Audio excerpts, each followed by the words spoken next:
Mark shook his head. He had a serious expression on his face as he silently observed everything that was going on. A player or NPC? Damon shook his head. Nope, he is an item spirit. More accurately, he is the item spirit of this metallic fortress. This guy is the metallic fortress, and the metallic fortress is him, just like a sword spirit or something like that. I was able to share some of Azuna's memories when I bound with her, and I learned quite a few things. This guy is actually pretty powerful. Mark listened carefully as Damon explained everything he knew.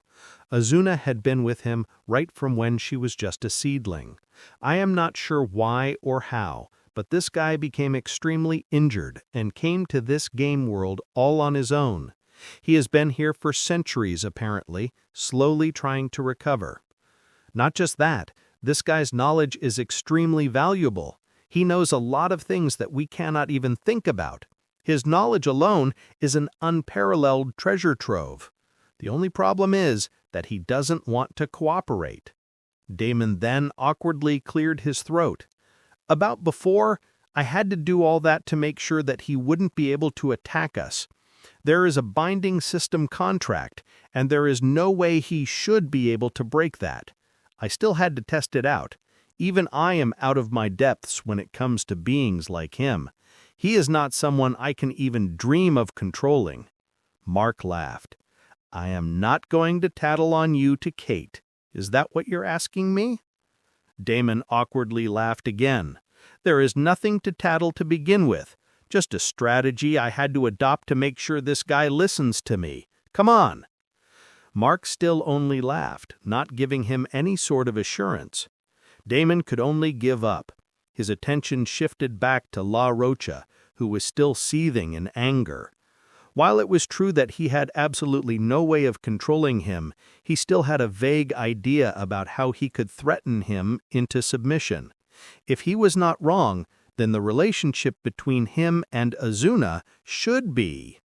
Soon, almost an hour passed by when La Rocha's punishment was finally beginning to wind down. The bolts of system-inflicted energy were fewer now, with the frequency slowing. The once proud item spirit now lay sprawled on the cold metal floor, his form flickering faintly like a dying dog. His defiance hadn't broken entirely, but it had cracked enough that his next move would be a calculated one, not a reckless outburst. He was learning, painfully, that Damon's authority was real. Damon walked towards him and crouched down.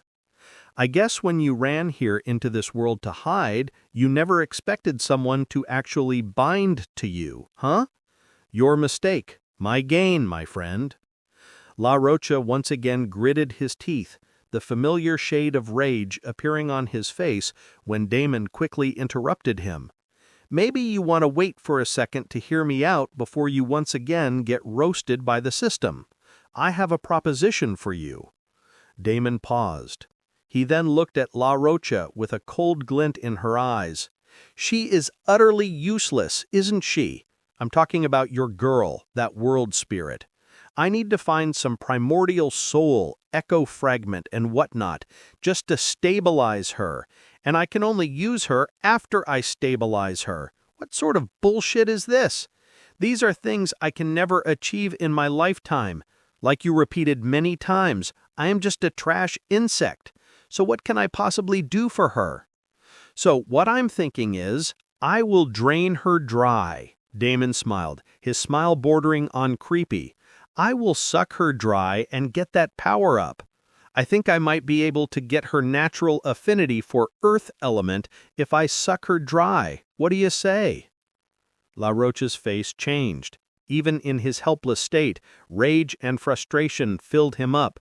Sensing his mood, small bolts started appearing above him, the system's punishment once again threatening to teach him a lesson or two. Wait! I'm still not done. Damon chuckled, villainously. Obviously, I have another option. The second option is for you to help me out a little here and there. Of course, if you do this and help me gain a little bit of strength and my own footing, and maybe even make another world spirit for me, Then I can release your girl, Azuna, from my contract. I have no need for her or her blood.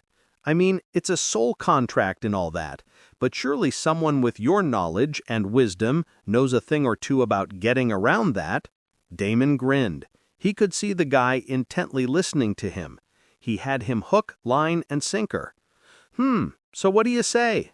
A happy ending for an item spirit who met with a disastrous misfortune, and a happy ending for a trashy vampire like myself who stepped on lucky shit. Both of us get what we want. Doesn't that sound nice? Seeing that the item spirit was not responding, Damon signaled to Mark. "Let's go. Maybe he needs some time to think about everything." Sigh. I am getting thirsty again. Her blood was really such a high. He smirked and started walking away, when suddenly a shrill voice sounded behind him. "Blood God, I agree." Damon smirked. There! Finally! He had a crack in the previously unbreakable wall. LaRocha had pushed himself upright, though he still looked like a mess, clothes scorched, hair wild, and aura fractured. But there was something in his eyes now that hadn't been there before. Not submission, not trust, but a begrudging acknowledgement. "I agree," the item spirit repeated, quieter this time. "You are weak, pathetic, arrogant, reckless, and a belligerent fool." Damon's face twitched. "But you have somehow managed to form a system contract with me, so I will help you for now. For 5 years, I will help you for 5 years, after which you will have to release me from your contract." It wasn't mere words. The item spirit cheekily cost another system contract at him. Damon looked at it for a second and instantly dismissed it. 5 years? What sort of idiot do you think I am? 500 years minimum. Take it or leave it. LaRocha opened his mouth to say something, but when he saw Damon already starting to leave, he hurriedly called after him. "Wait! 100 years!" LaRocha snapped, his voice tight with frustration. Damon didn't even slow down. 450, he said casually, hands in his pockets, as if he were haggling over apples at a market instead of binding a living fortress spirit to his service. 400, LaRocha growled. "And I want the right to sever the contract if your actions harm me in any way." Damon paused, one foot already outside the corridor. He turned just enough to glance back, his crimson eyes gleaming. "Agreed, but the same goes for you. You cannot harm me in any way." LaRocha fell silent. After a moment, the system chimed again. Ding! System contract initialized. Term, 400 years. Subject, item spirit. LaRocha. Core of Null Sanctum Sigma 9. Damon sat back down on the chair and patiently went through each and every line of the system contract, discussing it with Mark along the way. It was a good thing he did that because he managed to find 10 different ways the item spirit had tried to screw him over here and there. He even tried to slip in a clause about independent defense protocols overriding my commands, Damon muttered, eyebrows twitching as he scratched out yet another hidden trap buried in the contract. Mark, this guy's practically the item spirit version of a scamming vendor. Mark leaned over his shoulder, scanning the holographic runes and lines.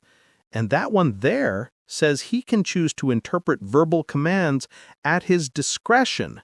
That's just asking for disaster. Damon gave a low whistle. Crafty bastard. I kind of respect it. But no. He edited the clause, replaced it with something airtight. Finally, after a lot of back and forth, the new contract was finalized and signed. It did look like Damon was taking a big hit, but in the end, a cooperating age-old item spirit was a lot better than a mute one who was unwilling to share anything. There was no point in having a lifetime servitude of such a being. He had bigger fish to fry at the moment, and he could use the damned guy's help. Besides, many things can change in 400 years. After finishing the contract, LaRocha said that he needed about an hour to heal to somewhat passable condition, and chucked both Mark and Damon out. Damon gave him a glance, but did not say anything. He got out of the metallic fortress and then dismissed the whole thing. "Are you really going to give him a Zuna?" Mark asked once they were outside. Damon smirked. "Of course fucking not. Do you think that guy is going to wholeheartedly follow the system contract?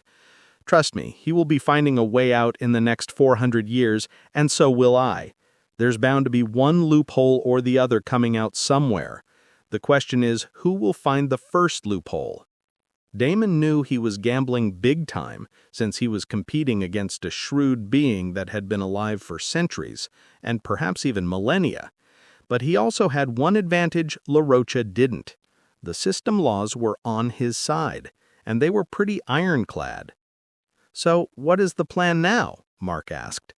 Damon stretched his arms above his head. "Now, we get ready. The Ice Clan civil war is about to blow wide open, and the gods chosen are already sniffing around like starving wolves. I want this fortress mobile and battle-ready before they show up and our family secured. Everything else can wait until after that. We have 1 hour to kill, so let's go get our family. Hey, by the way, did you give your mom a skill crystal yet?" Mark shook his head. "They should be in my room. Take it and give it to her. Get her inside the game. Unfortunately, the reset time is in an hour, so we will have to wait until tomorrow to test this out. But we will do it first thing tomorrow, make all the preparations tonight and finish. If everything works out well, then we wouldn't have to worry about our family when shit eventually hits the fan." Already a lot of time was wasted inside the metallic fortress. 1 entire day was gone in the whole disaster. Not that Damon was complaining. He had gained 2 invaluable items from it, one extremely useful in his current condition, so everything had turned out fine in the end. It was just that the timing of it all was a bit too close. First, he needed to log out and see what the hell was going on with Artemius and Silvara and the entirety of Ice Clan. He wanted to be 1 step ahead of their civil unrest, which was definitely happening from the way Robert and Mendoza had behaved. That thought lingered in Damon's mind like a bitter aftertaste. He couldn't shake off the gnawing feeling that something was fundamentally off. Robert, despite his usual cryptic behavior, had never acted that smug without reason. And Mendoza? That snake only smiled when he had already laid out every trap and poisoned every well. Their confidence wasn't just political bluff. It was certainty. The kind that came from knowing how a game ends before it starts, and it did not sit well with Damon. It was time the old man came clean to him about many things, and they talked about everything in detail. There was no point in hiding things any longer. Damon quickly waved goodbye to Mark and Kate, asking them to take some rest, and started heading back to the city area. The two had a special noble vampire skill that allowed them to teleport to the vampire base, but it did not allow him to tag along with them. He needed to get back to the city in the hard way. Fuck, I need to finish that hall upgrade quest and get my noble status updated ASAP. Damon scowled as he watched Kate and Mark happily teleport away. Kate was especially happy with his misery and stuck her tongue out at him as she disappeared. Damon could only curse his bad luck and started running at top speed. He opened his system map and saw that he was quite far away at the moment, even further than where they had come in contact with the metallic fortress. So this was going to be a long trip. But it was fine. There was an opportunity, even in his misfortune. He still hadn't properly inspected his recently formed monocore, and this was as good an opportunity as any to do that. Besides, he could already sniff some beasts nearby. It was a good time to refill his blood archive as well. Damon quickly busied himself as he first churned his mana and focused inward in the mana flow in his body. His feet were constantly moving over the hellish frozen tundra, but mind dove inward, deep into the currents of his body, where the real transformation had occurred. He focused, slowing his breath, and the world around him dimmed. In its place, a translucent model of his body flickered into existence in his inner vision. This was a visualization technique he had learned from an NPC in his last life. It didn't do anything earth-shattering, but it was very helpful for analysis. It was a good tool in the toolkit.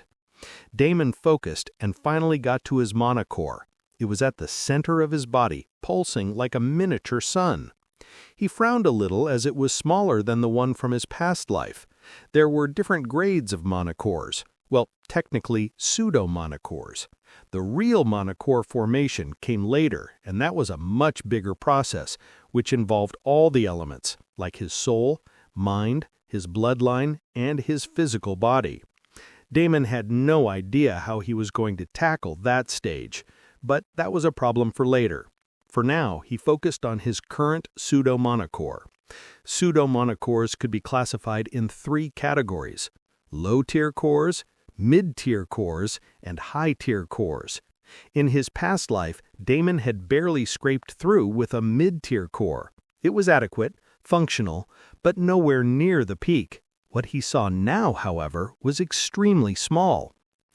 Did I actually fuck up by making a low-tier core? Damon pondered as he started probing the core.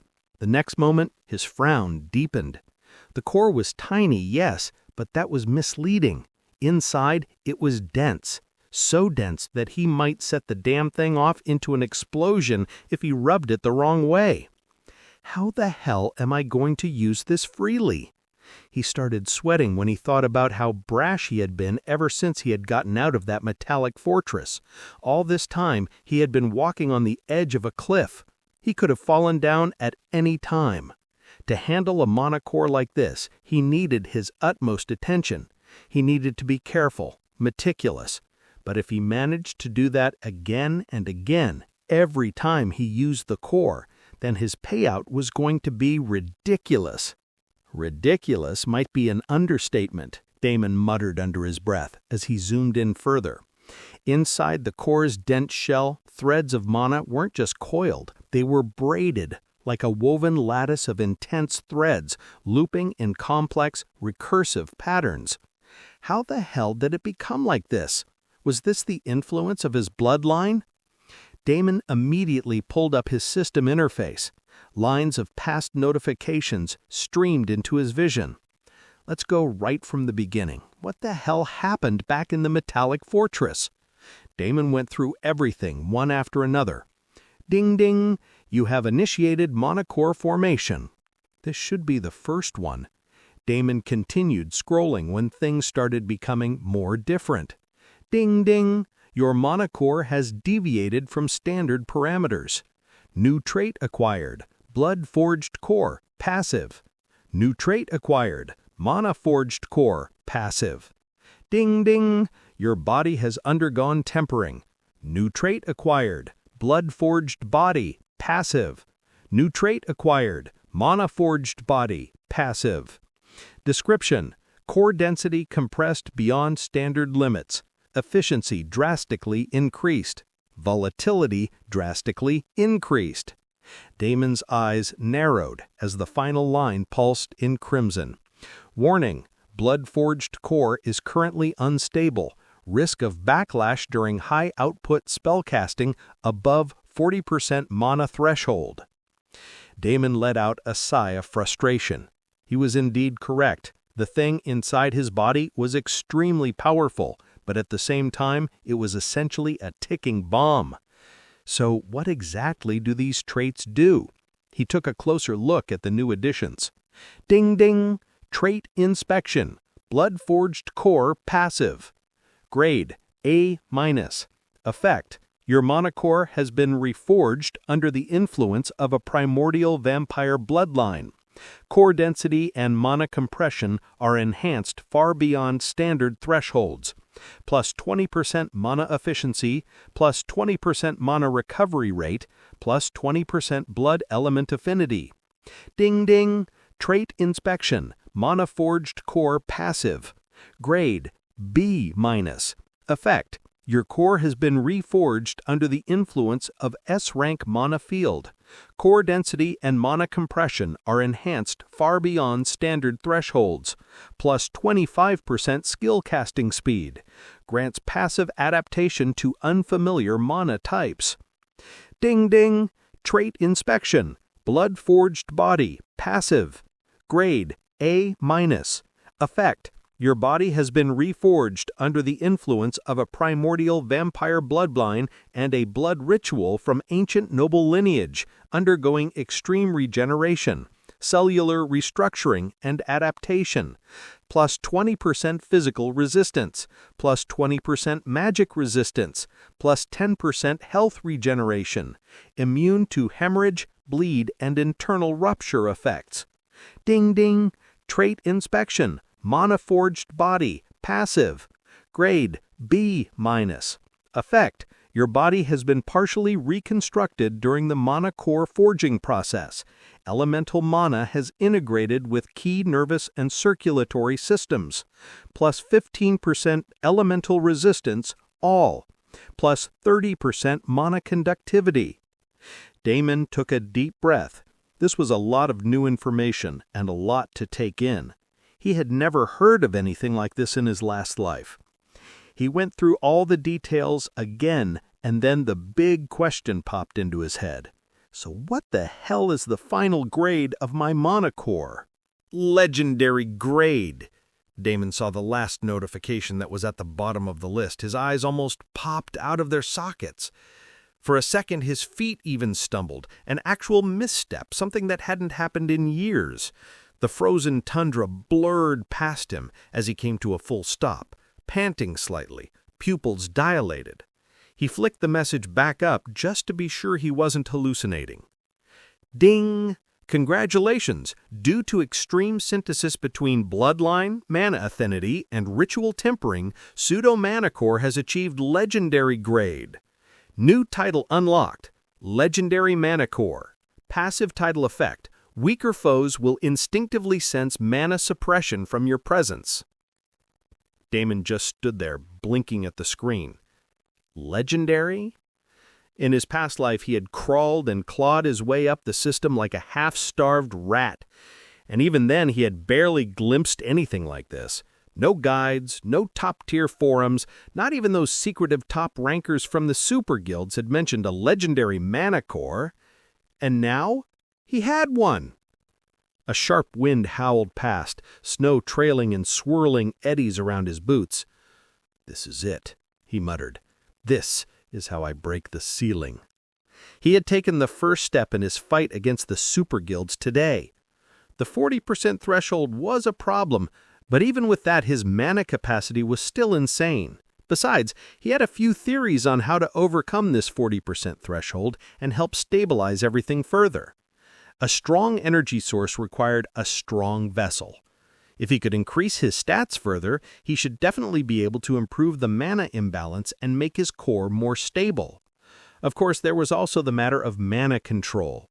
He just needed to train more, and everything could be resolved. Damon was never one to be afraid of a little hard work.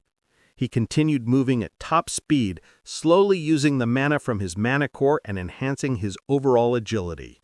Soon, he heard a loud growl in the distance. His first prey had arrived. A huge frost tiger emerged from between two jagged ice boulders, its fur bristling with shards of ice and eyes glowing with a cold, predatory gleam.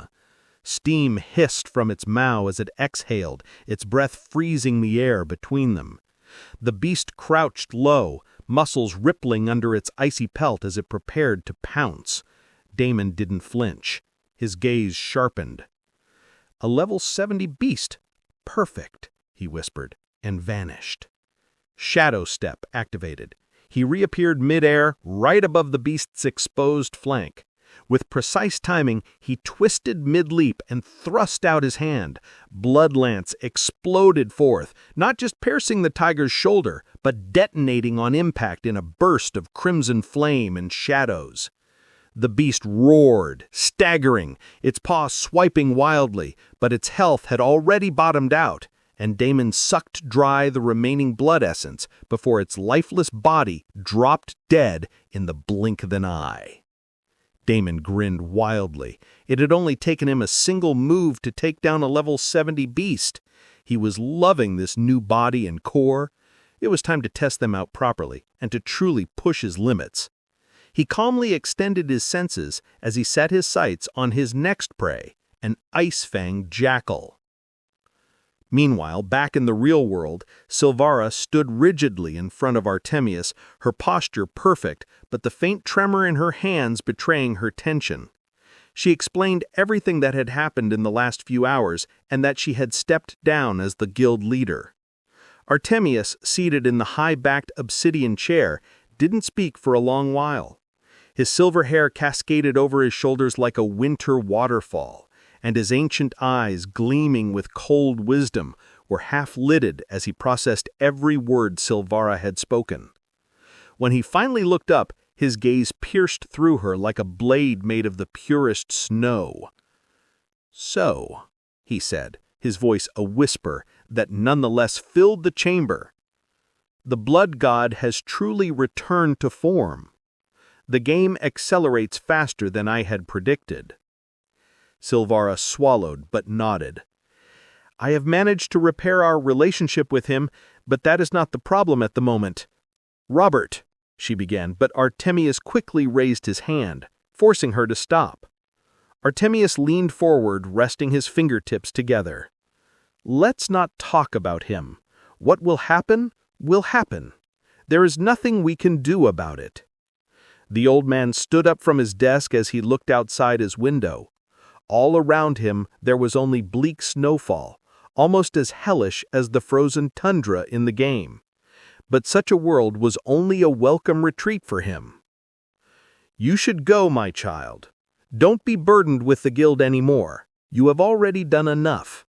"But," Artemius again interrupted her, "are you going to disobey your grandfather?" Silvara bit her lips and shook her head. "Good, good. To be young and hot-blooded. I wish my old bones could also experience something like that. I wish I too could join you and fight alongside you. I wish I too could battle that madman. But the cradle rejects me. My curse only adds to your burden. Enough is enough." Silvara's eyes widened as tears started falling. "You should go and be free. Take Nevin with you. Let the inevitable happen. Let everything crumble and burn. Perhaps we might perish and die forever, but perhaps we might awaken from the death and destruction and become stronger than ever. Only time will tell." Artemius's voice cracked ever so slightly near the end, and though he quickly turned his back again to the window, Silvara could still see his trembling hand clenched at his side. She stepped forward, lips parted. "Maybe if you talk to—" Artemius chuckled. "The child I raised with my own hands has already sided with the demon who cursed me. What more do you want me to talk to?" Silvara shook her head. "No, grandfather, not him. Damon, blood god." Artemius froze. Then he smiled. "That would indeed be a way out. But even if it is this blood god, he would still demand offerings, and I have none at the moment." Silvara shook her head. "No, grandfather, we still have one, something I know that he would be definitely interested in." Do it like this. Roast it well. Focus first. If you don't focus, how will you ever learn? Do you really not know how to roast a simple fish properly? What have you been cooking for my son and my pumpkin all these days? Have you been starving them? I should have known.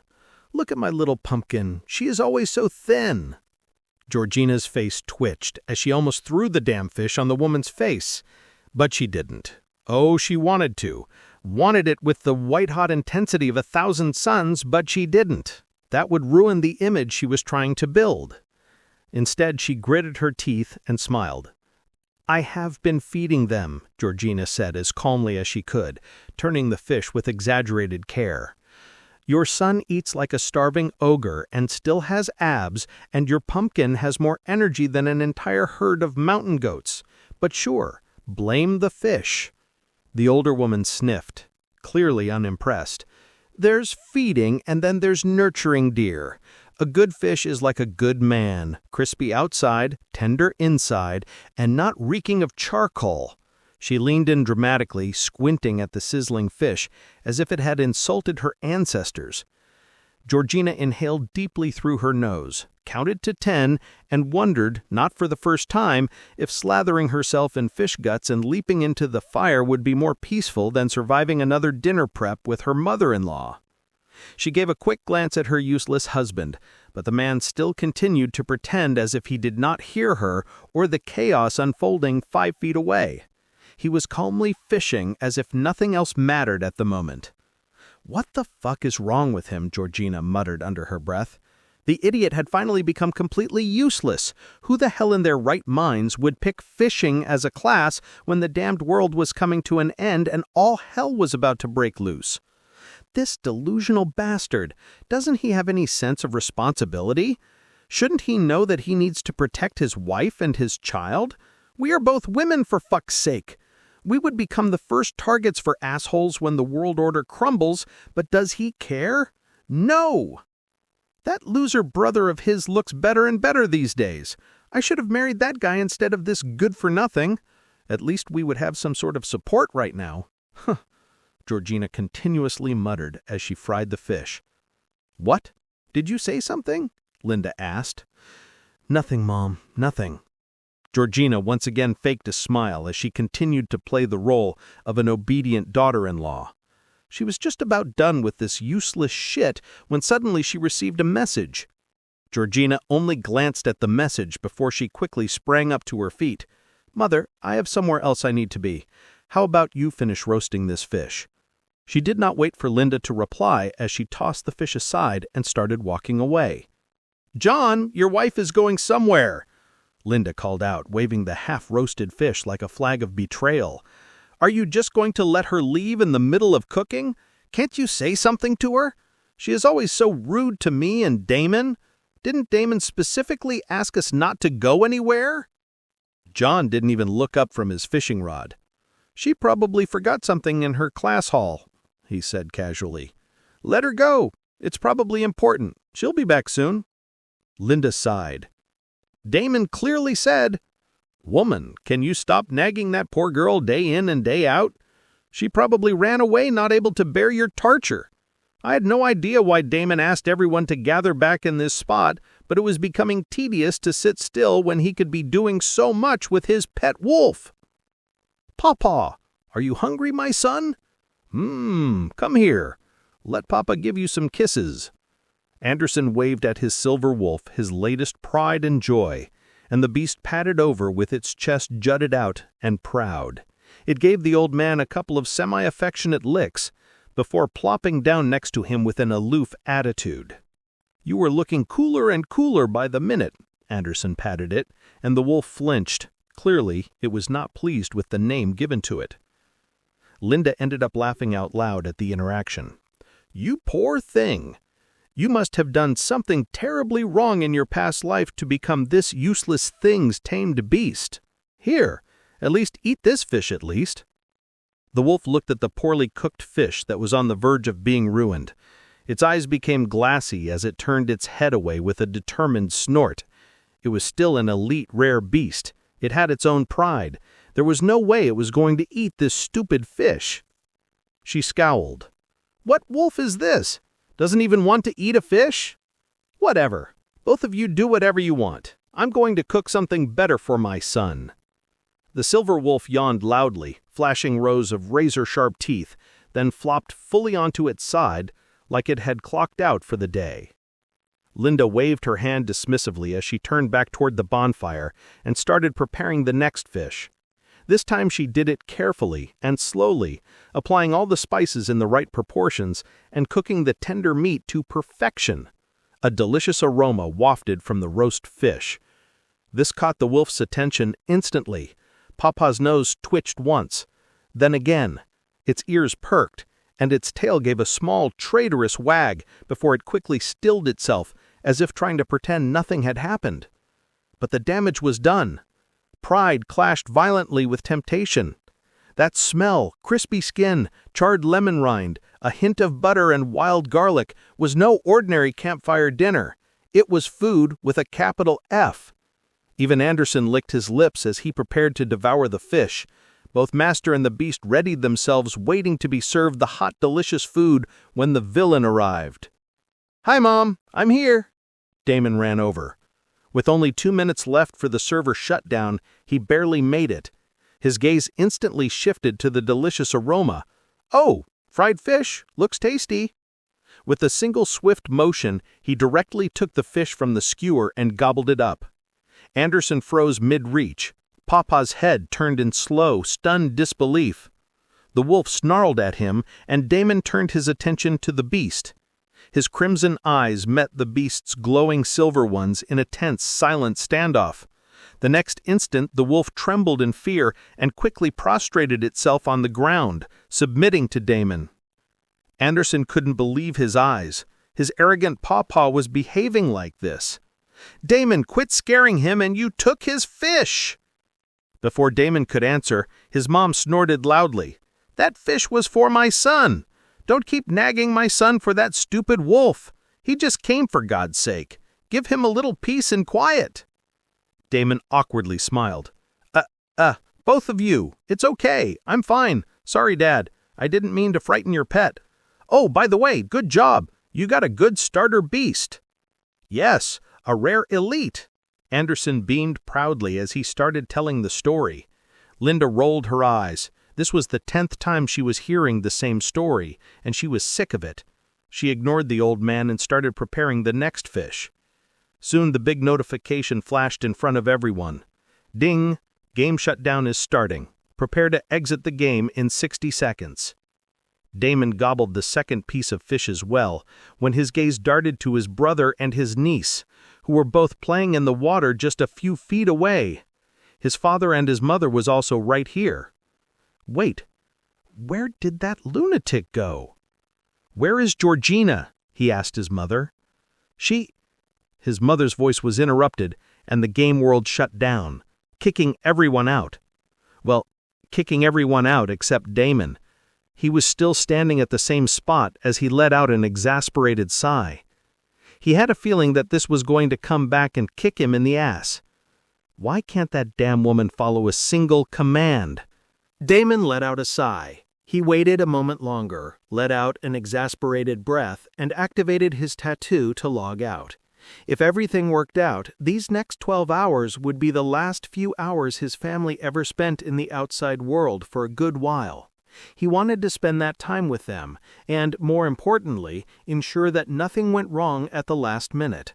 Damon teleported in front of his room at the same spot where he had logged in, and almost immediately he could hear the loud arguments inside his parents' room. What happened now? Did I run away or something? Aren't I right here? Why the hell are you interrogating me like I am some sort of criminal? Georgina was shouting at the top of her lungs. John, why are you not saying anything? Look at how she is talking to me. I only asked her where she went. Damon specifically asked us not to go anywhere, but she ignored him and went anyway. I simply asked where she was and she started going ballistic on me. Do I really not have the right even to ask where she is as a mother? John sighed, not opening his mouth. Georgina answered on his behalf. You do not, Mrs. Linda, you actually do not. What I do on my own time is my own wish. And don't even bring up that good for nothing. What, all of a sudden he's some sort of big shot? Have you all forgotten how he lost almost $50,000 by gambling on some meme stock? Damon's mother quieted down, uneasily. She opened her mouth to explain, but Georgina did not wet her. Did you know that your son has borrowed $10 million from Mr. Artemius? The real reason why we are here is to make sure that he actually pays back the money. But Damon is strong. Shut up. So he killed a damned wolf in front of us. Do you know how many wolves I have personally killed after that? Your fraud son is not strong, mother. He just used his girlfriend's money to buy some weapons, and now he's just showing off with that and cheating and lying to us. It is that stock market investment all over again. Your son will always be that same old loser who dreamt of making it big on YouTube and Twitch and clearly failed every single chance he got. Right at this moment, Damon calmly opened the door and went inside. Though he had heard every single comment about him, he simply pretended not to have heard anything at all. "How is everyone doing?" He flashed a big smile, absolutely giving no shit about Georgina. How could everyone else be as shameless as him? Every single member of his family had an awkward look on their face. Linda could not hold it in any longer and started blurting out, "Damon, did you really borrow?" In coincidence, the door opened once again, and this time it was Silvara at their doorstep. "I am sorry for barging in like this without even knocking, but time is of the essence and we need to leave right away." Silvara bowed to everyone and then directly looked at Damon as she said this. Damon understood her instantly. "Let's go now." Georgina immediately scoffed. "I'm not going anywhere with you. Why should I?" This time Damon did not let her continue talking and cut her off. "If you do not want to come, then stay back and die." Georgina's forehead vein throbbed at the rudeness, and her anger peaked. She instantly erupted and went to Damon, holding the collar of his shirt. "What did you just say to me?" However, Damon did not answer this time. He simply stared at her, his crimson eyes boring right into her. Georgina trembled. She started sweating profusely as her heart palpitated and her eyes zoned out. She was having a full-blown panic attack or something. Fear. She felt a primal fear that she had never before experienced in her entire life. Her hands, which had gripped Damon's collar with such righteous fury a second ago, now hung limply at her sides. Her knees threatened to buckle, her throat went dry. Every instinct screamed at her to run, to hide, to submit, because whatever was staring back at her through those crimson eyes wasn't the same man she knew. It was not just her. Everyone else in the room also couldn't help but shudder. Even Silvara became tense as she quickly stepped in once again and urged everyone, "We really need to leave now." "Got it," Damon nodded, and then almost growled, "Let's go, now." Silvara led everyone out of the living quarters, and the group moved quickly, no one daring to speak back or delay any more. Georgina quietly picked up her little girl who was sleeping next door and followed everyone completely silent. Damon's father, Anderson, glanced at him occasionally but did not say anything. John, as well, remained silent. The group soon reached some sort of airport hangar, and Damon was shocked to see Artemius already standing there waiting for them. His long silver hair was tied neatly behind his head, not a single strand out of place. His emerald robe fluttered ever so slightly in the wind. Damon did not know why, but right at this moment the old man looked kind of sad. "We meet again, blood god," Artemius smiled. "Though I wish it were under better circumstances." "Likewise, but I suppose better circumstances are a luxury we no longer have." Artemius gave a slow nod. "Indeed. It is truly a pity that we weren't able to cooperate or become allies like I had hoped. I haven't even provided you with the safe harbor I promised. This old man has truly failed on all fronts."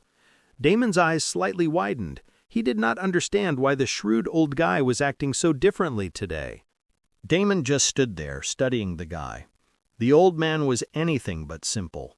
He was manipulative, always 3 moves ahead and holding a backup plan behind his back, and yet today he looked tired. Not physically, his posture was still straight, his robes flawless. There was just something off about him. "You helped me more than you think." Damon shook his head. "But it's still not enough to make you stay?" Artemius smiled. Damon paused. He understood what the old man meant. By staying, he would be choosing to participate in the clan's dealings, and in the end, it wouldn't be different from joining the clan. And Damon did not want to do that. Artemius exhaled through his nose, the barest twitch of disappointment crossing his features. "I suppose I already know your answer. Well, carry on then. This is not the time and place to discuss the future. I don't know when we will be able to meet each other again, but when we do, I hope we get a chance to spar a little the next time. All this talking is making me feel very old." Damon was surprised. He didn't expect their conversation to end so simply. "Silvara will be accompanying you to your new location. I can offer you protection for another month at most. These safe locations are known only to me and Silvara.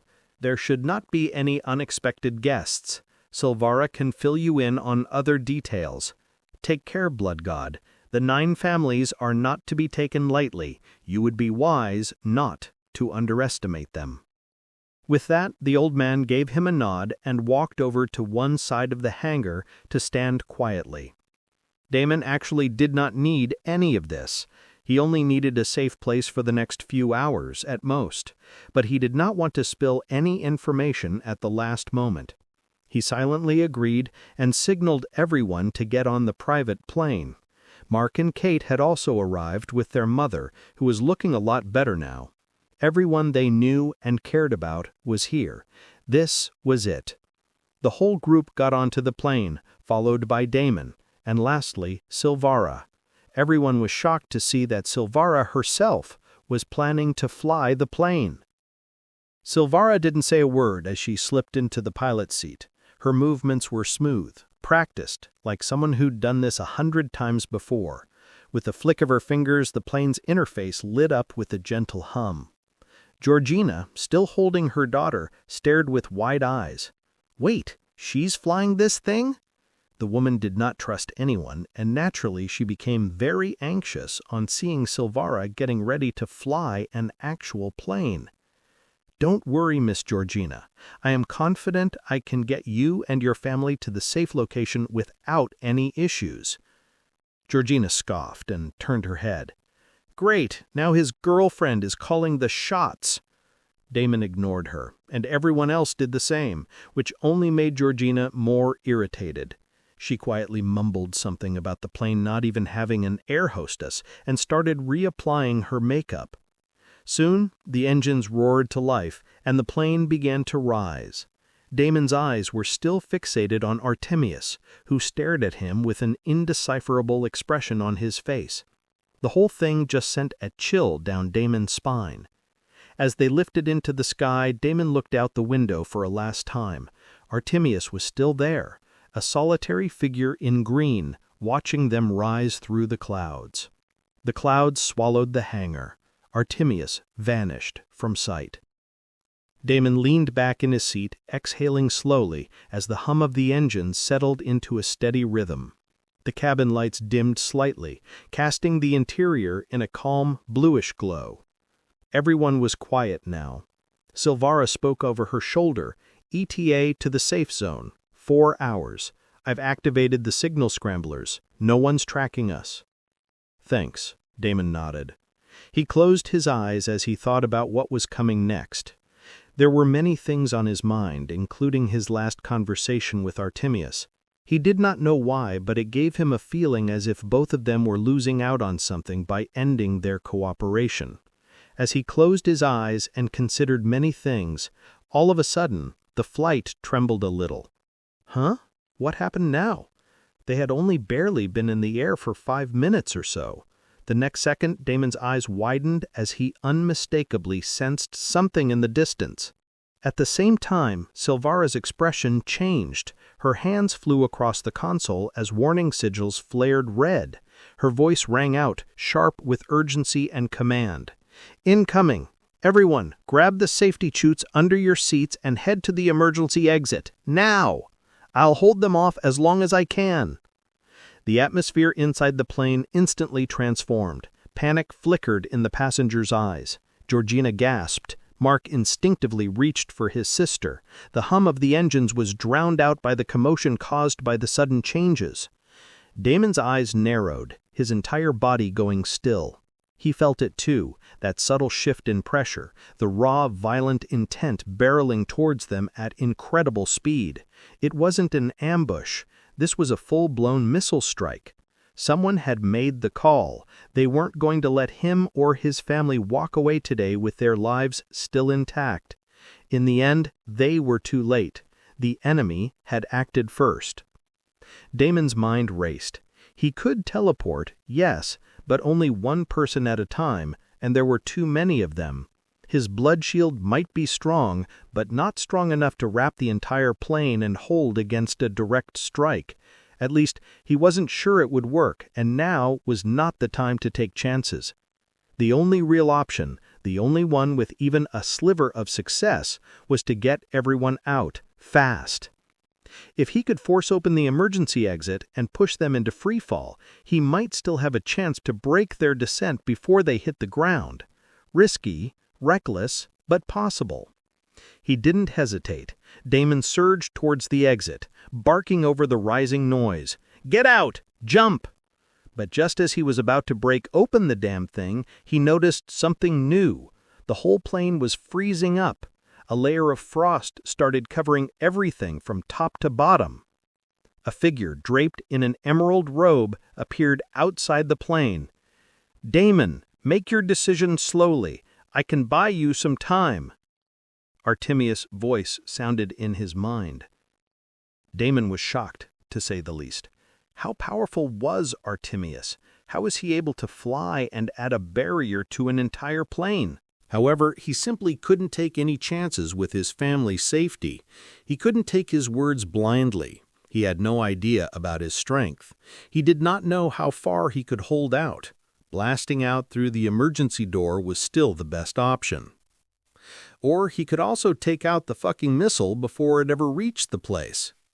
Damon shadow-stepped without hesitation as a pair of blood-red wings appeared behind him. Damon immediately felt a wave of weakness as both skills drained his health quite a bit. The absence of mana in the surroundings cost him a lot. Then how was the old man able to freely use his skills?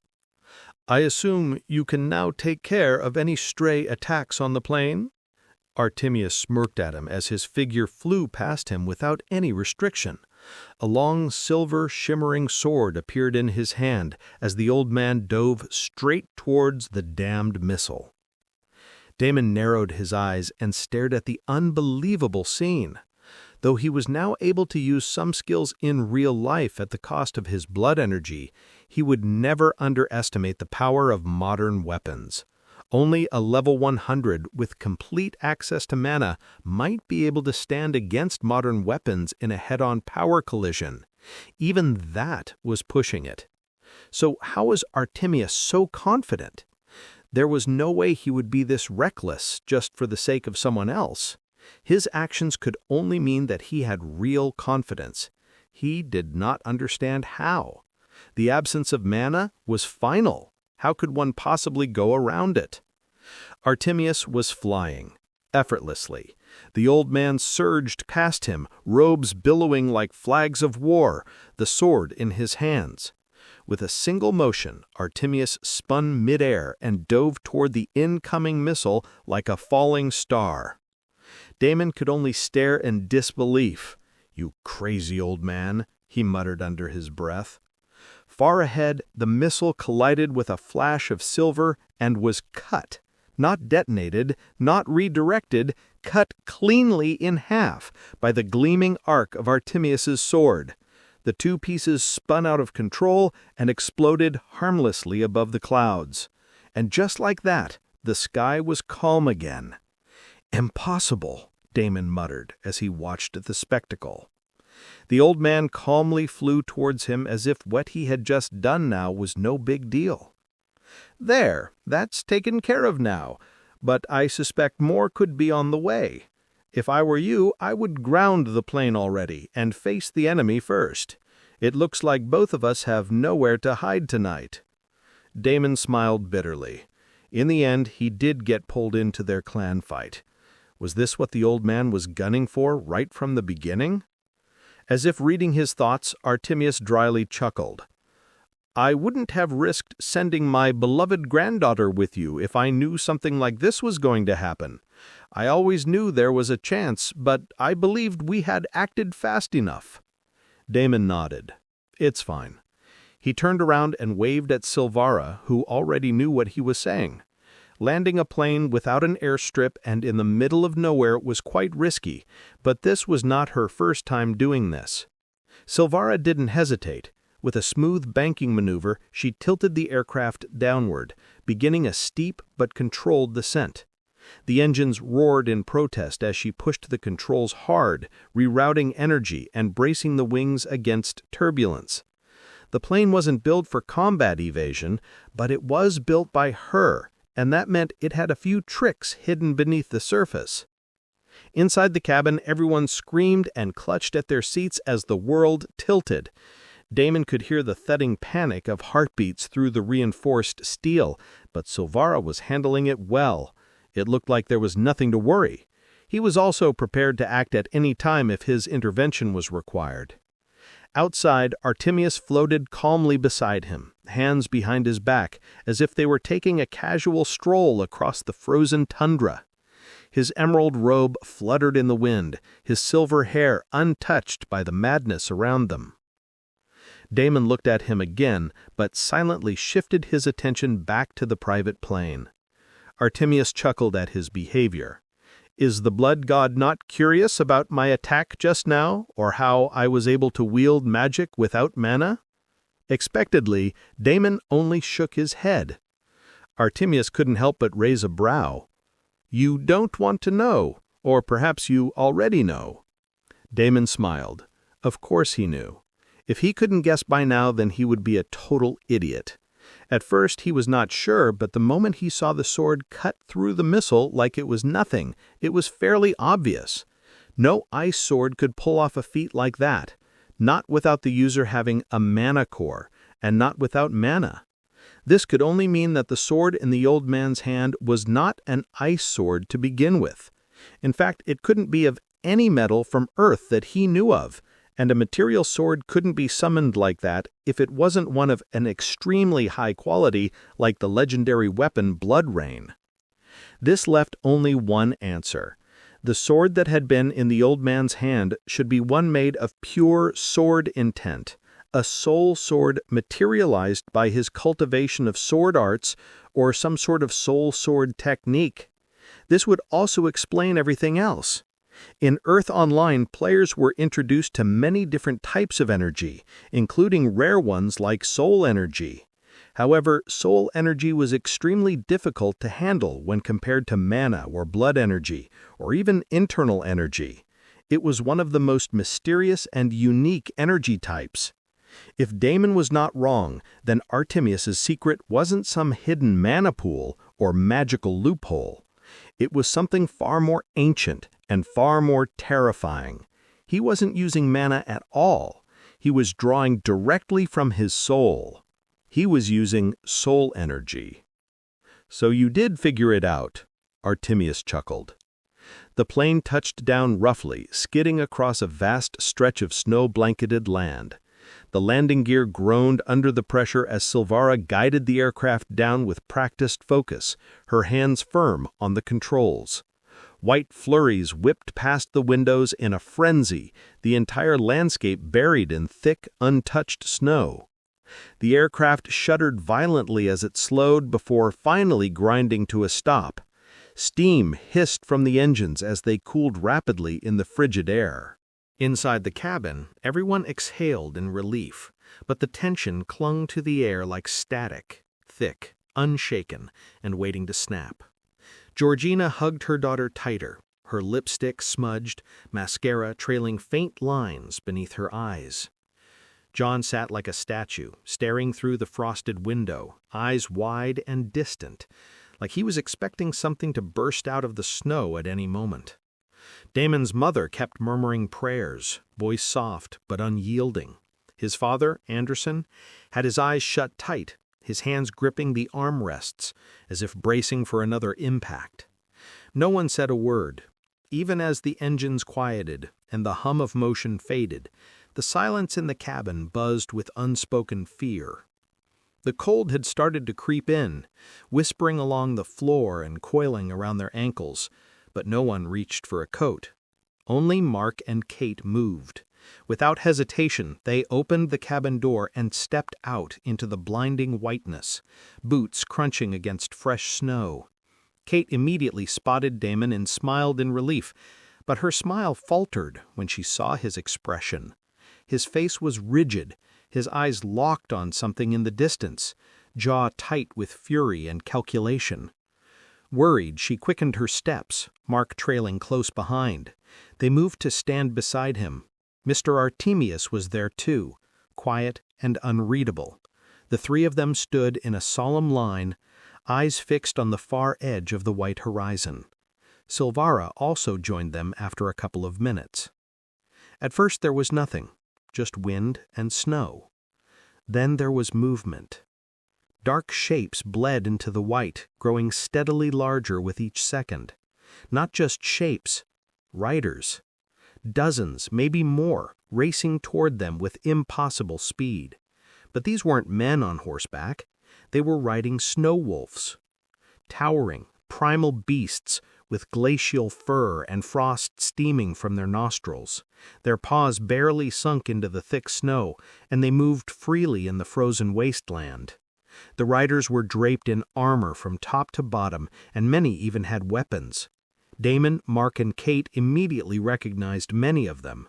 They did not have to wonder who they were. They were familiar faces after all. The Frozen Throne Guild was here, all of them. And they definitely weren't here for a friendly visit. And so it begins, Artemius sighed. Damon didn't respond.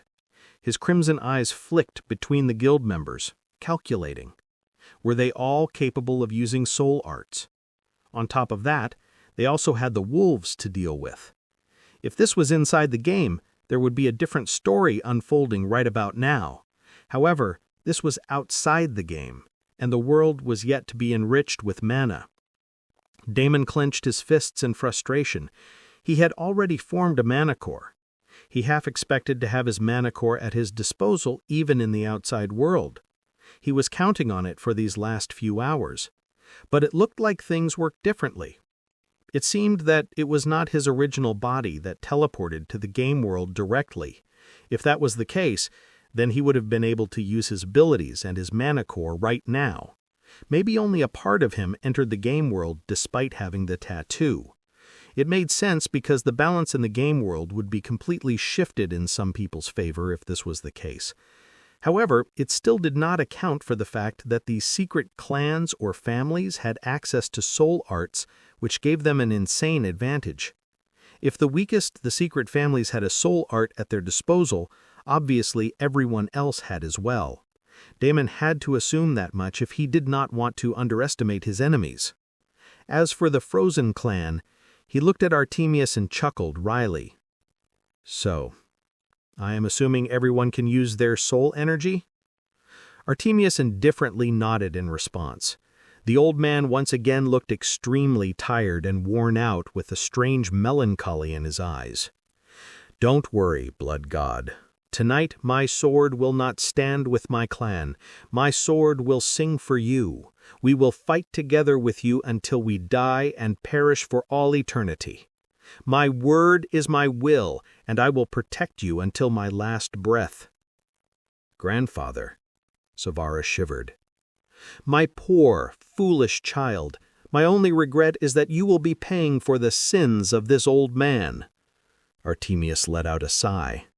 He then, without further explanation, charged ahead, right into the army of the men he had once considered family and friends. Tonight they were all standing against him. Snow blasted into the air in his wake as Artemius crashed into the first wave like a silver tempest. His sword carved through snow and bone alike, wolves collapsing in bursts of red and white. But they were many. Damon used Shadow Step and appeared directly next to one of the men in the back. Like a silent god of death, his claws dug into the eyes of the guy as he ripped him clean off the snow wolf. He didn't even bother to use any skill on him as he sunk his fangs into the guy like an animal and sucked in all of his blood before tossing him aside. A couple of attacks came his way, but he used the almost dead guy as a shield and checked the depth of the attacks. Damon had heard a lot about soul attacks. They were extremely powerful and mysterious, and very difficult to block or deal with. That is when they were executed well and mastered to perfection. The men in front of him were half-baked at best. They were scrambling to replicate what Artemius was wielding with ease. Damon had to give it to the old man. He was far talented and powerful than he had ever imagined him to be. Damon hurled the drained corpse aside like trash and spun, catching one of the charging attackers by the throat. His fingers tightened. The man thrashed, eyes wide in panic, before Damon slammed him into the snow hard enough to crack ice. No elegance, no hesitation, just raw, primal dominance. He pulled up the broken body and absorbed whatever blood essence was remaining before tossing it aside again. In his last life, the entirety of this clan had disappeared for whatever reason, but in this life, it looked like he personally was going to see the death of every last one of them. "Come," Damon growled as he slapped down the wolf and moved towards the next target. The group was getting closer and closer to where his family had gathered. Damon shouted in anger. It was time to take this fight to the next level, to devour them all faster. A crimson lance appeared in his hand as he spun around like the god of death. The air screamed as the blood-forged weapon tore through it, a blur of fury and precision. The nearest clan member barely had time to react before the lance impaled both him and his snow wolf in one devastating sweep. Blood sprayed outward in an arc, dyeing the snow red. Both of them were gravely wounded and on the ground. But Damon did not bother to finish them off just yet. He needed to cull down the numbers first before he drained them dry. The main advantage these men had right now were their numbers, and he needed to take care of it first. His blood archive pumped him with more and more blood energy as he moved from one clan member to another.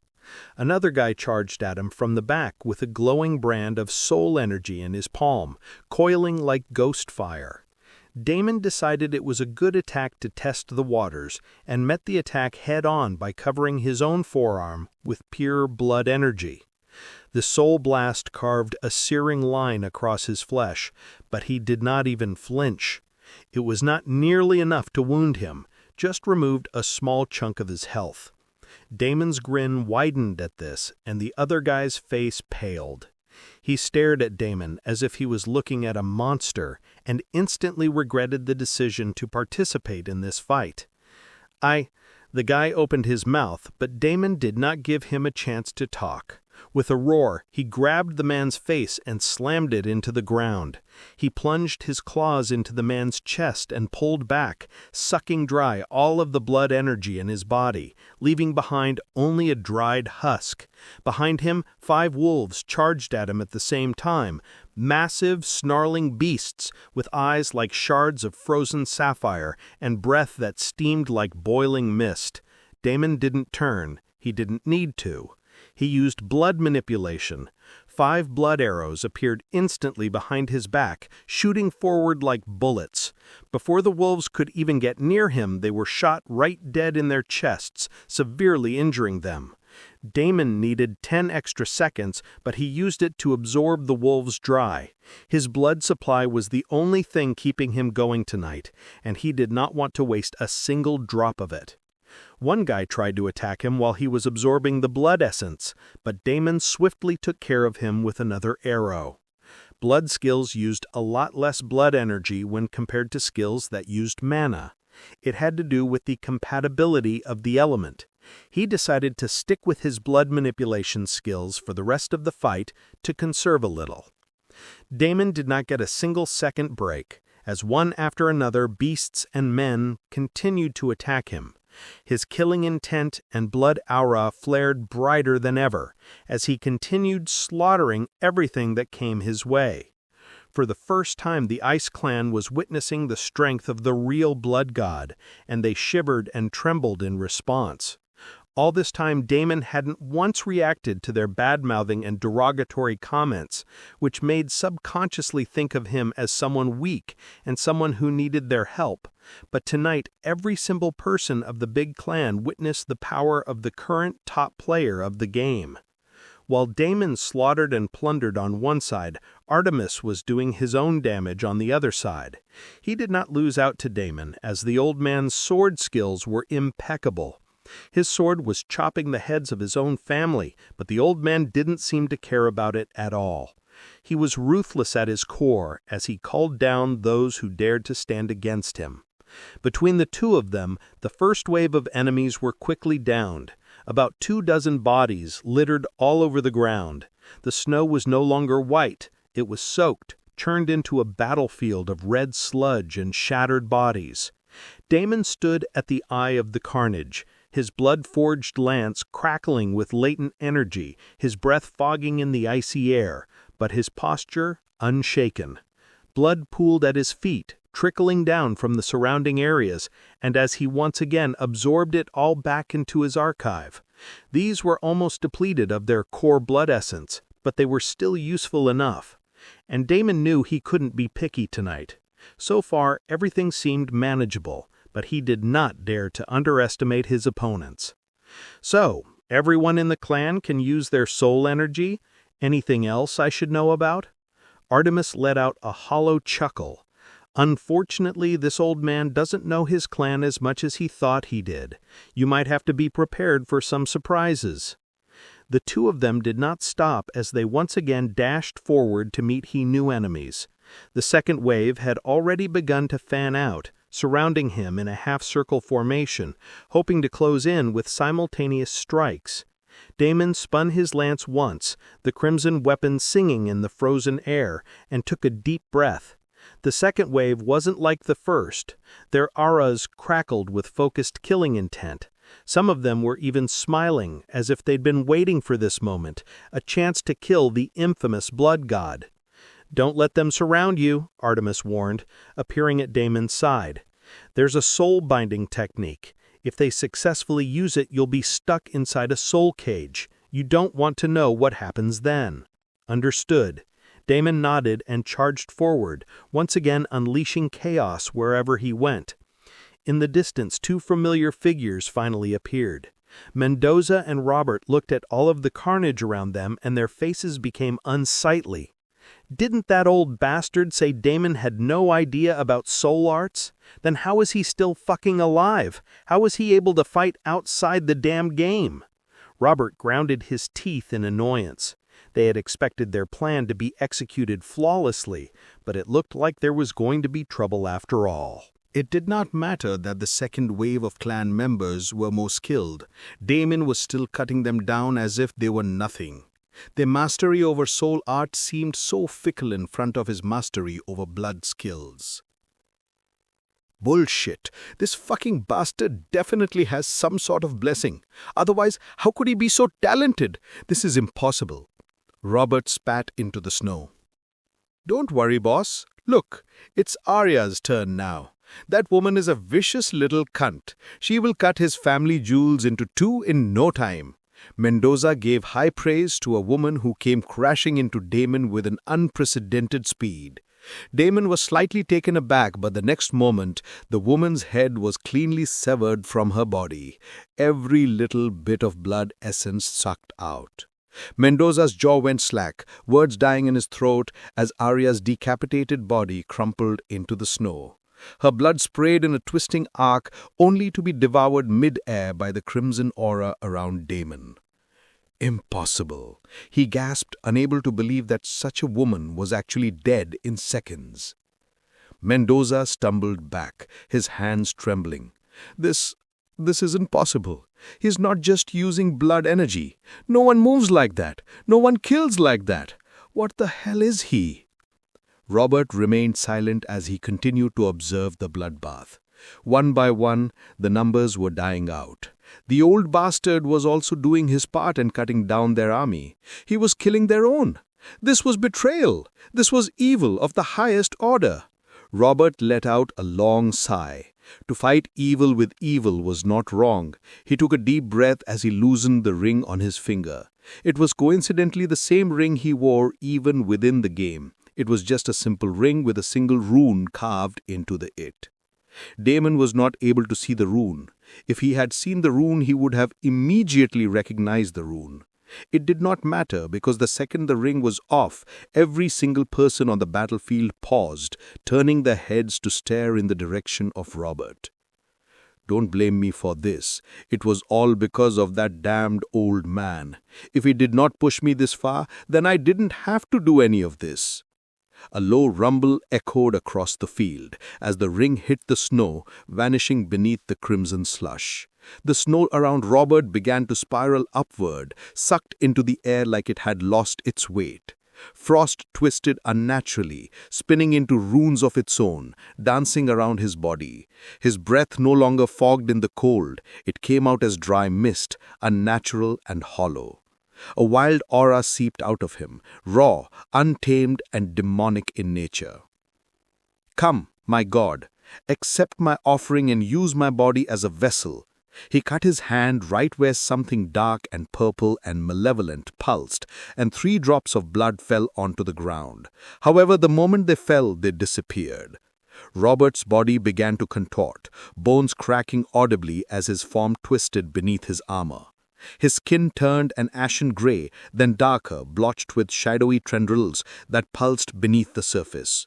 Horns tore through his skull in a spiral, jagged and uneven, while his spine arched unnaturally, forcing him into a half-beast stance. His eyes, no longer human, burned with twin embers of abyssal fire. Artemius shivered at the sight. He did it! He really did it! He received the blessing of that cursed demon! Damon's eyes went wide. Demon? This was bad. Fuck, this was very bad. Demons, especially any one of the demon gods, were bad news. Demons only wanted one thing: death and destruction wherever they go. They thrived on the sorrow, misery, and chaos they caused, and the stronger the despair around them, the stronger they became. Damon tightened his grip around his blood-forged lance. He asked which demon god he called. Artemius's lips were pressed into a grim line. "Skullzarith, the frozen hunger." "The frozen hunger," Damon murmured, his crimson eyes narrowing. Artemius cleared his throat. "Beware, Damon. Even though the demon cannot enter our world, he is still strong enough to cause a lot of harm." He pulled his cloak back, revealing his blackened hand. Damon was shocked to see the condition of the limb, as if every little bit of life force was sucked dry out of it. His gaze flicked back to Robert, or whatever Robert was becoming. His silhouette was no longer human. Eyes clustered at his joints, jagged and black-edged like necrotic frost. Veins of shimmering cobalt light pulsed along his limbs, crawling up his throat. His mouth twisted into something inhuman, too wide, too sharp, and then he smiled. "What is this? Just a paltry amount of souls? You summoned me here just for this much? You were such a disappointment." A loud and vicious voice boomed out, evil and malevolent seeping out of the demonic aura. "You were such a disappointment," the voice boomed once again, and this time Robert's body buckled, contorting even more wildly. Even though his face was vividly smiling, a loud scream erupted from his body as if someone was going through unspeakable pain. Anyone who knew Robert before could tell that it was his voice. He screamed again and again, over and over, but the face only continued to smile as if it was enjoying more and more as the screams grew louder.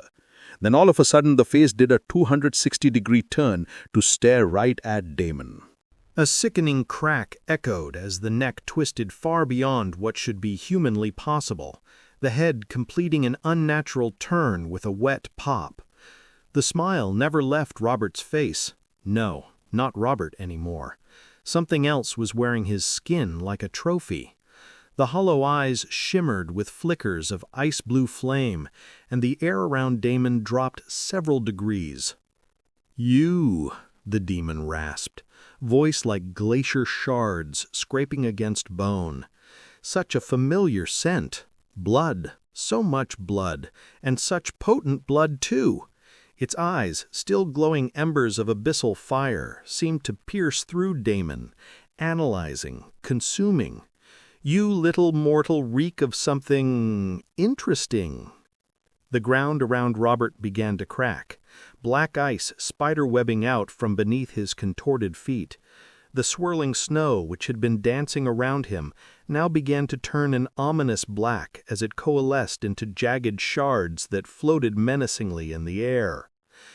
The next instant, the demon unexpectedly ran towards Damon with an unnatural speed, using Robert's legs that looked more like claws now. You must be the reason why the thread of fate was leading me to this shithole of a world. What are you? Your blood is making me desire all sorts of things." The demon screeched, sending a chill down Damon's spine. Damon did not waste any time as he instantly conjured a blood lance in his hand, the strongest attack he could muster. The lance had fire, shadow, and even hints of lightning swirling around it. It howled with unstable power, a chaotic convergence of elements. Damon did not even waste a single moment throwing the lance before the freakish thing could reach him.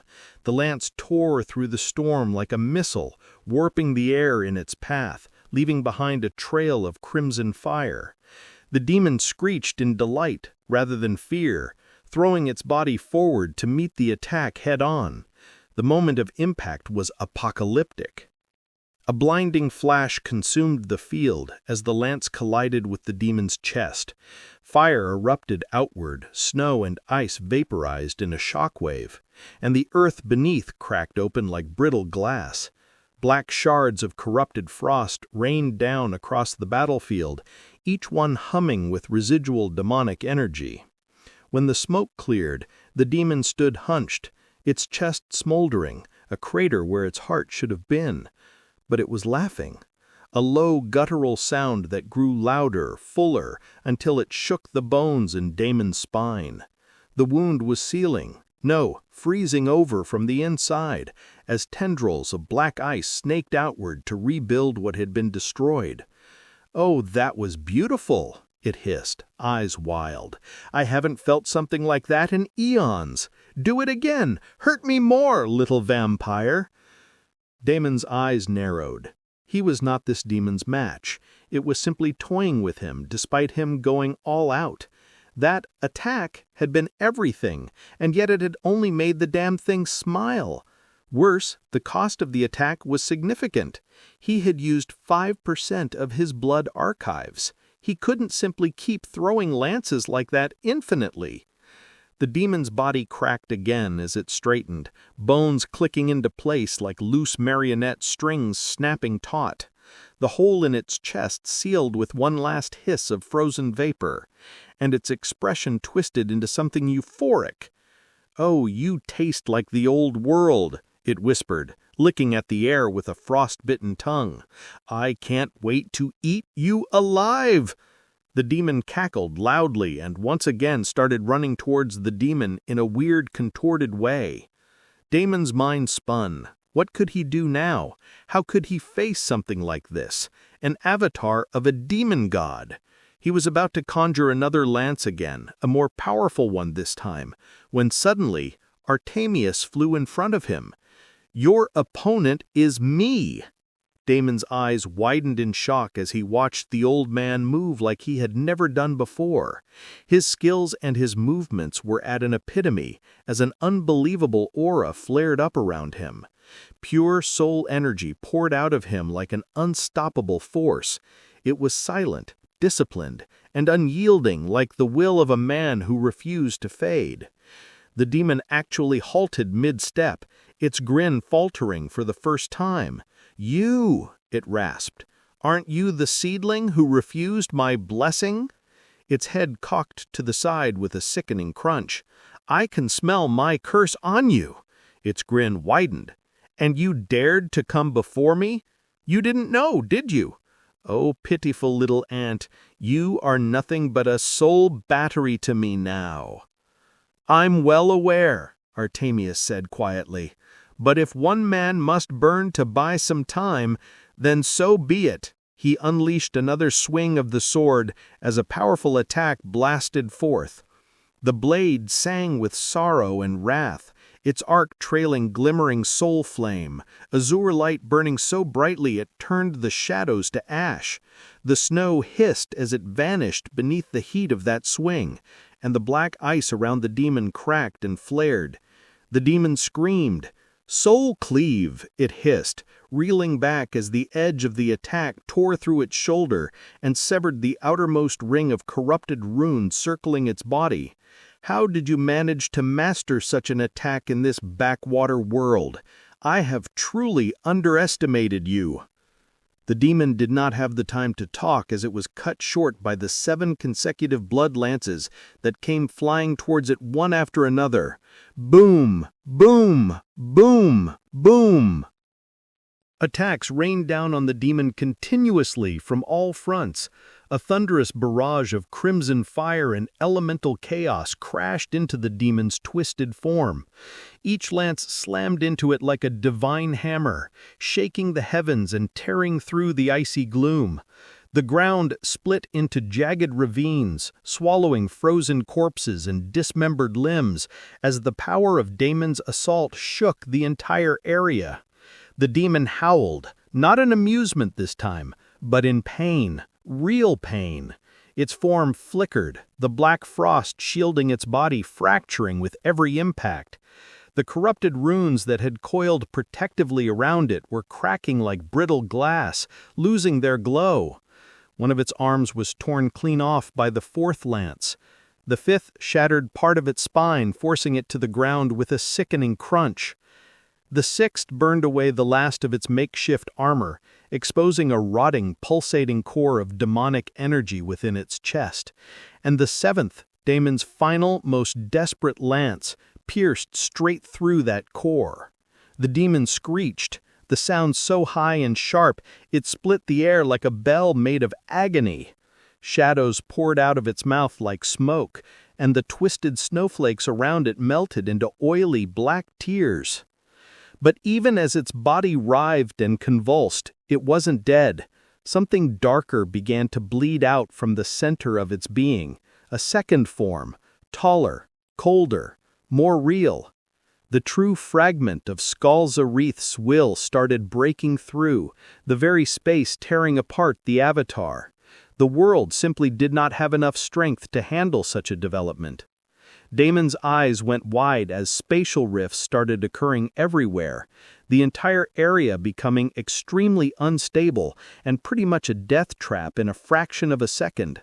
But the demon did not seem to care about any of it. Its eyes greedily locked onto Damon as more and more of it started emerging. This was not its true form, and this was still only a fraction of its manifestation, and yet the power was enough to make the entire world tremble. Earthquakes started appearing in random places on Earth. Oceans began churning violently. Even the sky itself reacted, turning from blue to gray to pitch black, the sun blotting out like a candle behind ash. Cracks formed in the firmament above, not just in clouds but in reality itself, like a mirror fracturing under an unseen force. Lightning that carried no light arced between the rifts, striking mountains far in the distance, splitting them like twigs. Damon froze. He did not know what to do anymore. How could he possibly stop something like this? This was true power. This was the might of a god. He was merely an ant in front of a colossal being like this. His blood boiled and his heart hammered inside his chest as he witnessed firsthand power that couldn't be restrained. Was the world going to end today? Were they all going to be consumed by this demonic creature from hell? How did everything come to this? How could such a being enter our world?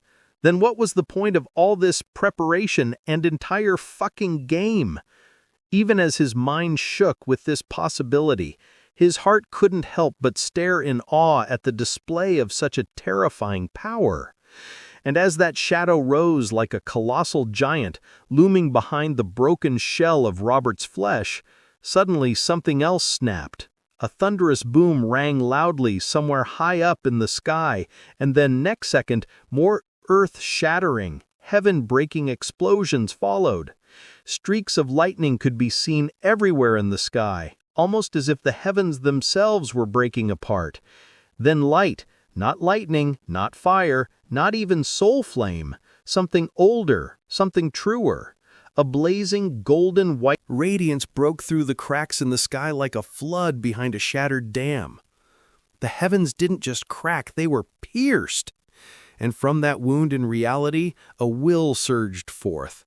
A will a lot more profound than the demon god's ever was. The emerging form of Skull-Zareth reeled, It wasn't fear exactly, but recognition. That frozen grin of sadistic humour faltered. The black frost surrounding it began to retreat, curling inward like ash afraid of wind. For the first time, the demon didn't move forward. From the light stepped a figure. Or perhaps it wasn't stepping at all. Perhaps reality itself was simply shifting to make room for its presence. The figure was wreathed in celestial flame and cloaked in an armor of star-forged sigils that burned with truths too ancient for words. Its face was hidden, obscured by a mask etched with constellations and fate lines, but even the mask pulsed with authority. Return. The voice wasn't loud. It didn't need to be. It resonated in bone, in soul, the kind of command that didn't come from volume, but from law, the original law before systems and rules were written. The black form of Skalsarith's fragment twitched violently, its enormous clawed hand grasping at the void, trying to hold on. "No!" it bellowed. "Don't you dare think this is over. This prey is mine, and he will be mine one way or the other. You are just a fucking lapdog. Don't you dare think that this great Skalsarith is scared of the likes of you." The celestial figure tilted its head slightly, as if regarding a speck of dirt that had dared speak back. No anger, no emotion at all, just pure, implacable stillness. Then a faint shimmer ran along the lines of the star map etched into its mask. One by one the constellations glowed in sequence, like locks turning against the will of eternity. "I am not here to inspire fear," said the figure calmly, each word weighted like a celestial judgment. "I am here to enforce inevitability." The void buckled. A second wave of chains burst from the rift above, these ones forged not from light, but from paradox, each link made from opposing forces, time and void, creation and oblivion, memory and prophecy. They didn't just bind, they rewrote. The laws of manifestation themselves were overwritten as they coiled around the demon's fragment. Skalsarith's form spasmed, its claws shattered mid-gesture, its shadow flesh unraveling into ribbons of void and corrupted will. "You can't erase me," it howled. "This reality is fractured. I will find a way back. I will never submit to you and your system." "Then I will be waiting," the figure intoned, stepping forward. With a flick of a single finger, the space around Skalsarith collapsed in upon itself, like a black hole made of silence. A moment later, the world exhaled. The skies cracked back into blue, though traces of the aftermath lingered. The ground stopped shaking, the cold retreated. Damon, still on his knees, gasped for air as his body trembled uncontrollably, every cell whispering that he had been within reach of extinction. The figure turned. Then, as suddenly as it had appeared, the figure vanished, folding into the same crack in the sky that had brought it here. The light was gone. Everything was gone. Damon remained on his knees, the blood in his veins still echoing with terror and awe. The ground beneath him was scorched and frozen in equal parts, a battlefield of opposites, where divine law and demonic will had clashed in absolute terms. He could still feel the last pulse of that godlike pressure, like a phantom limb pressing against his soul. Behind him, Artemius stirred, coughing blood, but still alive. "What happened? Is he gone?" the old man whispered hoarsely. Damon shook his head. "I have no idea." He looked at the distance where his family, Mark, Kate, and Silvara were still fine. They had by now retreated as far as they possibly could to get away from all of this madness, not that any of it would have helped. Damon let out a sigh. He closed his eyes as the events of the last few minutes flashed in front of him. Every single thing seemed unbelievable. Every single thing felt surreal. The feeling of utter helplessness in front of a being like that was etched in his very soul. He wouldn't forget it any time soon. He did not want to forget it. He did not want to ever feel like that ever again. Damon clenched his fists as he remembered what the demon screamed until the very last moment he was going to come back for him. Damon did not know if this was true or not, or if it was possible or not, but he needed to consider this carefully. He was caught off guard once, and somehow, because something intervened, he was able to come out of it alive. But who knew he would get this lucky a second time as well? He needed to be prepared, just in case the demon really managed to get into our world once again. While Damon was engrossed in his thoughts, suddenly a loud scream echoed in the silence, and he turned around to see Silvara screaming at the top of her lungs. "They are dead! They are all dead!" Damon's heart stopped. His family was dead? He just confirmed they were alive. What was she talking about? And then he saw. The entire clan, the entire fucking army that had come to take him out had now inexplicably dropped dead. Sure, he had taken out some of them, but the others? It was a completely different story. Their deaths seemed a lot more cruel and torturous. All the corpses had twisted expressions of pain on their faces, each contorted in different ways. Their bodies were fine, their blood was intact, no sign of wound or injury, yet all of them had dropped dead right where they were. Their lifeless corpse and hollow eyes stared back, wanting and pleading for someone to save them. Damon let out a sigh and closed his eyes as the events of the last few minutes flashed in front of him. Every single thing seemed unbelievable. Every single thing felt surreal. The feeling of utter helplessness in front of a being like that was etched in his very soul. He wouldn't forget it any time soon. He did not want to forget it. He did not want to ever feel like that ever again. Damon clenched his fists as he remembered what the demon screamed until the very last moment. He was going to come back for him. Damon did not know if this was true or not, or if it was possible or not, but he needed to consider this carefully. He was caught off guard once, and somehow, because something intervened, he was able to come out of it alive. But who knew he would get this lucky a second time as well? He needed to be prepared just in case the demon really managed to get into their world once again. While Damon was engrossed in his thoughts, suddenly a loud scream echoed in the silence, and he turned around to see Silvara screaming at the top of her lungs. "They are dead! They are all dead!" Damon's heart stopped. His family was dead? He just confirmed that they were alive. What was she talking about? And then he saw. The entire clan.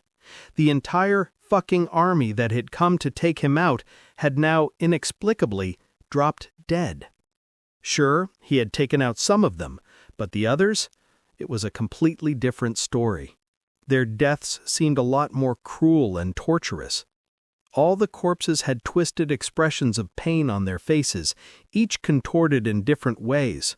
Their bodies were fine. Their blood was intact, no sign of wound or injury. Yet all of them had dropped dead right where they were. Their lifeless corpses and hollow eyes stared back, wanting and pleading for someone to save them. Damon let out a sigh and closed his eyes. He did not have to guess what happened here. It was clear Robert had sacrificed his entire clan to summon the demon god, which in the end had consumed every single one of them. It did not even let Robert off. Every single person was dead. Damon's gaze swept across the battlefield once more, taking in the grotesque stillness, the dozens of twisted bodies, the frozen screams etched into their faces, the scorched sigils carved into the soil like some cursed altar. The sad reality sank in. What made Robert trust a demon of all things? Damon didn't need the full story to guess. He'd seen that look before. desperation so hopeless that it carved out a man's soul and left behind only hunger. Maybe Robert had been promised power, freedom, vengeance. Maybe he was a true believer in whatever lies Kal Zareth had whispered through their connection. Or maybe the demon had muddled his brain right from the beginning, giving him no chance at all. That sort of mind control should be easy when the difference between their levels was so vast, almost incomparable. The man was probably nudged into madness, one whisper at a time, until he offered up everything, even his clan, just to touch something more. Desperation is a parasite, Mike murmured. It makes people kneel before monsters. But then he laughed. Who am I to judge the poor guy? Did I not do the same thing? I sought the legendary weapon of the vampire clan that could change the fate of someone like me. I too was once desperate enough to spend every waking second working tirelessly just to have a shot at being powerful. He closed his eyes and tried to calm himself down. There were a lot of conflicting emotions within him and a feeling of overwhelming dread and hopelessness. He did not know how to live among gods and monsters who could squeeze him and his entire world in a single second. How does one make peace with something like that? He shivered. Here, he thought that he had a second chance in life, and he would finally be able to rewrite his fate. But the reality was cruel. He was just a speck of dust caught in the winds of these powerful monsters. He could fight, he could work tirelessly. In the end, nothing mattered at all. He was at the mercy of these monsters. Damon clenched his fists as his blood boiled unbearably. He couldn't stomach such a thought. Something inside him did not want to feel so small and helpless. He needed to break free of the shackles binding him. He needed to somehow get through the obstacles in his way. He needed to become a monster himself. He had never thought of this before. Survival was the only thing on his mind, but this incident had left a lasting impact on him. Damon silently stood there as Silvara wailed loudly in the background with inconsolable pain.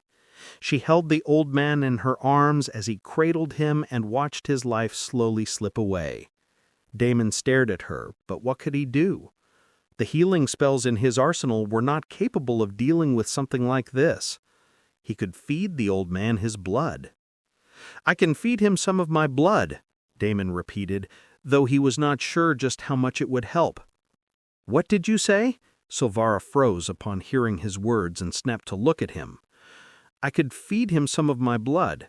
It will heal him a little, maybe even have a chance to convert him into a vampire, though I don't know how much of a soul injury he suffered. I don't know if the vampiric transformation would be complete with such a soul injury." Silvara trembled. As if she had suddenly seen a flicker of light in a nightmare of never-ending darkness, she pleaded and begged him, "Please, please do something. Please at least try. Please, if it is you, then you can do it. Please, I will do anything for you in return. I will give you all of our soul arts." She hurriedly wiped her eyes, even as she continued sobbing. "I will give you the cosmic vessel blueprint that I found. You can have me. You can have everything. Please, please try to save him." Damon let out a sigh, seeing her desperate situation, but before he could open his mouth, another voice sounded. "My child, will you still not let this old man go? Why are you still by my side?" Artemius smiled as he looked up at Silvara. His smile was steeped in sadness and misery, but one could see that the old man truly cared for her. "Grandpa, please! Grandpa, please! I cannot lose you too!" Silvara broke down, holding the old man's hand and sobbing uncontrollably. Damon could no longer see the proud, bold woman he always had known her to be. The woman right now was a complete mess, someone who would go to any extent for the sake of her loved one. He walked over and knelt next to the old man. He then started to prick his wrist to drain some blood into the old man's mouth, but before he could do anything, the old man shook his head. "I am what I am. Until the very end, I would like to be what I am. true to my soul and my sword. I do not fear death, blood god. You do not have to bleed for me." Damon paused. He was shocked to see the old man react this way. His words struck something inside him, something that was both frustrating and deeply admirable.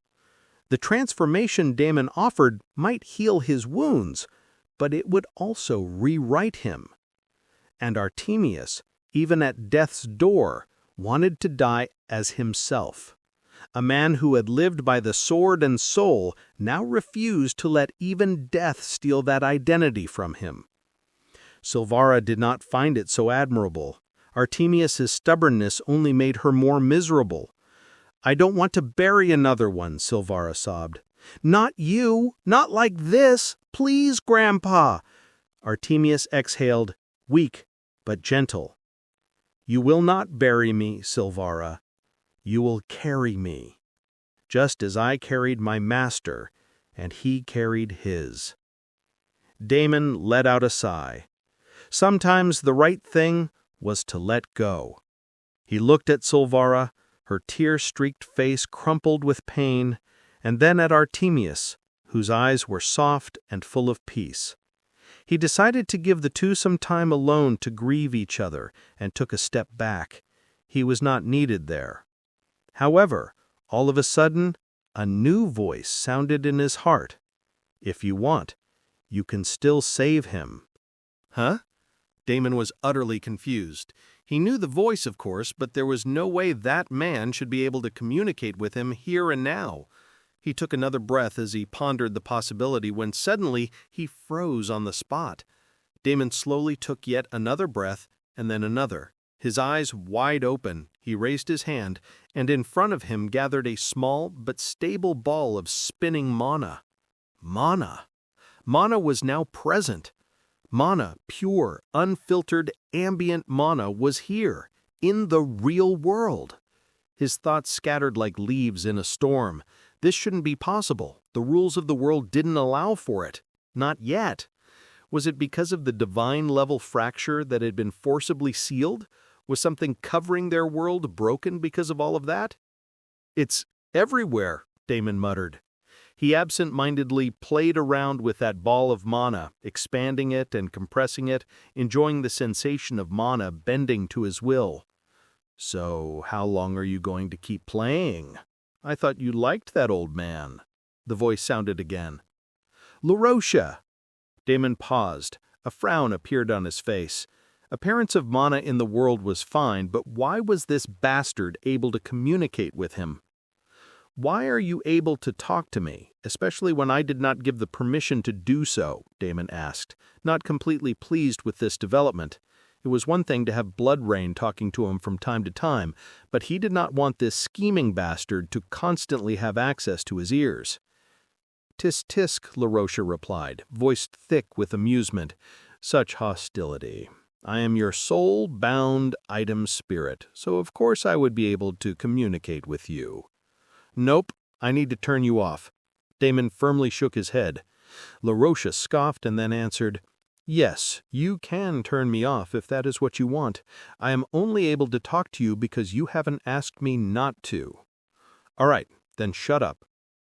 "Aren't you curious about the old man at all? Don't you want to save him, Master?" Damon's face twitched. To begin with, he did not ask about that because why the hell would LaRoche ever help him? The fact that this guy repeatedly kept asking about the same thing only made it more and more suspicious. "What's the catch? Do you need something from me?" LaRoche sat silent for a while. "You know, Blood God, I am deeply offended by your insinuations, but I will let it go because time is really precious at the moment. I don't need anything in return from you.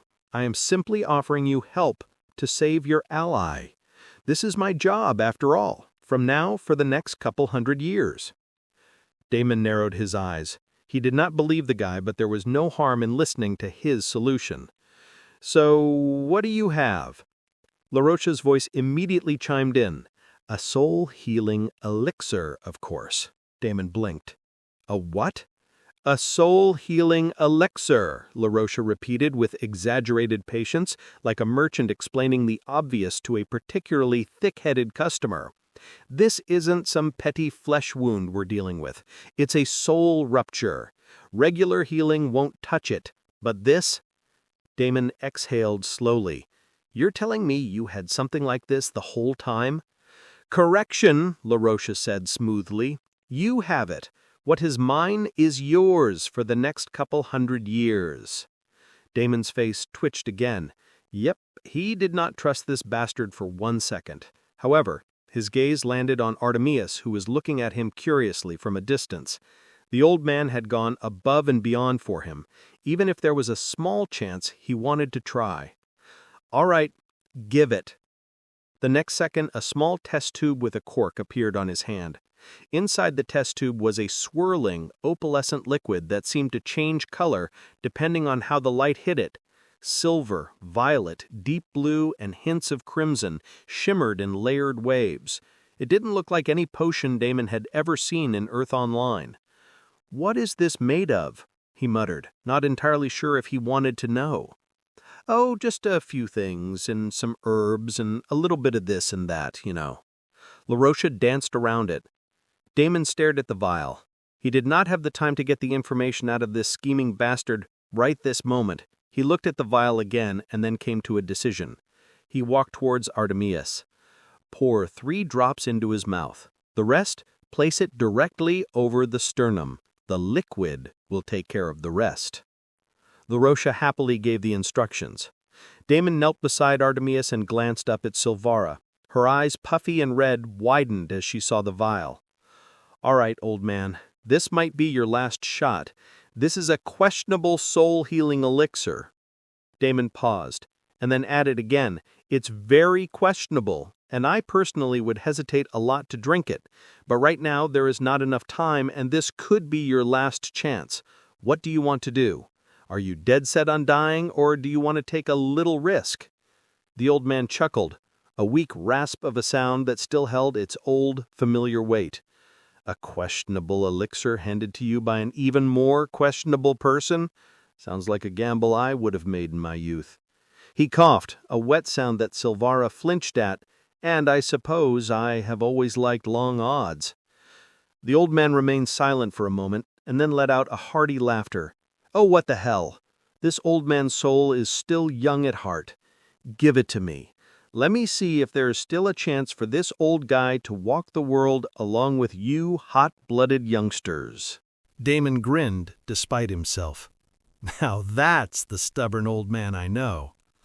Silvara let out a choked laugh that sounded suspiciously like a sob. She quickly wiped her cheeks, nodded rapidly. Thank you, she whispered. Damon uncorked the vial with a soft pop. Carefully, he tilted it and let 3 shimmering drops fall into Artemius's mouth. The old man's lips moved as if tasting thunder. Then Damon lowered the rest of the vial to Artemius's chest, just over his sternum. As soon as the liquid touched skin, it evaporated into threads of pure light and slipped beneath the surface, vanishing like mist into dry earth. The change was instant. Runes not of any earthly language flared across Artemius's chest and arms, burning white one moment, then deep gold the next. Damon could feel something rippling outward from the old man's body. Artemius arched, his eyes rolling back for a second, as golden filaments laced through his aura. His body trembled, but this time it wasn't death clawing at him. It was life, dragged back from the edge and stitched into place with ancient threads. After what felt like an eternity held in a single breath, Artemius slowly opened his eyes. Not pale, not glazed. Clear, focused, alive. "Well, damn," he croaked, flexing his fingers. "That tasted worse than anything I have ever put in my mouth, but it seems to have worked." Damon exhaled a long breath. "Glad you're alive, old man." Silvara collapsed beside her grandfather, gripping his hand like it was the last anchor in the world, her tears this time of stunned relief.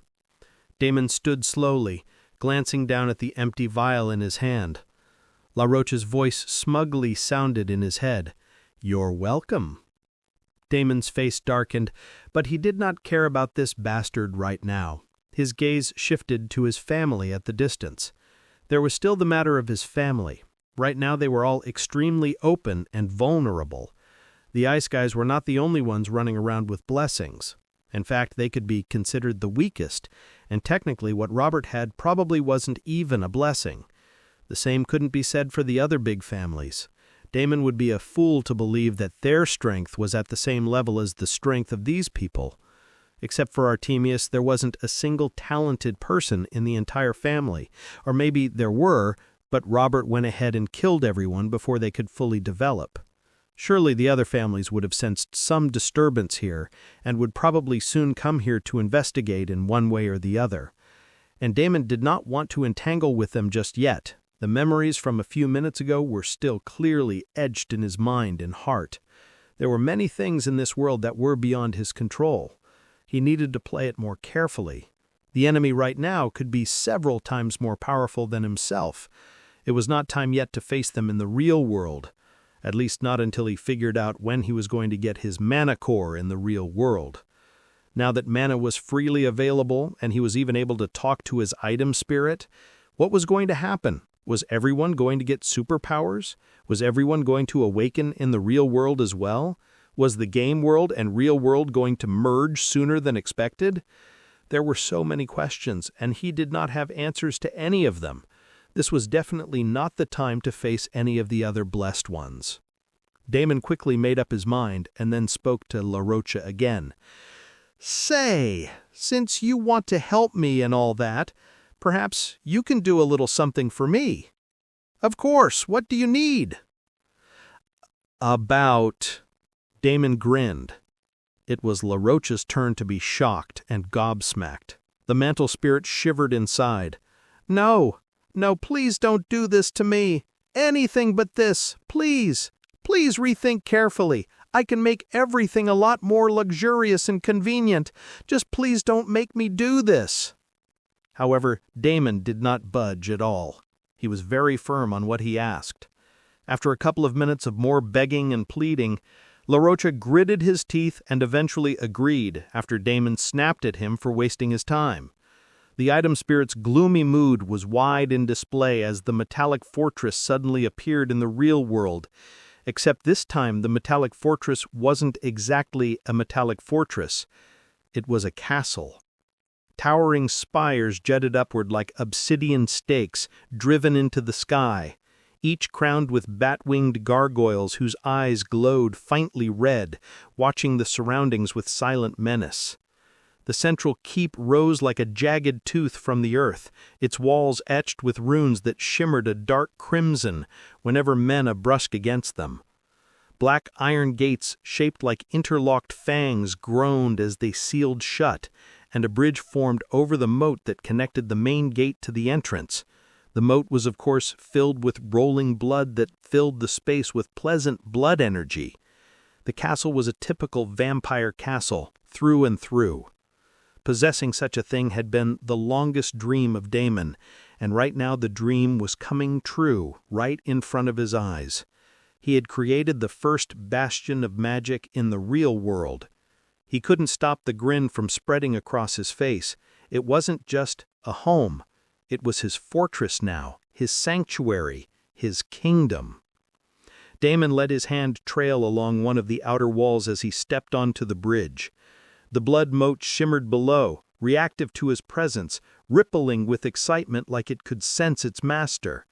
Even the gargoyles tilted their heads ever so slightly, acknowledging the one they were bound to guard. It was perfect. "Perfect," Damon whispered with satisfaction. "It's so gauche, over the top, completely lacking in refinement," La Rocha muttered, his tone thick with disdain. "It looks like a teenager's fever dream after too much blood wine." Damon happily ignored him. "Now let's start with the defensive barriers, etc., and etc. Make this place as strong and impenetrable as the metallic fortress was." His eyes gleamed, voice hardening. "You cannot be careless with this part. The castle has to be absolutely untouchable. I want it warded against scrying, teleportation, curses, memory charms, and whatever other foul tricks these legacy bastards might try." LaRocha sighed dramatically. "Yes, yes, I will get on that. Do your job properly without finding loopholes. I enjoy not getting assassinated in my sleep," Damon said flatly. "Fine, fine. I'll begin the layering." LaRocha became silent as he quickly got to work.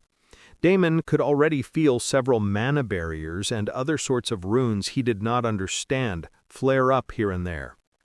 Behind him, Silvara and Artemis were staring at the castle slack-jawed.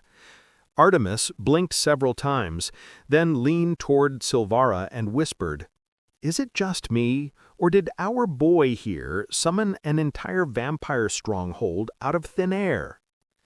Silvara didn't respond at first. Her wide eyes tracked the glowing runes and towering spires like someone watching a divine miracle unfold. "No," she finally breathed, voice reverent and bewildered. "It's not just you. I think he really did." A shrill shriek echoed overhead as one of the bat-winged gargoyles animated and leapt to a higher perch, its eyes sweeping the terrain like a paranoid sentry. Faint chants began to resonate from the walls, subtle, low-frequency vibrations that made the hairs on the back of one's neck rise.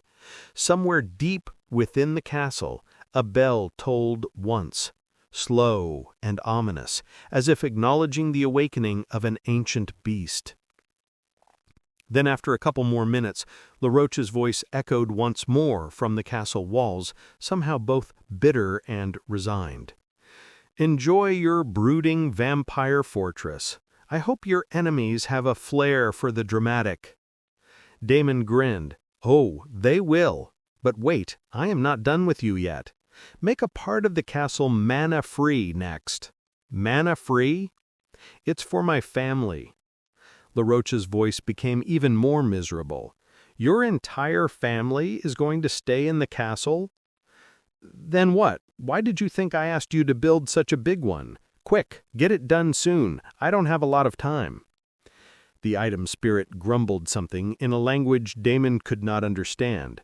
Damon did not give two shits about it. He only made a mental note to ask the item spirit later for a language compendium skill crystal or something like that, so that he could be familiar with as many languages as possible. The item spirit busied itself and soon came back with positive results another couple of minutes later. "It's done," LaRocha finally announced, voice soaked in reluctant obedience. "I've carved out an entire wing isolated from the rest of the castle's mana flow." Damon nodded, satisfied. "Good. That'll keep them safe for now. All right, no need to waste any more time." He had already asked Mark to walk back over with his family and Kate and her mother, and the group reached the castle gate soon. "Everyone, let's get inside first. We can talk about everything later." The heavy iron gates creaked open with an almost ceremonial groan, revealing a long, torch-lit corridor lined with crimson banners and polished obsidian columns. A gust of warm air rolled out, carrying with it a faint scent of blood. Damon absolutely loved it. So did Mark and Kate, but the others could only find it creepy and icky. Damon stepped through first, his silhouette framed by the looming arches and the firelit glow, casting a shadow that stretched like a king's across the stones. Behind him came Mark, carrying a wide-eyed toddler in one arm and guiding Georgina and John and Damon's parents with the other. Kate followed, her steps still unsteady from the aftershocks of everything. Her mother walked beside her, holding her hand tightly, eyes flicking to the gargoyles above with visible unease. Everyone was in silent shock. While the group was observing everything around them, Damon signaled for Silvara to get in as well, along with Artemius. The two of them did not say anything. Silvara helped the old man walk inside. He was still recovering and needed more time to completely heal. Together they stepped through the archway, and the gates groaned closed behind them. Damon was already ahead, his boots clicking against the marble floor as he moved. "The mana-free wing is to the right," he said without looking back. "LaRocha's ensured it's stable, comfortable, and to your liking. You should all go and pick out your rooms and take a rest. I still have something to do." Everyone nodded and started walking to the right. Damon's father, Anderson, took the lead and gulped as he opened the first door. Immediately, his eyes widened in shock. Inside, there was a huge, luxurious bedroom fit for royalty. A canopied bed draped in crimson and silver silk stood at the center, flanked by floating candelabras that flickered gently with flame-free light. Even the floor was covered with a plush, dark red carpet that muffled every step. Anderson stepped inside with stunned reverence. I think this might be bigger than our entire apartment." Georgina peeked in behind him, her mouth hanging open. "Maybe I can—" She opened her mouth, but Mama Linda was faster. "Move! Father and I will be staying here." Damon wanted to tell them that all the rooms would be equally big and luxurious, but he decided to let them figure it out for themselves. After everything that happened, it wasn't too bad to distract everyone like this with some much-needed pampering.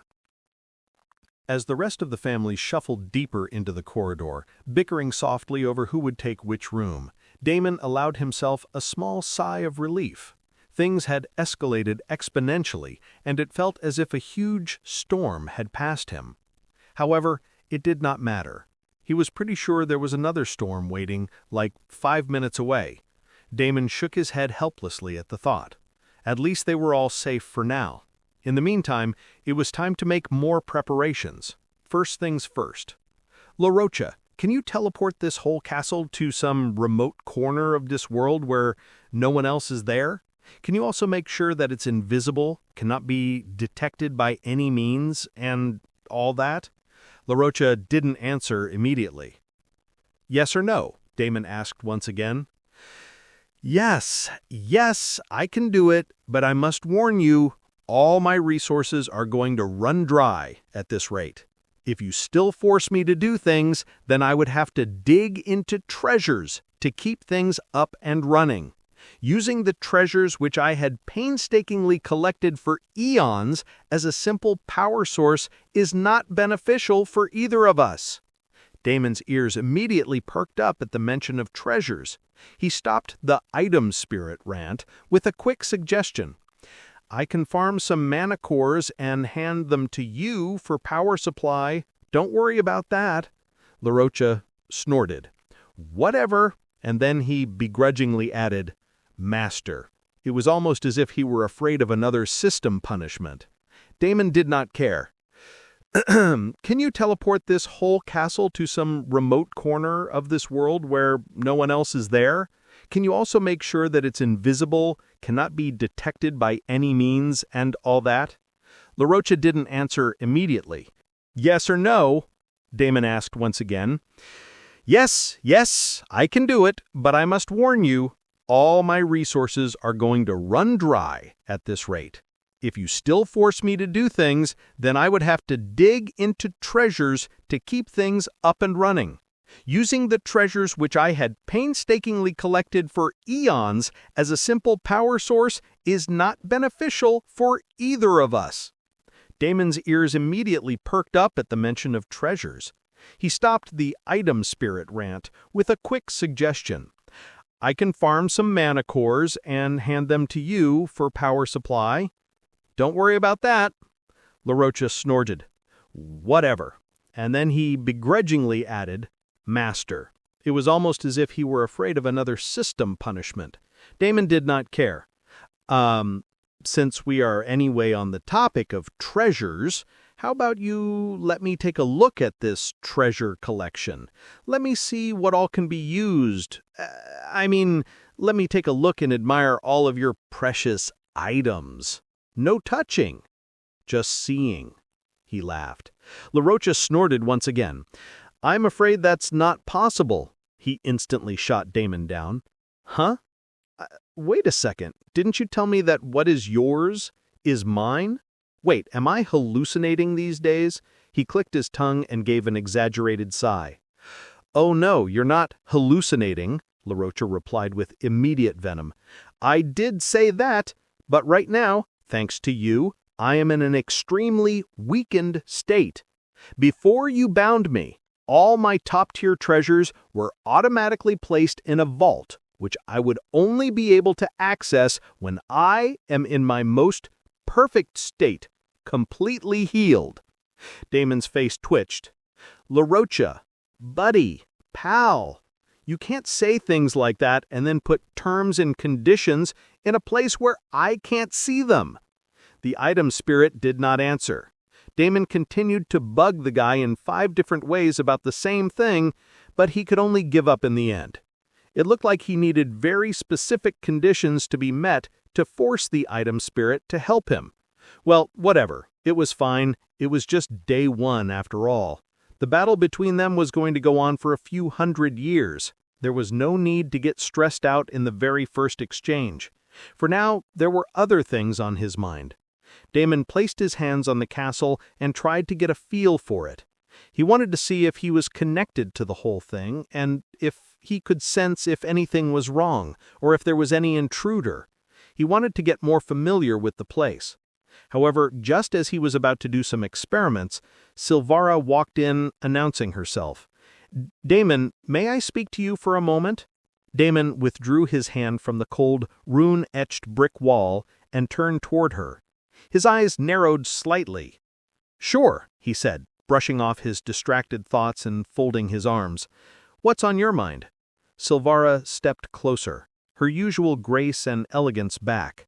Her silver hair was damp from the snow outside, and her expression was unreadable and poised.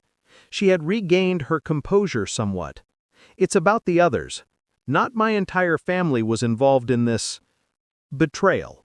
Okay, Damon nodded. Honestly, he did not have anything against her or the clan. It was just that single person who brought about the ruin of their entire family.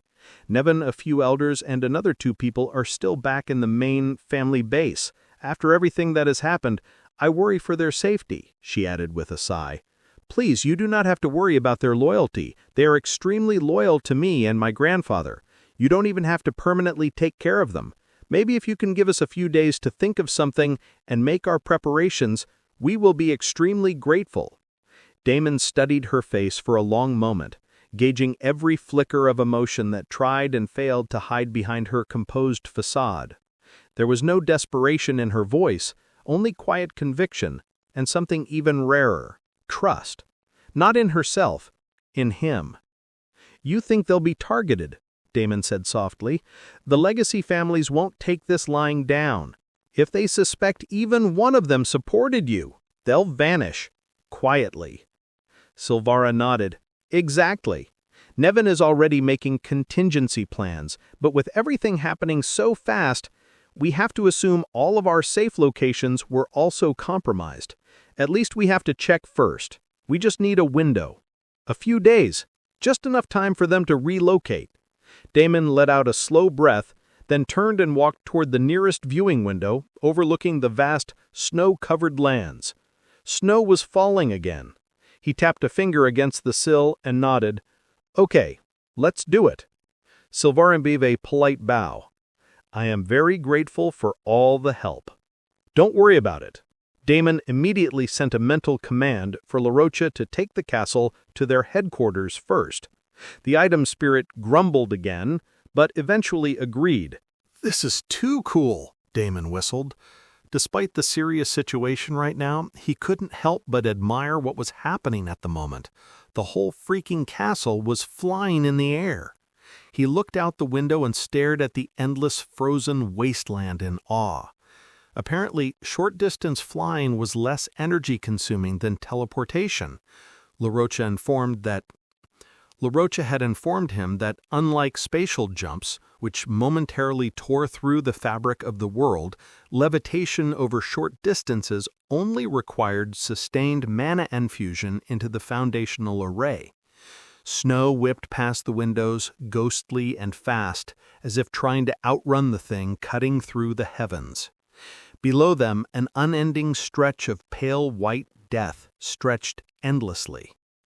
Damon leaned forward, pressing a hand to the window as if he could absorb the surreal moment into his skin.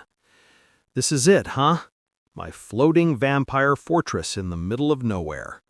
Not gonna lie, 10-year-old me would be weeping tears of joy." LaRocha's voice emerged in a dry huff. 10-year-old you clearly had no taste, and the current you also have no taste. Damon laughed, the sound echoing faintly off the polished stone and velvet-draped walls. "You wound me, LaRocha. Here I thought we were bonding." "If by bonding you mean dragging me across this wasteland while bleeding me of all my reserves, then yes, we're practically family," the spirit muttered. The castle dipped slightly, adjusting course as it skimmed above a jagged ridge of ice-encrusted peaks. Soon, in another few minutes, they reached the location, and they could already see the ice dome in the distance. They hadn't traveled a lot of distance in the first place before the accident happened, so the return was just as fast. Once they arrived closer, Damon asked LaRocha to set the castle down, allowing Silvara to walk out. The enormous castle settled atop the frozen plains with a soundless grace, its spires cutting like fangs into the sky, the snow curling gently around its base as though afraid to touch it. Silvara stood at the open archway of the grand entrance, her golden hair fluttering behind her. She turned once to look at Damon, her expression unreadable, half grateful and half burdened. "Thank you," she said softly, "for everything. I will go in and bring the others as well, as some resources we have managed together." Damon nodded. "Just don't take too long." Silvara gave him a small, knowing smile before stepping into the snow. As she vanished into the distance, heading toward the barely visible shimmer of the ice dome, Damon stayed at the gate a moment longer, watching the white horizon. Behind him, LaRocha muttered, "You've got too many moving parts already. You keep adding more, and eventually something's going to snap. Isn't saving that old man more than enough? Even that woman is not worth keeping around." Damon laughed, the sound echoing faintly off the polished stone and velvet-draped walls. "You wound me, LaRocha. Here I thought we were bonding." "If by bonding you mean dragging me across this wasteland while bleeding me of all my reserves, then yes, we're practically family," the spirit muttered. The castle dipped slightly, adjusting course as it skimmed above a jagged ridge of ice-encrusted peaks. Soon, in another few minutes, they reached the location and they could already see the ice dome in the distance. They hadn't traveled a lot of distance in the first place before the accident happened, so the return was just as fast. Once they arrived closer, Damon asked LaRocha to set the castle down, allowing Silvara to walk out. The enormous castle settled atop the frozen plains with a soundless grace, its spires petting like fangs into the sky, the snow curling gently around its base as though afraid to touch it. Silvara stood at the open archway of the grand entrance, her golden hair fluttering behind her. She turned once to look at Damon, her expression unreadable, half grateful and half burdened. "Thank you," she said softly, "for everything. I will go in and bring the others as well, as some resources we have managed to gather." Damon nodded. "Just don't take too long." Silvara gave him a small, knowing smile before stepping into the snow. As she vanished into the distance, heading toward the barely visible shimmer of the ice dome, Damon stayed at the gate a moment longer, watching the white horizon. Behind him, LaRocha muttered, "You've got too many moving parts already. You keep adding more, and eventually something's going to snap. Isn't saving that old man more than enough? Even that woman is not worth keeping around." Damon chuckled. You need to give more chances to others before coming to conclusions about them. They might surprise you if you do. She's just asking for a little help, and I won't lose anything by doing so." La Rocha snorted. "Compassionate, noble, heroic. Oh, you sound like one of those bright-eyed protagonists from a third-rate bard's tale. It's revolting." Damon smirked, still watching the snow swirl like restless ghosts. He did not answer the item spirit. Instead, he stared ahead silently. The future was uncertain for sure, and he could use more allies, but that wasn't the reason he was helping Silvara. Damon's mind flickered back to the fierce swordsmanship of the old guy. It was thanks to Artemius that he was able to force the demon's hand and get out of the mess they were all in. It may be his strength alone would have been enough, but that old man jumped into the fire for him, for the word he gave him, and he had to respect that. He was not a complete bastard after all. He did not plan to babysit their whole group for the rest of his life, but he definitely did not mind lending a small helping hand. Damon continued looking outside as the events of the fight once again ran through his mind. He couldn't help but think about it again and again. He let out a sigh and was about to turn back when he noticed that Silvara was back, along with a small group. There was Nevin, a handful of elders, and finally 2 robed figures. In total, there were just 10 of them. Damon's brows lifted slightly at the sight. Only 10? Out of an entire ancient clan, that was all who remained loyal? It felt very odd.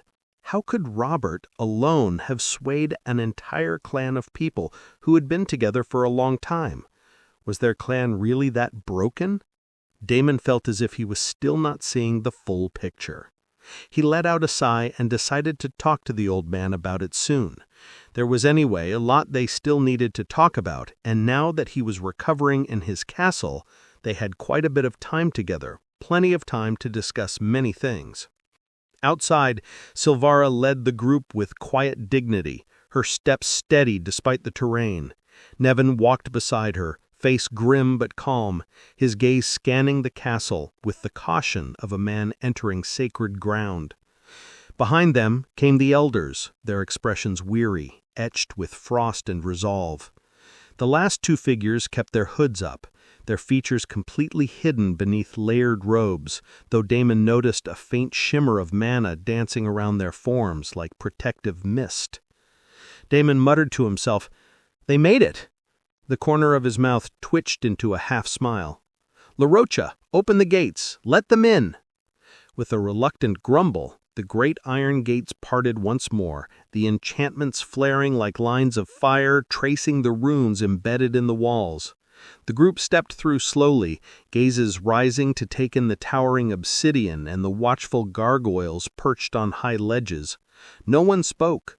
The scene was simply too shocking to take in. What the hell was this castle, and how did it come here all of a sudden? The flamboyant style was simply too much to digest. Damon walked forward to greet them. "Welcome," he said simply, voice echoing in the vast stone hall. "This place isn't what you're used to, but it'll do. You'll be safe here." Silvara gave Damon a grateful glance, her eyes softening. "We'll do our best not to burden you further." Damon waved the words away. "Don't worry about it. There are empty quarters on the east wing. Take your time, get some rest. We'll talk more once you've settled." With that, the group moved deeper into the stronghold, and Damon turned back toward the window. This time, La Rocha was going to teleport the whole castle, and he was kind of curious where the item spirit was going to take them. As he silently stared outside, all of a sudden, he felt a figure bounding toward him, and before Damon could react, 2 arms embraced him from the back, and someone hugged him tightly. Damon froze, and his heart rate quickened. No way, it couldn't possibly be. Unfortunately, no good deed goes unpunished, and in Damon's case, this seemed to have come true almost instantaneously. Surprise! Now we can be together both in the real world and inside the game world. A familiar voice sounded behind him, a voice so sweet and so melodious and oh so full of love, but it only made the hair on Damon's back stand up straight. "Aurora?" Damon gulped and spoke the name he was almost too afraid to speak up. "Of course it's me, dummy. Who else would it be?" Aurora giggled. He turned around slowly, as if hoping that maybe, just maybe, he was hallucinating. But no, there she was, Aurora, in the flesh, dressed in a simple pair of blue jeans and a white t-shirt, which did nothing to bring down her absolutely stunning beauty or her unhinged presence. Her silver blonde hair shimmered even under the dull castle torchlight, and her eyes sparkled with manic devotion, like a romantic villainess who had just found her favorite obsession again. "What? How?" Damon blinked, genuinely rattled. He took a small, involuntary step back. "How are you even here?" Aurora's smile widened, far too pleased with herself. "Wouldn't you like to know? I was going to surprise you today, but instead, you gave me the surprise." Damon still did not understand. "We were staying with Silvera, and suddenly we got a message that many things had happened. We were going to hurry to support you, but before that, everything was already over," the other person standing next to Aurora explained. Naturally, this was none other than the fire goddess Myra. Damon gulped. "So you both are with them?" Myra nodded, but Aurora tilted her head with a small pout. "Not with them, with you, blood god. This way I can give you my blood whenever you need it. We don't need to be apart at all. Don't you think it's very convenient?" She beamed with happiness, looking all cute and bubbly. Damon gulped again. Myra could no longer digest the events unfolding in front of her and mumbled something before she slowly walked out of the room, leaving behind just Damon and Aurora. But thanks to his shitty luck, this did not last long. The next moment, Kate wandered back to find him for something, as did Silvera. Suddenly, just like that, Damon found himself in the presence of the same three women all over again. This was the exact situation he had wanted to avoid at all costs, and yet here he was once again, in less than a day? Damon felt as if his brain was going to short circuit. He did not like this confrontation, not one bit. Cough, cough. "Everyone, I am extremely sorry, but I need a break. I am very tired and drained after the fight. Can I meet with all of you in a little bit?" All three of them looked at him with kind and caring eyes, so much so that it made Damon freeze mid-step. There was no anger, no jealousy, no competition in their expressions, just concern. Genuine, unfiltered concern, the kind that made his carefully honed instincts for self-preservation falter. Aurora stepped forward first, her voice soft and radiant as always. "It's okay, Damon. You don't have to explain anything. Just rest. We'll be here when you're ready." Kate gave a shy, encouraging smile, her hands clasped in front of her.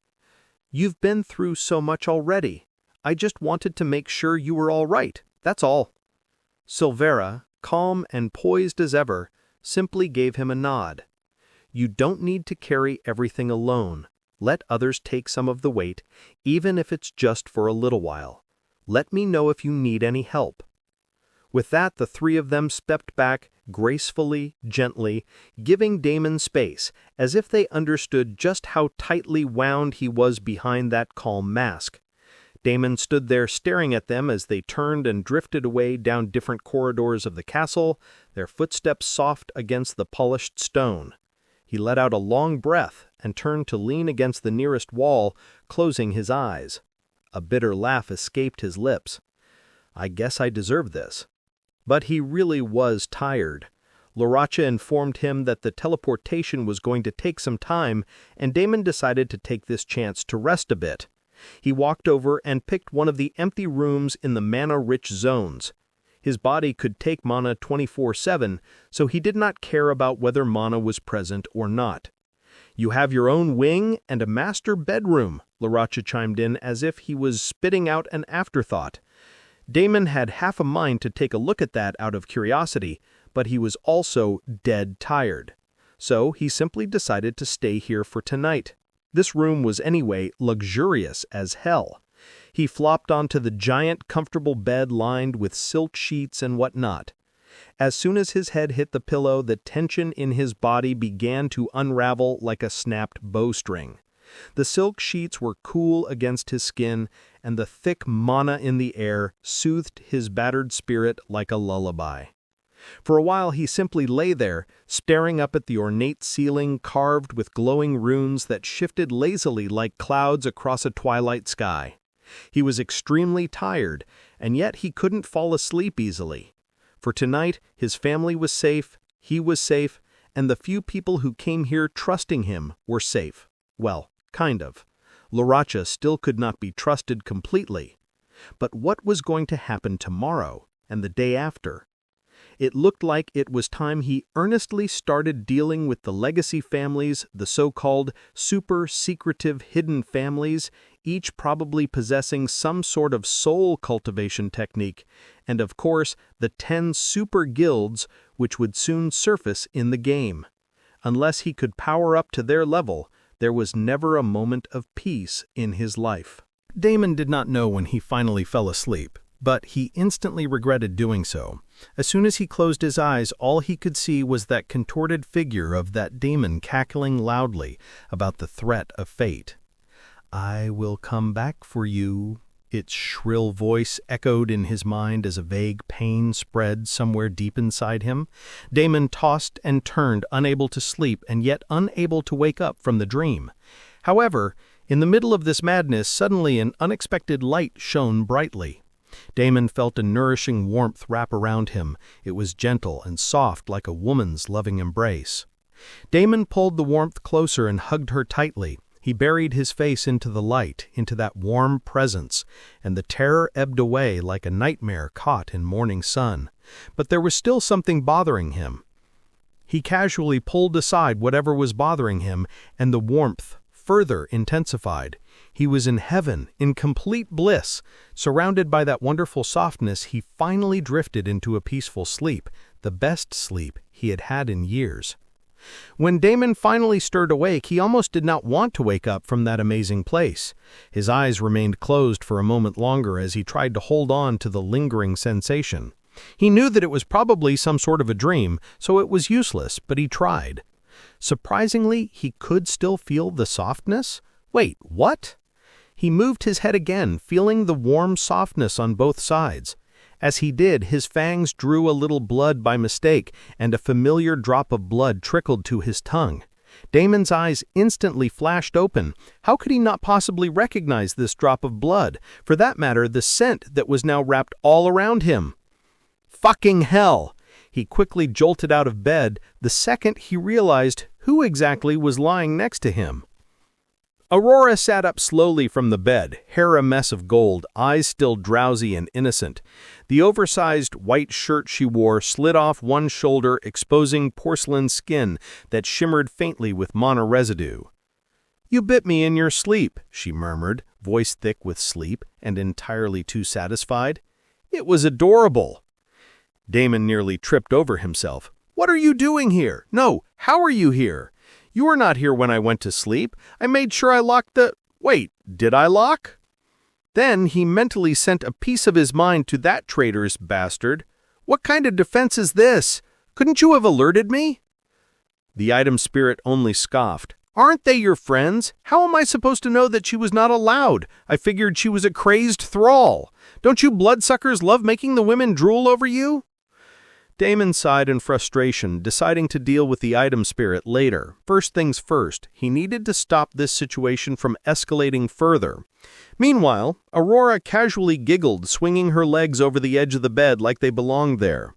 "I am sorry. Did I surprise you? I only came by yesterday to make sure you were okay. I mean, when we last met, you looked so stressed. I couldn't just leave you alone, could I? Besides," her eyes gleamed with dangerous affection, "you hugged me so tightly. I had no choice." But to stay. Damon wanted to slap himself. This conversation was pointless. It was better to send her out first. He quickly changed his tactics and started blurting out words. I see. I think I was having a bad dream or something, so you definitely helped me out there. Thank you for that.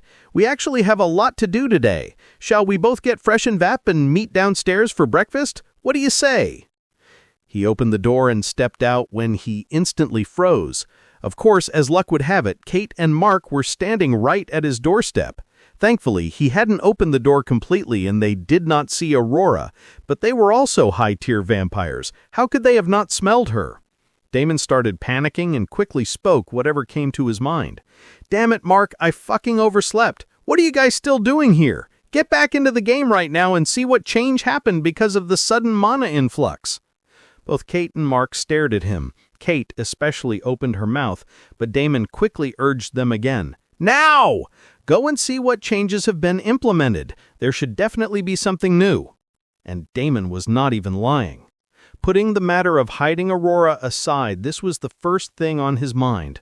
Both of them nodded and immediately did as he insisted, though not without raising eyebrows.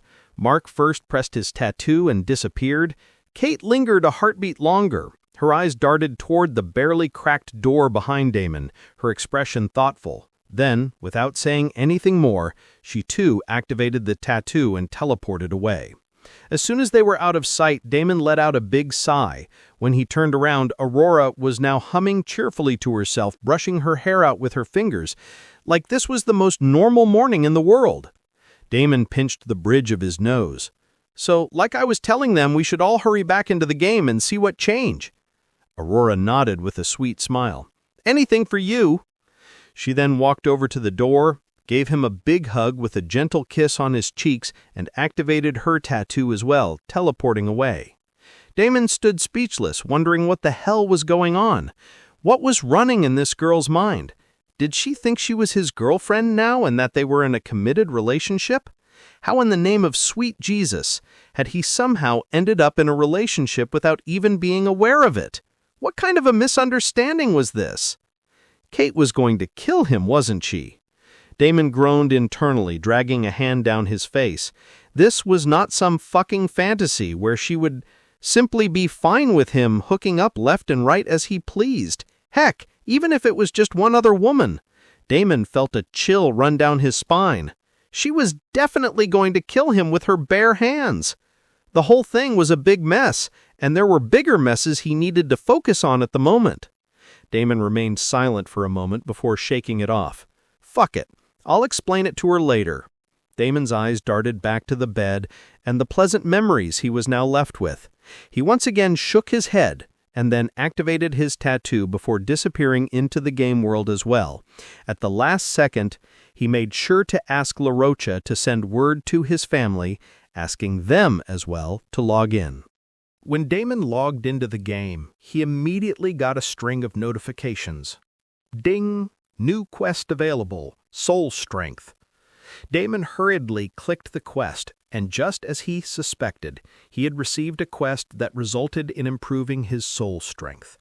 Quests like this were at least S rank, super rare quests in his last life, but this one was nothing like it. It was just a basic quest.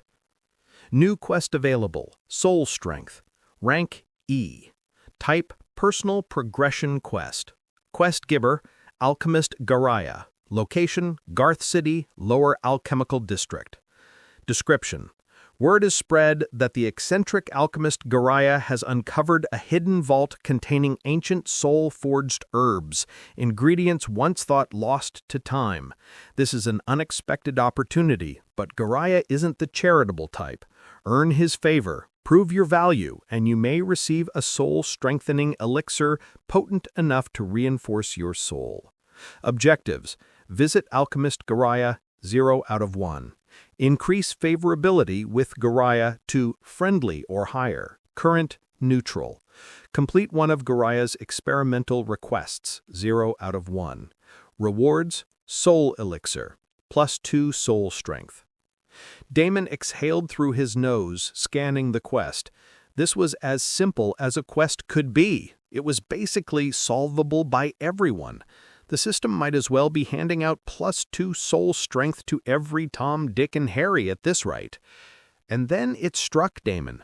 Maybe that's exactly what the system was doing. It was simply adjusting the balance that had been disturbed. Thanks to mana being shoved into their world a lot sooner than it was supposed to happen, literally, the entire world was now vulnerable and weak. The system, ever cold and pragmatic, was in no business of charity. If it was suddenly allowing people to strengthen their souls, one of the most protected and high-tier forms of progression, it meant only one thing. It was trying to bulk up the population, like a doctor might hand out antibiotics before a viral outbreak. Damon shuddered to think of the future. Beyond the mana integration and beyond the game merging with the real world, what was going to happen after that? Were demons and gods going to enter our world? Would the system still maintain balance even then? For some reason, he had a feeling that would not be happening. If this was a sort of tutorial period for them, then the real deal hits. Everything was probably going to change. He stared at the bustling streets of Garth City for a moment, watching players and NPCs go about their business, completely unaware of the storm gathering over their heads. Most would probably rush to complete this quest, excited at the chance to power up. Few would question why such a gift was being offered in the first place. Fewer still would think about the implications. Damon's expression darkened as he closed the quest window. His mind raced through a dozen possibilities, each worse than the last. He closed his eyes, steadied his mind for a moment, and calmed down. Shit was definitely going to hit the fan, but there was no use panicking over it. He needed to stay calm and prepare. That was all he could do. Damon knew he wasn't like other players. He had a powerful ability. He had a unique chance here. He had the power to completely turn the tables. Even if demons and gods did enter the world in the future, there was even a slight possibility he could become as powerful as them. Damon knew he was reaching more than he should, but there was no other choice. He had to become as powerful as that demon. One way or the other, there was simply no other choice. "Uncle, I am here!" A cute little fluffball bounded over to him and hugged him tightly, snapping him out of his thoughts.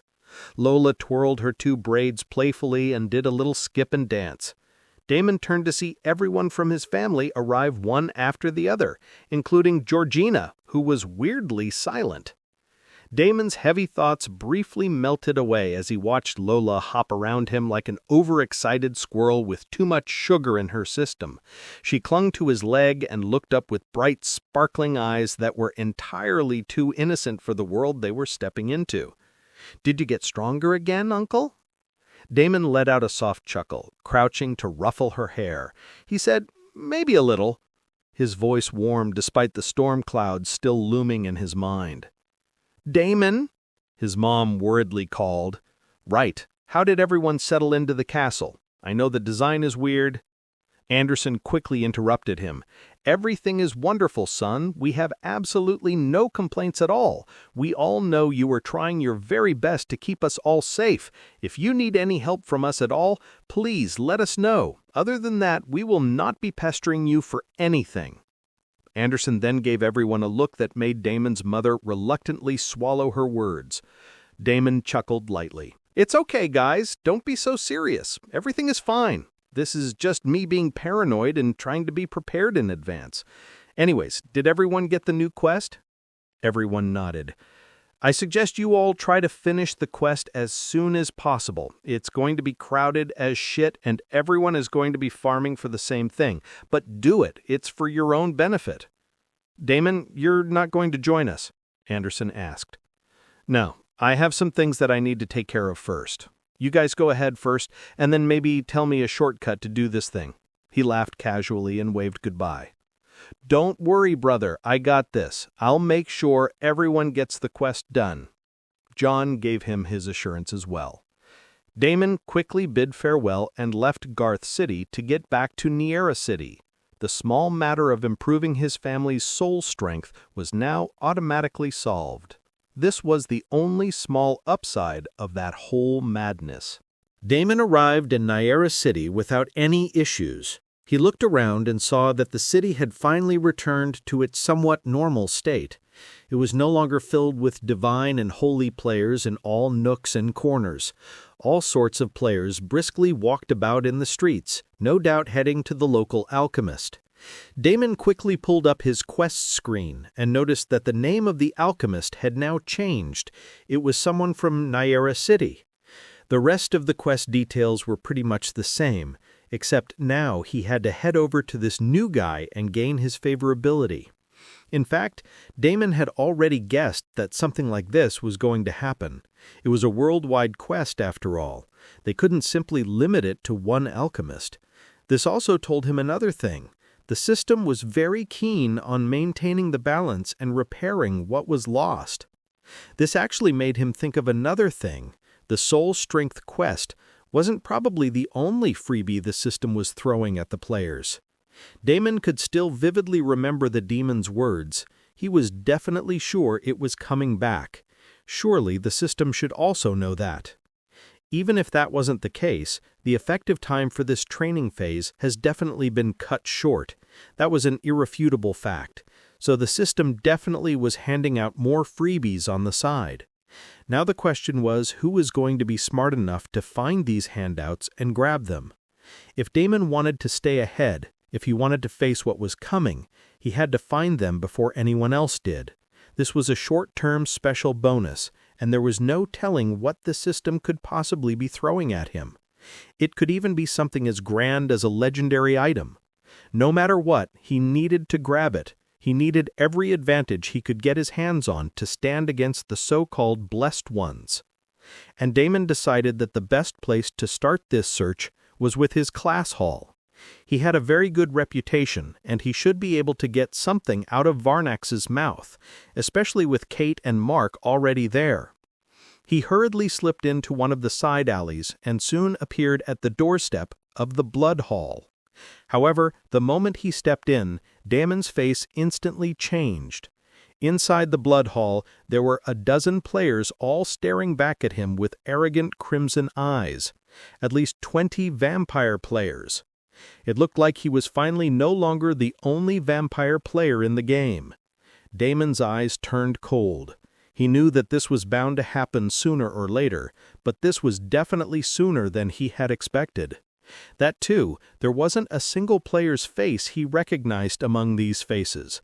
None of them were outstanding or even top-tier players. They were nobodies. And yet, here they were, standing proudly in the sacred blood hall like they belonged, like they had earned this place. Well, well, well, look what the cat dragged in, if it isn't our blood god. The guy gave Damon a once-over, his eyes obviously searching for the rumored legendary item. When he couldn't find anything, disappointment flashed in his eyes. "You look pathetic, not at all like the rumors," he snorted with disdain. There's really nothing special about him. I bet the bastard was simply hogging all of the Blood Hall's rewards for himself and got a couple of bonus boosts here and there. Another one sneered. You're just a first-wave leech with a head start, and yet you dare to act as if you own this entire game? Pooey! Your dog days are over, you little bitch. Our Blood Domination Guild is here now, and you can say goodbye to your shitty monopoly over the Blood Hall. The man finished with a venomous grin, his fangs just slightly bared for effect. Damon didn't reply immediately. He simply stood there, arms relaxed, gaze unreadable. His eyes swept over the group with slow precision. "You done?" he finally asked, voice flat, almost bored. "I see the stray dogs found their way into the Blood Hall," he chuckled, his voice calm, almost friendly. "Are you standing here to bark, or do you have something specific to say?" Damon's words immediately triggered the other guy. "Who the fuck are you calling stray dogs? Do you know who I am?" Another guy stepped forward and added, "You better fucking log out of this game and never come back in. Otherwise, we'll make sure you regret ever playing this game, you cringy-ass loser. Who the fuck names their character Blood God?" He spat, and the others behind him chuckled, jeered, throwing in taunts of their own. It was all noise. Suddenly, a loud voice interrupted the noise, and everyone quickly quieted down. "Why are you guys making all this ruckus? You are going to get our guild reputation down." A man walked over from the back lazily. He was tall, lean, with black hair pulled into a loose tail. His name hovered over his head in blood-red script. Lucian Nightborn, Guildmaster of Blood Domination. The other players immediately stepped aside, some bowing their heads slightly. Clearly, this was someone with actual authority among them. Lucian glanced at Damon for a moment, his expression unreadable. "So, you're the infamous Blood God," he said slowly, as if weighing the title against the man in front of him. "You don't look like much. But then again, power often hides behind dull masks." He chuckled under his breath, then turned to the others. "Enough posturing. You all embarrassed yourselves more than you threatened him. You want to challenge the so-called Blood God? Then do it in the arena or the war board. Until then, shut up and earn your keep." The gathered vampires grumbled, but didn't dare to protest. They slunk back into the hall, muttering to themselves. Lucian turned back to Damon with a faint smile. "Forgive my guildmates. They're new to power and hungry to prove themselves." Lucian paused and then continued. "Well, you seem busy, or you will be busy in a bit, so I am going to let you go. You should really head inside and take a look at the blood hole rebuilding status." Damon raised a brow. "While you were busy playing with those useless idiots up north, our little guild stepped in and took care of the blood hall for you. You should have really not taken your eye off the prize, and now, oops, we have snatched it. He he he." Lucian laughed. The sneer on his face was clear, and his eyes were full of disdain and arrogance. "You don't mind a little friendly competition now, do you? It even gave me a sweet, sweet noble title. Who knew that this little title would be so handy with the vampires?" Lucian laughed again, and waited for Damon's expression to change. However, Damon's face remained as indifferent as ever. "It's fine. I know you're in shock. You would have never expected someone to come into your house and rape your wife, after all." Lucian sneered. "Just a simple deposit, and I instantly reaped the rewards you have been working so hard for. As another man, I hate to cuckold you like this, but hey, all is fair in war and games, right?" The guy once again paused as if he was waiting to see Damon's reaction. To his surprise, Damon finally did react. He lifted his little finger and casually cleaned out his ears. All right. Get out of my way. I don't want to listen to all of this nonsense so early in the morning." Lucian's face slightly changed, but the man quickly regained his composure. "There is no use acting in front of me. Your wife's sweet virginity is already gone. What can you even do about it now?" Damon sighed. "What the hell are you going on and on about wife this and wife that? Are you fucking kidding me? I'm already pissed off that I'm somehow in a relationship that I did not plan on being in, and now why the fuck are you saying wife this and wife that? Aren't you just talking about the gold quest?" Lucian was dumbfounded. He did not understand what the hell Damon was talking about. What relationship? Was this guy really not pissed that he stole the reward? Seeing his face, Damon correctly guessed it. "Dude, did you just complete the gold quest for the blood hall rebuild?" "That is the only doable quest there, and I completed it. I also got an amazing reward and a title for it," he proudly explained. "Right, so you didn't really rape my wife now, did you? All you did was come into our house and clean the toilets. What the hell are you boasting about?" Lucian's face darkened. "Blood God, I'm a noble vampire now!" He gritted his teeth and shouted. Yeah, but what rank of nobility are you?" Damon sneered. He no longer bothered with the guy and casually walked past him. First, it was the soul-strengthening quest that solved his problem of improving his family's soul strength, and now this random fool had saved him so much time and money and finished off the most irritating and useless quest in the entire panel. It looked like today was his lucky day after all. Sure, it cramped his style to have other vampires around, but hey, that was going to happen sooner or later. As for this guy, Damon had a really good idea what was going on, but he decided not to reveal anything right at this moment. By the way, it would also be great if you could finish off the blood supply quest for me. Both are super tedious and time-consuming. Thanks, bro. You're a lifesaver. Damon laughed out loud and walked away arrogantly. Lucien had an ugly expression on his face as the man completely ignored him and belittled him. One of his underlings walked over and hesitantly spoke up. "Boss, why is this guy? He doesn't care at all." Lucien spat out in anger. "Huh, he is just putting up an act to save his face." The underling quickly nodded. "Yes, boss, I bet that bastard is burning up inside in anger and jealousy at how awesome you are." "He definitely does not have the nobility rank like you." Lucien hummed, his mood visibly getting better. "But boss," the underling hesitantly spoke up again, "do you think he would actually be able to finish the other quests on the Blood Hall panel?" Lucien's gaze became cold, his mood once again souring. "What do you know about these things? Do you think we would have been able to shell out these many gold coins without that person's help? What are you talking about? Talk with some sense first." Another underling quickly used this chance to curry favor with the boss. "Yeah, what are you talking about? If Blood God actually manages to finish another quest on the Blood Hall panel, I will eat shit, okay, idiot?" Another one also quickly joined in. "Yeah, right. If he actually does one of these quests, I will fuck a freaking fugly-ass bitch, okay? How ridiculous." "Dude, shut up. I know you just want to get laid. You'll fuck your own mother if she lets you." The entire group became rowdy as they started jeering and taunting each other. Lucien alone silently walked away from the group and pulled up his contact list. He then clicked the name of the person who was at the top of his friends list. Of course, he did not dare call him.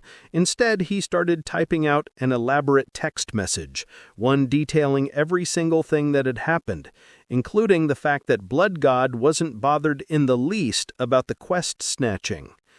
Though this part was a bit humiliating for him to accept, he did not dare hide anything from this person. Otherwise, he would no longer be alive, not in the game or in real life. A lot of thoughts were running through Damon's mind as he walked over to the Blood Hall rebuilding panel. He opened up the system interface to check out the quest progress. Ding! Sanctifying the Sanctuary, Tier 1 to Tier 2. The Blood Hall breathes once more, but it is hollow, unblessed, and defenseless.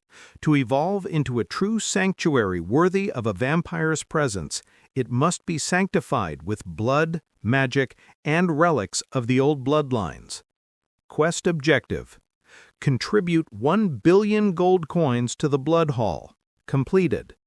Activate the Blood Altar Core with 1 billion blood essence.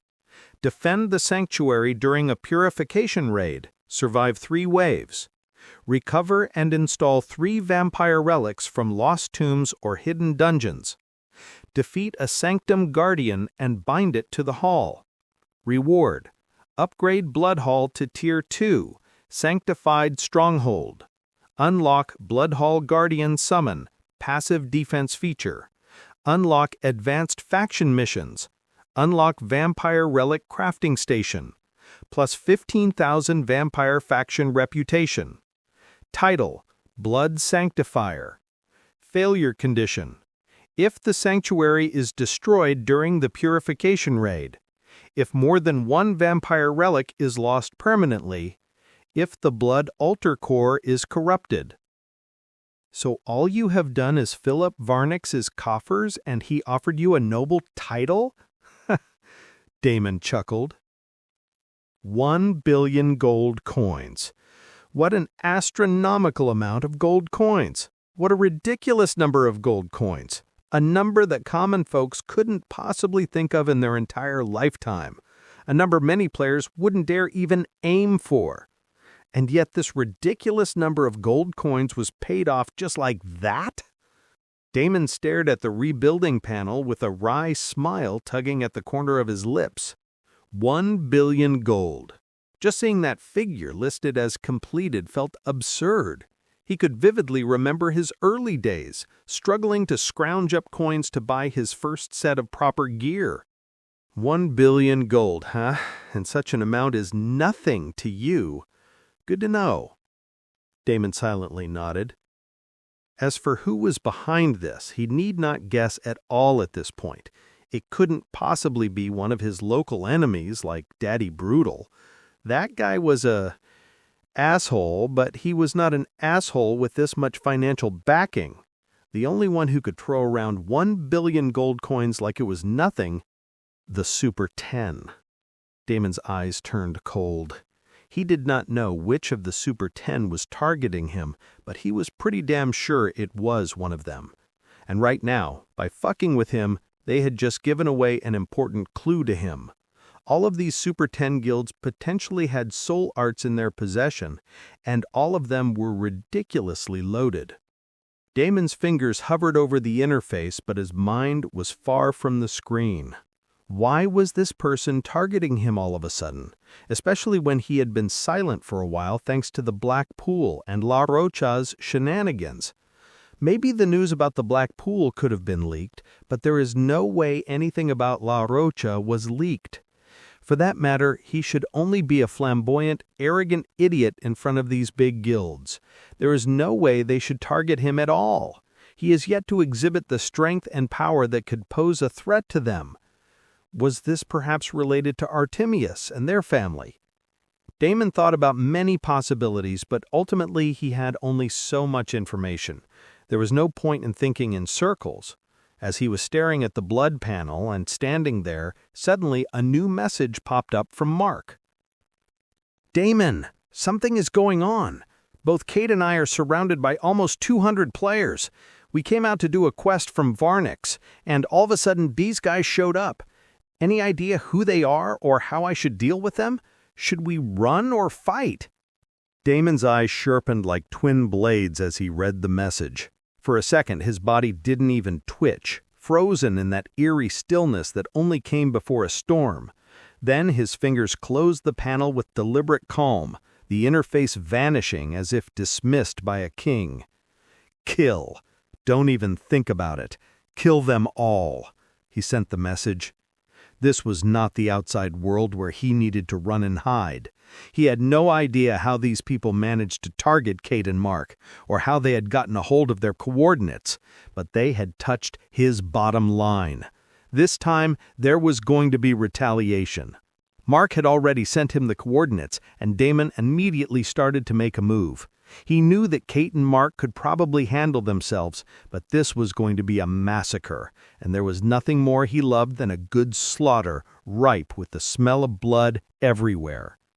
Damon Shadow stepped out of the blood hall and was about to head out when suddenly he received yet another message on his friend list. His face darkened as he had a bad feeling. He paused and opened up his system interface. It was from Silvara.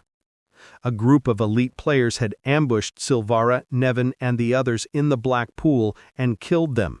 They had now taken control of the trial area, completely blocking out Silvara and her group. But Silvara had not contacted him because of that. She contacted him because one of the elite players seemingly had an ice affinity, and apparently his name in the leaderboard was climbing at an extremely fast rate. Silvara said she was not too sure, but she had a feeling that this person had come here for a reason, and she said that she believed he had the ability to go all the way down and claim the entire legacy for himself. Before Damon had even a chance to process this information, all of a sudden, a new message popped up from Lola. Damon's crimson eyes became dangerously predatory as he read her message.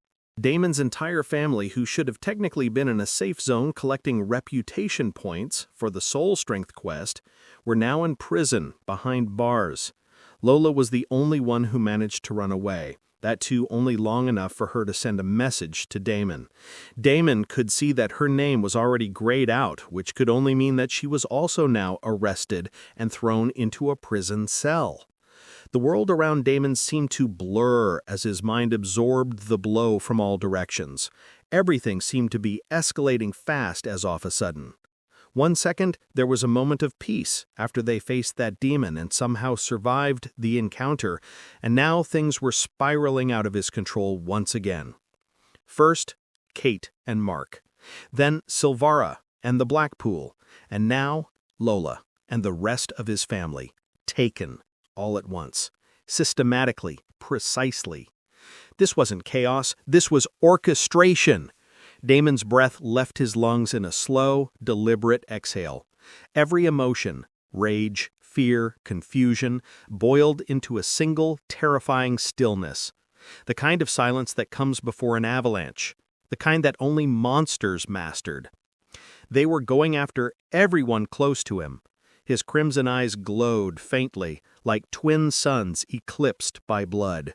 It was no longer about defending or retaliating or even proving something. No, someone had chosen war, and they thought they were playing a strategy game. Fine, let him play. He was going to show them what it meant to wage war with someone who had lived 2 lives.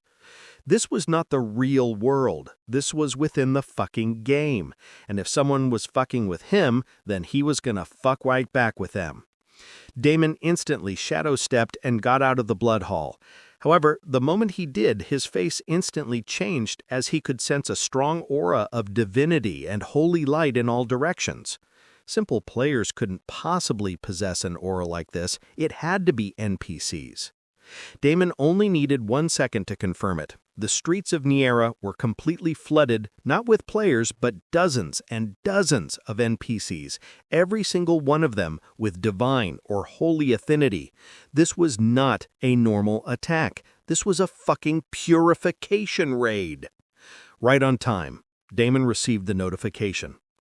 Ding! New quest activated. Ding! Defend the sanctuary during the purification raid. Ding! Time remaining, 59 minutes and 59 seconds. And just like that, the timer started counting down. Behind Damon, Lucien laughed coldly.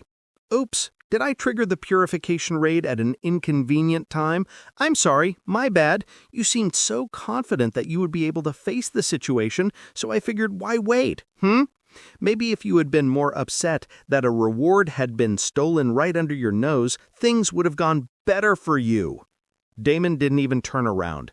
His eyes stayed locked on the glowing streets, now crawling with radiant knights, holy clergy, armored exorcists, and golden-eyed paladins, each a miniature sun ready to burn the darkness away. Lucien clicked his tongue in pity. Wow, this is such an important quest. It's too bad that we all vampires have to fail this quest because of one single person like you. You should just quit the game already and give up. Sometimes there is no point in fighting back. There are some people whom you can never stand up to. It's best to lick their feet and wag your tail. For example, if you beg me right now, maybe I can help you out a little. Lucien's words cut off in a wet, gurgling gasp. His eyes bulged in disbelief as a clawed hand burst through his ribcage from behind, glowing with seething blood magic. For a moment, Lucien's body trembled like a marionette with cut strings, and then he crumpled forward, spasming on the cobbled stones, twitching like a slaughtered rat. Damon stood behind him. His face was expressionless, not wrathful, not triumphant. "You spoke too much," he said, as he kicked aside the dried husk of a corpse which was already disintegrating into dust. Meanwhile, the sky above Niera burned with descending pillars of golden light as more and more divine and holy NPCs poured in. The first wave of the raid was arriving. The countdown read, 58, 42. At the same time, several big changes were happening to the Blood Hall. The entire Blood Hall rose from the underground sewers like a slumbering behemoth, stirring to reclaim its throne. Blood-red runes blazed to life along the cobblestone streets, forming a massive sigil that pulsed outward from the heart of the structure.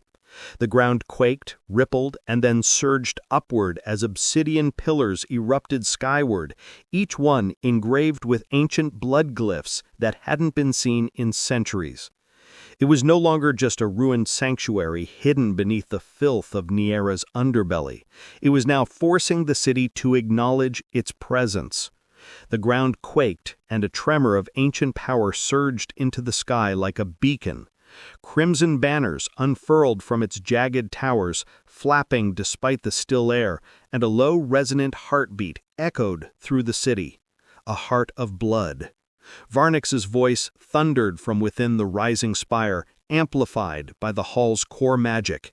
Children of the night, defenders of the old blood, the time has come to cast off our chains. Niera will drown in red skies before we yield this sanctuary. This was the truth behind the Purification Raid and the second Blood Hall Progress quest. This quest was basically a city siege quest. If the Purification Raid failed, then the city would essentially be theirs.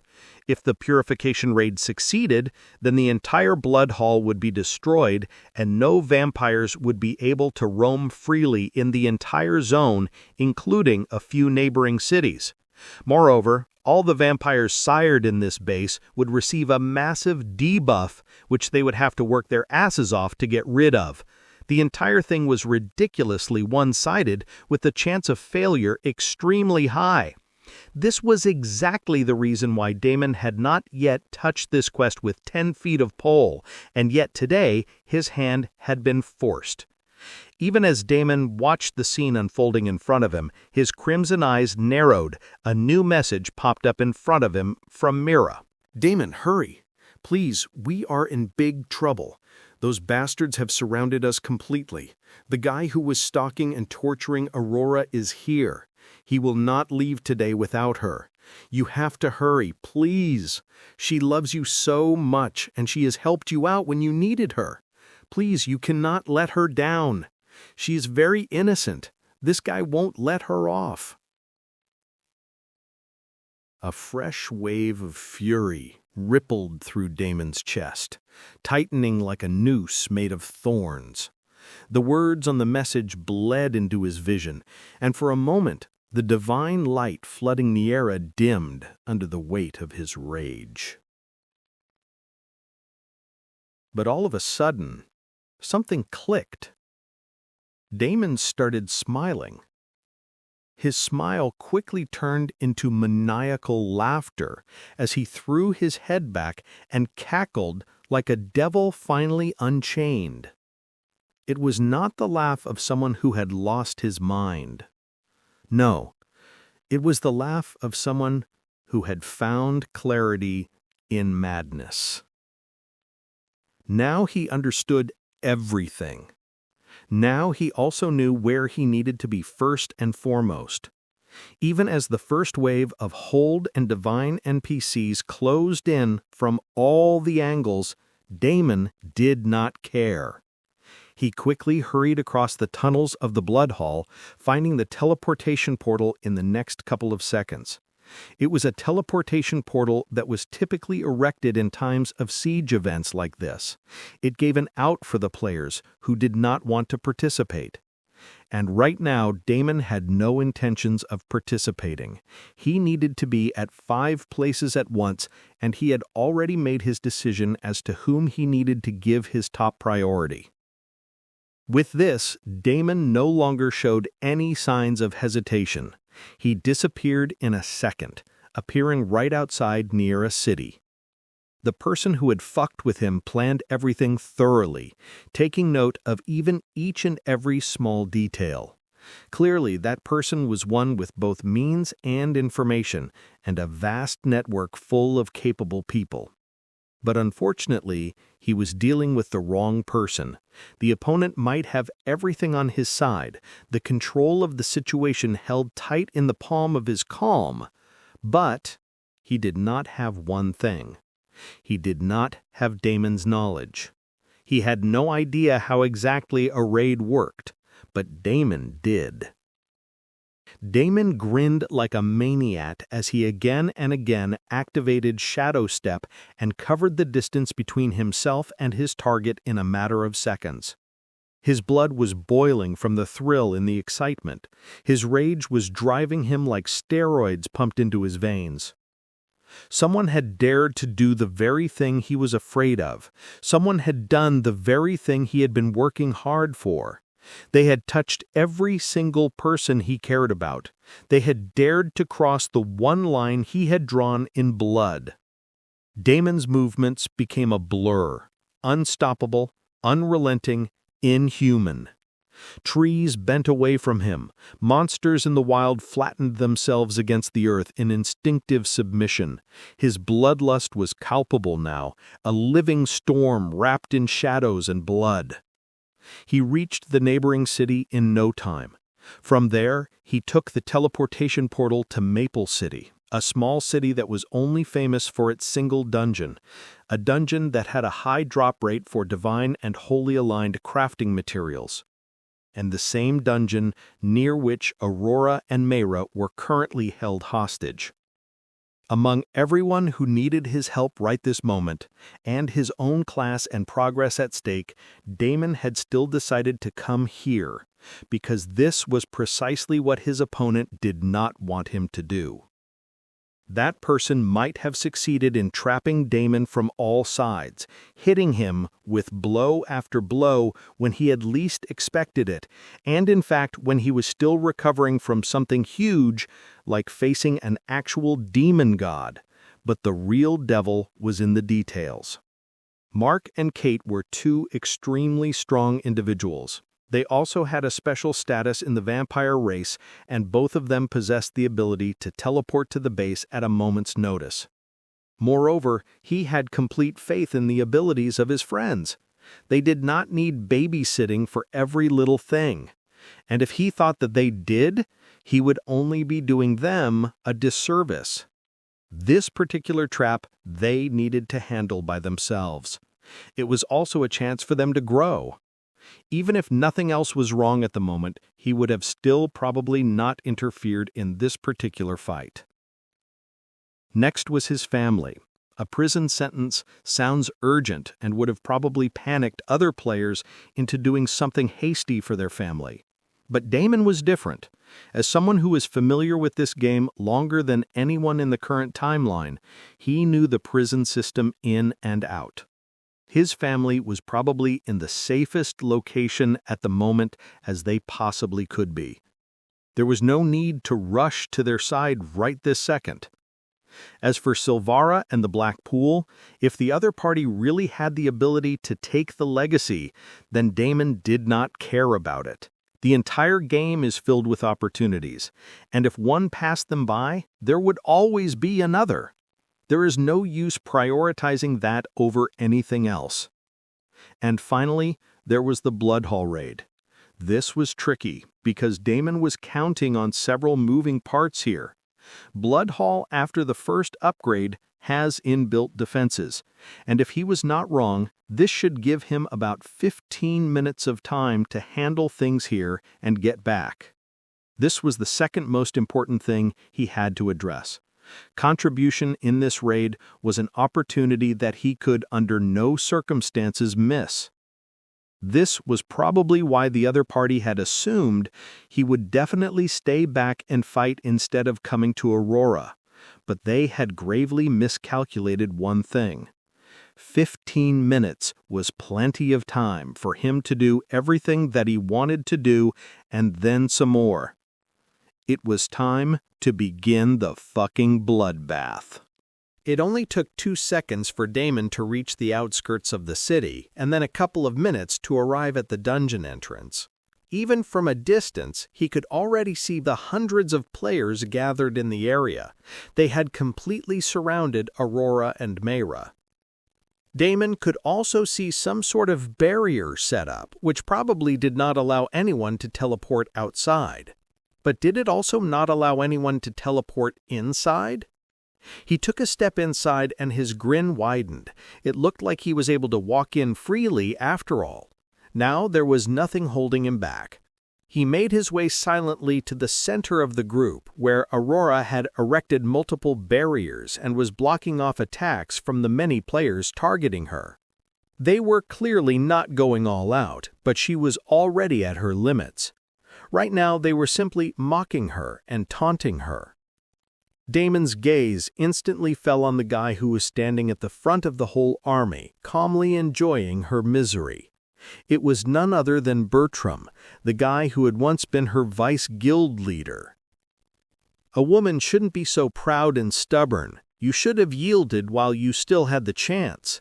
Did you think that you were some kind of fucking queen and I would always run behind you begging and pleading? You made me do all this, Aurora. You left me with no other choice. Aurora ignored him and focused fully on her skills. Beads of sweat dropped from her forehead, and even her eyes became bloodshot as she pushed herself to the limit. I have to give it to you. You look even more enchanting now after you evolved. What a figure! What a face! You are definitely worth all of this trouble. Bertram's voice boomed loudly despite all of the noise coming from the attacks around him. He clearly wanted to see the pain and dread on Aurora's face, except she did not show any. Mayra, on the other hand, was seething in anger. "Shut up, you filthy scum! Shut the fuck up! She will never be yours. You were never even close to being worthy of her, and you never will." Mayra spat, her voice trembling not with fear, but fury. "You were just a worm gnawing at her shadow, deluded enough to think it was love." Bertram's smug grin twisted. "Don't worry, baby. I did not forget you. Don't get so jealous and angry. I will never forget you. How about this? How about I treat you both at the same time? I will play with you both at the same time. Huh? Would you like that? I will fuck you both at the same time and come inside both of you at the same time. I promise, my fiery, sexy goddess." Mayra's body trembled in anger. The look on her face showed that she absolutely loathed the man in front of her. "Aurora, stop! Fucking stop defending! Let's attack this trash already! What the hell are you waiting for?" she screamed. She could not take the look on the bastard's face any longer and wanted to burn him alive right after copping off his little man part that he seemed to be so fond of. But Aurora did not respond to her. Instead, she continued erecting one barrier after another and strategically using her resources to protect her and Mayra from the numerous attacks bombarding her. She definitely could not continue doing this forever. She couldn't even hold on for long, but she knew she did not have to. She knew any time now that he would be here. Aurora only smiled at the thought of him. Even if she was in the midst of a situation like this, surrounded by pigs and buffaloes, she absolutely did not care. It was just another chance for her true love to rescue her and save the day, cementing his position in her heart yet another time. Just as she was smiling and moving her hands as fast as she could, all of a sudden she froze and her eyes started twinkling like stars. "He is here," she mumbled sweetly as a loving smile appeared on her lips. Right at this moment she looked even more beautiful and angelic, if that was even possible. However, this only drove her crazy. "You idiot! You lunatic! You crazy psycho! That guy does not care about you. Just get it in your thick skull. How many times do I have to tell you? He's just using you for fuck's sake. He will not be coming running to save us. He will not come here for us and willingly walk into a trap." Mayra panted, her chest rising up and down in anger. But it did not matter. Aurora was no longer listening to her. She had already dropped her shield and was now running towards her right to no one in particular. "No! Aurora, wait!"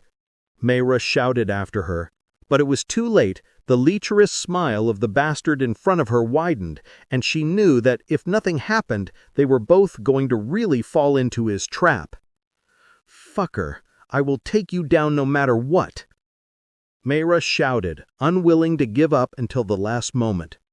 Her entire body started burning in fire as an enormous fireball started forming in front of her, but just before she could launch it, a scream erupted from her right, where Aurora had run to. May returned in shock to see what was happening when her eyes widened in shock. There he was, standing with a helpless smile, the familiar stupid face whom she had come to both hate and admire. Damon had come. He had actually come.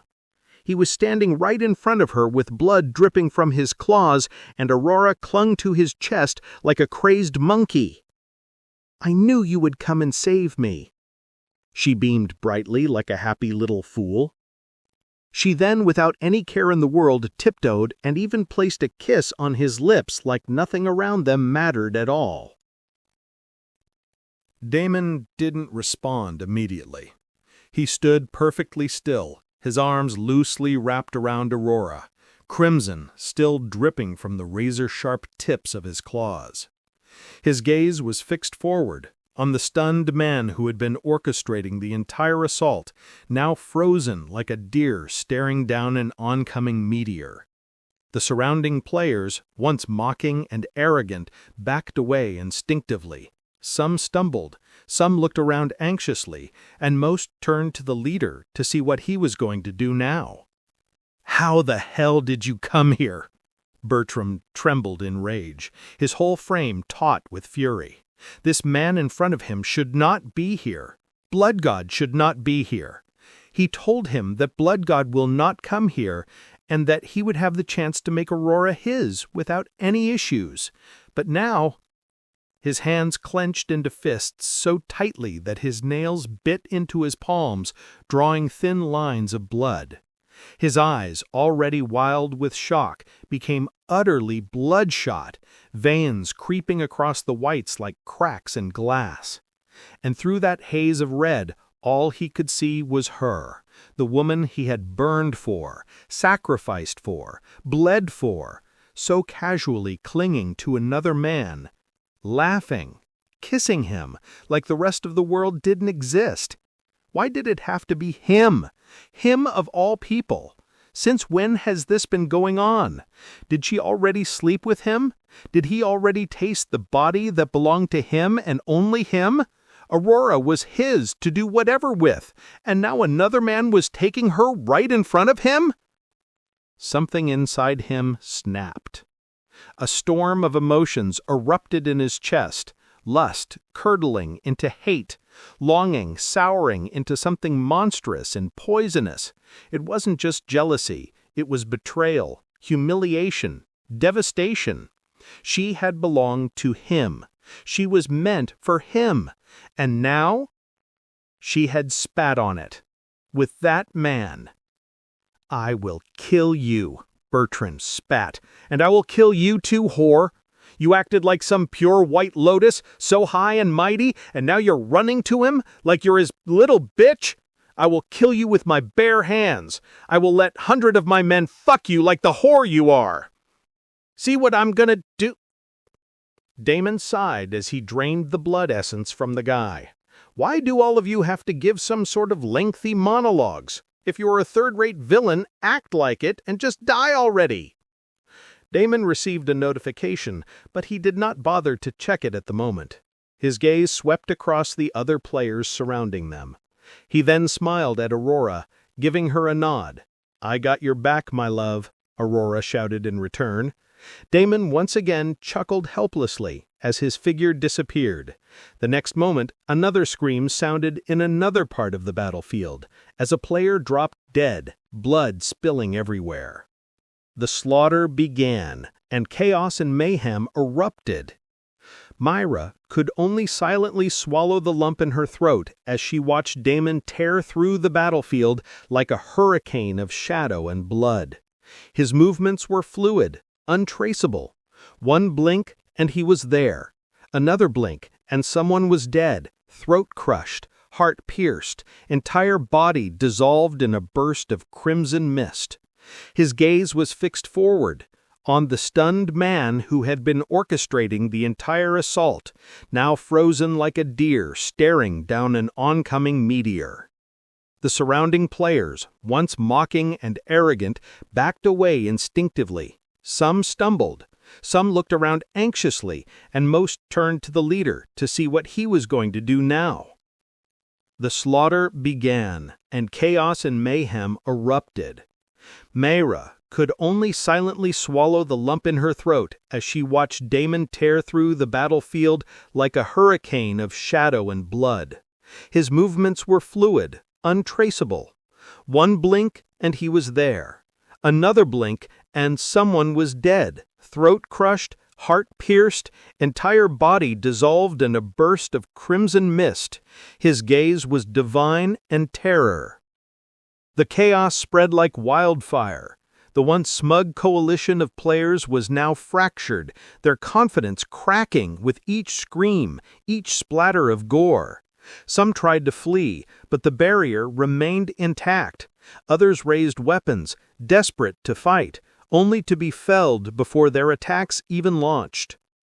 Damon moved through them like a phantom, laughing softly, blades of condensed blood lashing from his fingers and slicing through enchanted armor like wet parchment. His shadow clone appeared on the other side and created even more havoc. Players were killing each other in friendly fire, trying to aim and target either of them. The numbers were starting to dwindle like crazy. The once threatening army now looked like a gathering of noobs with no place to run away from, a raid boss gone out of control. Mayra was also unleashing hell on everyone from her side. Her attacks were fiery, unrelenting, and devastating. Pillars of flame erupted wherever she pointed, her rage fanning her mana into a tempest. The pain, the humiliation, the fury she had swallowed earlier now turned into fuel. If Damon was a god of blood, she was a goddess of fire, incinerating anyone who dared approach. Panic spread. Some begged for mercy. Others dropped their weapons. But there would be no mercy. Damon didn't speak a word as he stepped into the center of the thinning crowd. His crimson eyes flared, locking onto the survivors, what few remained. "You should have brought an army," he muttered, and continued his slaughter. Within just a few minutes, about half of the army was wiped clean. Damon would have loved to stay back and suck clean the whole damn battlefield, but time was ticking. The barrier had also finally disappeared, which made this the cue for him to leave. We have somewhere to be. He immediately signaled Aurora and Mayra. The two of them understood and used their own teleportation skills to get out of the bloody mess. Naturally, many other players also teleported out of the hellish zone as soon as they possibly could. Many simply logged out the moment the barrier disappeared. Damon returned to the teleportation portal and immediately took the one back to Bolta City, the city nearest and closest to Nearest City. Aurora and Mayra followed him and did the same. Once they reached the safety of Bolta City, Aurora opened her mouth to say something, but Damon immediately stopped her. "I cannot talk to you right now. I have something that I need to do." Then, without turning back, he ran to Nearest City, leaving behind the two women staring in shock. "What the hell is his problem?" Mayra mumbled, slightly disappointed, but Aurora's eyes shined as a new system notification flashed in front of her eyes. "I know what happened," she said slowly. Mira turned to her, eyebrows furrowed in confusion. "What do you mean? What happened? Where is he going?" But Aurora wasn't listening anymore. She was staring at the notification, her expression turning sour. She was clearly frustrated as she clenched her fists. "Why can't I be by his side when he needs me the most? I don't like it. I do not like it at all." She clenched her fists and stared in the direction where Damon had disappeared. "I need to form my mana core soon. I cannot be weak and useless ever again. I do not want to be his burden ever again." Mira nodded. There were a lot of things happening, and a lot of changes around them. The world as they knew it was coming to an end.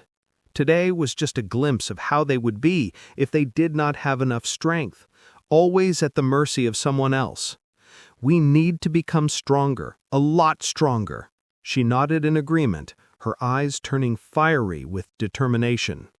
Never again did she want to message someone and wait so desperately for them to come and rescue her. None of those filthy scums would dare to come near us next time.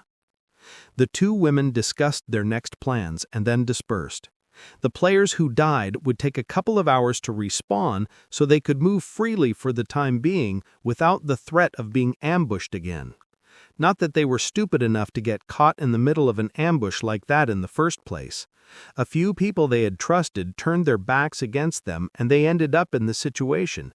Otherwise, they would not have been caught off guard so easily. Mira teleported to her class hall, where she had the backing of a mysterious mentor, and Aurora teleported to the Divine Temple to use the temple's inner sanctum for her core formation. She shot one more look towards Nyera City before setting off to finish her goal. "I am coming, my love. Just give me a little time and I will never ever have to leave your side again." Meanwhile, Damon finally arrived in Nyera City, instantly teleporting to the Blood Hall using one of the teleportation circles outside. There were two of them in two different corners that allowed players to join the respective faction they chose. Damon took the one marked by blood and directly arrived at the inner sanctum. The entire place was abuzz with activity, as all of the local vampire NPCs had arrived, both from Nyera City and the neighboring cities. Some of them were fighting at the forefront, while some of them were recuperating inside the Blood Hall. From the looks of things, they were taking turns in fighting. This made sense as there were not enough NPCs in the first place. Thanks to the basic hall upgrade, at least these many NPCs were present. The vampire player numbers were also non-existent, which currently worked against them. No matter how one looked at it, the vampire side was clearly losing. Their defenses were down to the last 30%, and the first wave was still completely rampant, the numbers of the Holy and Divinity players not in the least reduced. This battle was almost over, and the vampires were most definitely losing to the Purification raid. At this rate, every single one of the vampire NPCs would be dead, and the players would receive a massive debuff. At the same time, the Light Faction players would receive a system-wide reward that would push the Dark Faction even deeper into decline. But none of it mattered. The battle wasn't over until it was really over. Damon was here now. He already knew what he had to do to turn the tide. Damon walked past the injured and exhausted NPCs, his blood-stained boots leaving red streaks on the obsidian floor of the Blood Hall. Murmurs followed in his wake as the other vampire NPCs looked down upon him for not contributing to the raid yet. He didn't acknowledge them. His eyes were locked forward toward the trembling gates of the inner sanctum that stood as the last defense. He opened the gates and entered the chamber of the blood altar. Its dormant sigils now fully lit up and pulsing bright red. The main power for the defenses flowed from the very same blood altar. Damon took a deep breath and then started filling up the altar with blood essence. Thick, rich, pure blood essence seeped out of him and spiraled into the altar pool. The crimson tendrils were a sight to behold as more and more blood essence poured out of him, every single tendril strengthening the blood altar a little bit more. Soon, the defenses of the Blood Hall slowly started to come back up and regenerate. The 30% rose to 31%, to 32%, and then slowly all the way to 40% before finally stopping. The moment the defenses surged past 40%, a low hum echoed throughout the entire Blood Hall. The sigils lining the altar walls ignited in tandem, one after another, forming a pulsing circuit of ancient power. A faint blood-red dome shimmered around the fortress, and a new alert appeared before every vampire NPC present. System alert, emergency defense layer reconstructed. Blood Hall barrier regeneration activated, incoming damage reduced by 70% for 10 minutes. Contributor, player, blood god, highest grade essence offered. And just like that, the leaderboard, which was completely empty until that moment, all of a sudden lit up with a single name, Blood God. Contribution points, 1,000. Damon grinned. The first step was successfully completed, but he was not done just yet. He then clicked on his reputation points with the vampire race. In total, he had about 55,000 reputation points, which was just about enough to put his plan into motion. He clicked on his reputation points, and the next second, a new system prompt appeared.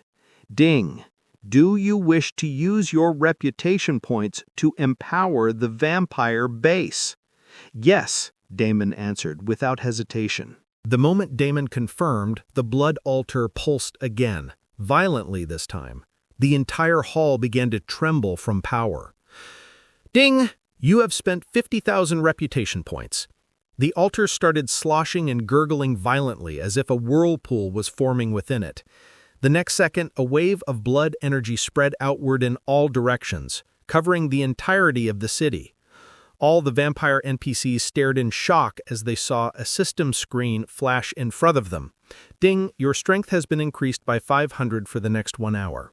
Ding, your agility has been increased by 500 for the next 1 hour. Ding, your mana has been increased by 500 for the next 1 hour. Ding, your intelligence has been increased by 500 for the next 1 hour. Ding, your health has been increased by 500 for the next 1 hour. Ding, your physical defense has been increased by 500 for the next 1 hour. Ding, your magical defense has been increased by 500 for the next 1 hour. Ding, your blood arts mastery has increased by 2 tiers temporarily. Ding, morale surge triggered. All Dark Faction members are immune to fear effects for the duration. Gasps echoed across the chamber as one after another notifications started chiming in non-stop. The NPCs who had been groaning from their wounds stood straighter. The ones who had collapsed now rose, their eyes glowing a deep, primal red. Muscles bulged, shadows clung to their figures like living things, and veins pulsed with new energy beneath death-pale skin. Even the weakest of the NPCs looked ready to tear through metal with their bare hands.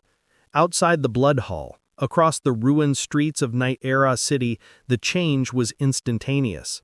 The Holy Faction players who had been confidently advancing through the streets suddenly found themselves overwhelmed by vampiric NPCs who were moving faster, hitting harder, and fighting like berserkers. Holy shields shattered. Formation lines crumbled. The purification raid that had once seemed like a sure victory now began to fracture. And it was not just the vampire NPCs. The dozen vampire players also received the same notifications, making them absolutely dumbfounded. They couldn't even imagine how someone could have gathered so many reputation points to activate something monstrous like this. They were all waiting for the quick loss of the Blood Hall, after which they would be heavily compensated and could even maybe settle for life. But now it looked like the battle was no longer close to ending anytime soon. Despite the rush of power within their bodies, they could only feel shitty as they watched the leaderboard change yet again. Blood God. Contribution points, 2,000. At this point, someone from the group hesitantly spoke up. Guys, Lucian is already dead and is waiting for respawn. Before he comes back, should we go out and get a couple of kills? I mean, it looks like everything is changing and Blood Hall might win the siege. Shouldn't we at least try to get some rewards from this side? I really don't want to return empty-handed. There was a long, uneasy silence among the vampire players. What had once seemed like a hopeless suicidal battle was now surging with overwhelming momentum. All of them could see this. Do you guys think Blood God might actually somehow win this whole damn thing? These buffs are ridiculous. The vampire who said he would eat shit earlier especially started sweating. He swallowed anxiously as he looked outside at the mayhem all around them. Then suddenly, a figure landed in the middle of this mayhem with a loud and powerful thud, instantly sending out a ripple of shockwave from his mere presence. Blood God left to fight, the guy weakly spoke as everyone turned their heads to the window to take a look at what was happening. Outside the Blood Hall, amidst the collapsing formations and fleeing holy players, the crater left by Damon's landing still hissed with residual blood mana. He stood in the center of the crater, his cloak fluttering like torn wings in the wind, eyes glowing with primal crimson. His presence was no longer just intimidating, it was predatory, the kind of presence that made even the most devout paladin falter in prayer. The moment he landed, blood lances appeared all around, at least a dozen in number. These lances shot forward in different directions, instantly impaling a dozen holy players.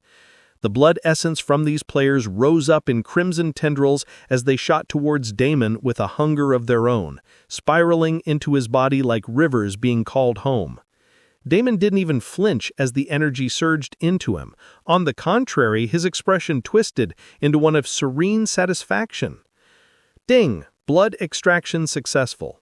Ding! You have gained +1 agility stat point. Ding! Blood extraction successful. Ding! You have gained +1 strength stat point. Ding! Blood extraction successful. Ding! You have extracted the skill Holy Heal. Ding! Your skill Holy Heal has been upgraded to level 4. Notifications continued to roll in one after the other, which Damon quickly turned off. There was a lot of blood to be claimed, so there was no need to check these just yet. Holy blood is always the best. He licked his lips as a devilish look appeared on his face. His aura was filled with bloodlust and greed, and he did not hold himself back at all, charging into the fray at full speed. It was time to start the slaughter and rack up the number of kills, notoriety points, blood units, stat points, and skills, all in one fell swoop, not to mention the glorious item drops that came from NPCs. War was the best time to profit after all. There was nothing like a good old war to fill up the coffers and drink up the power boost that he oh so needed at the moment. He still didn't know who exactly orchestrated this whole damn thing, but by the end of it, he would be ready to pay back everything 100-fold. Damon's silhouette vanished from one spot and reappeared in another with each blink, every movement followed by an eruption of crimson and a scream cut short. He became the storm within the battlefield, a nightmare stitched from shadows, blood, and blood, too fast for the eye. His daggers and his spear curved through the air like predators with a will of their own, finding throats, hearts, spines. Each kill fed him more power. Holy champions tried to rally. They called for reinforcements, summoned guardians, even chanted invocation circles mid-battle to halt his advance. But it was like throwing feathers into a hurricane. Damon dashed through one such circle mid-chant, kicking the high priest so hard the man's spine folded like parchment. A second later, the holy circle shattered into light and faded. Ding! Your notoriety has increased by 100.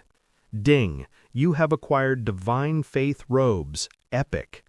Ding! Blood extraction successful. Ding! You have acquired the skill blessed chains.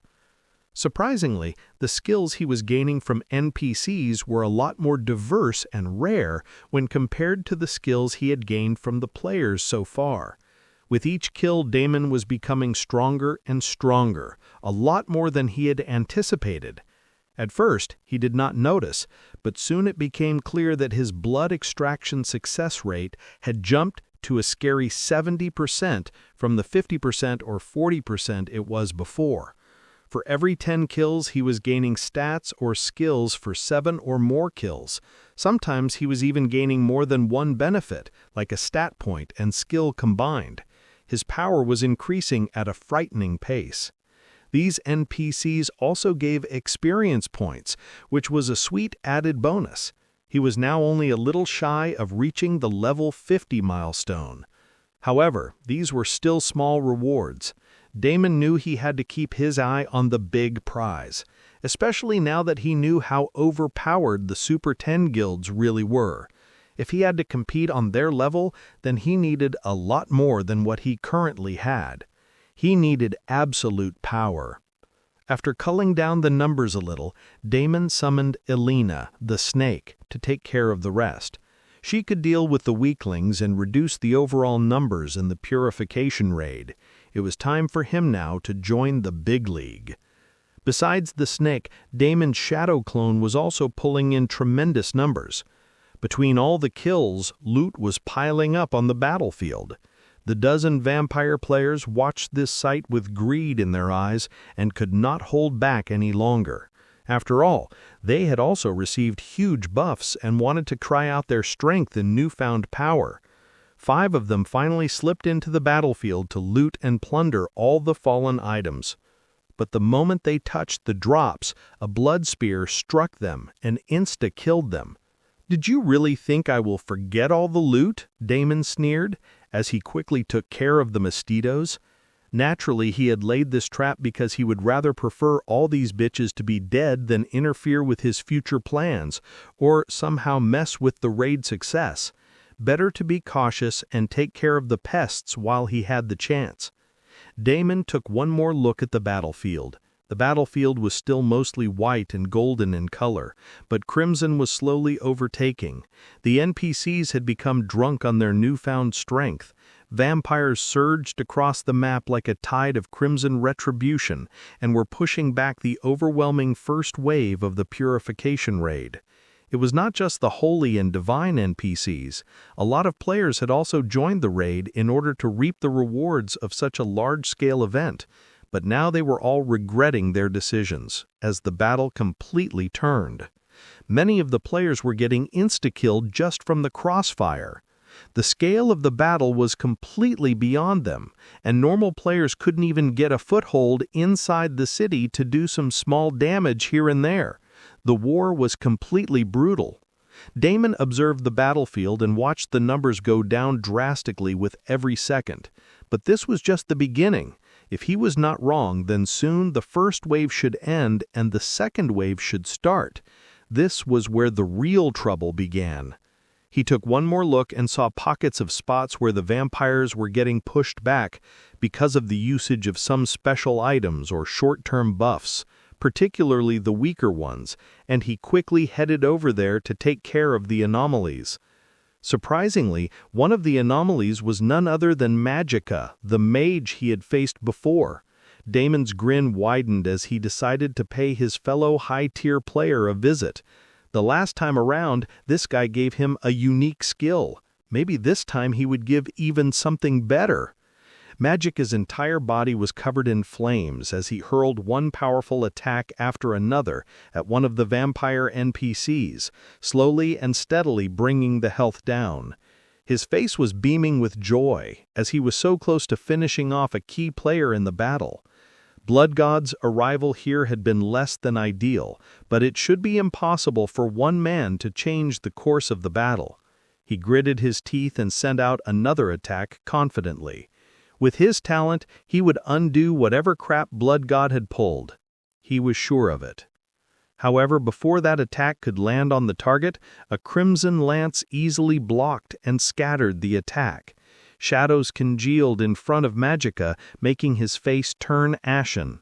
Fuck! His heart dropped. Somehow, even in the midst of this chaos, this bastard had sniffed me out and locked on like a damn bloodhound.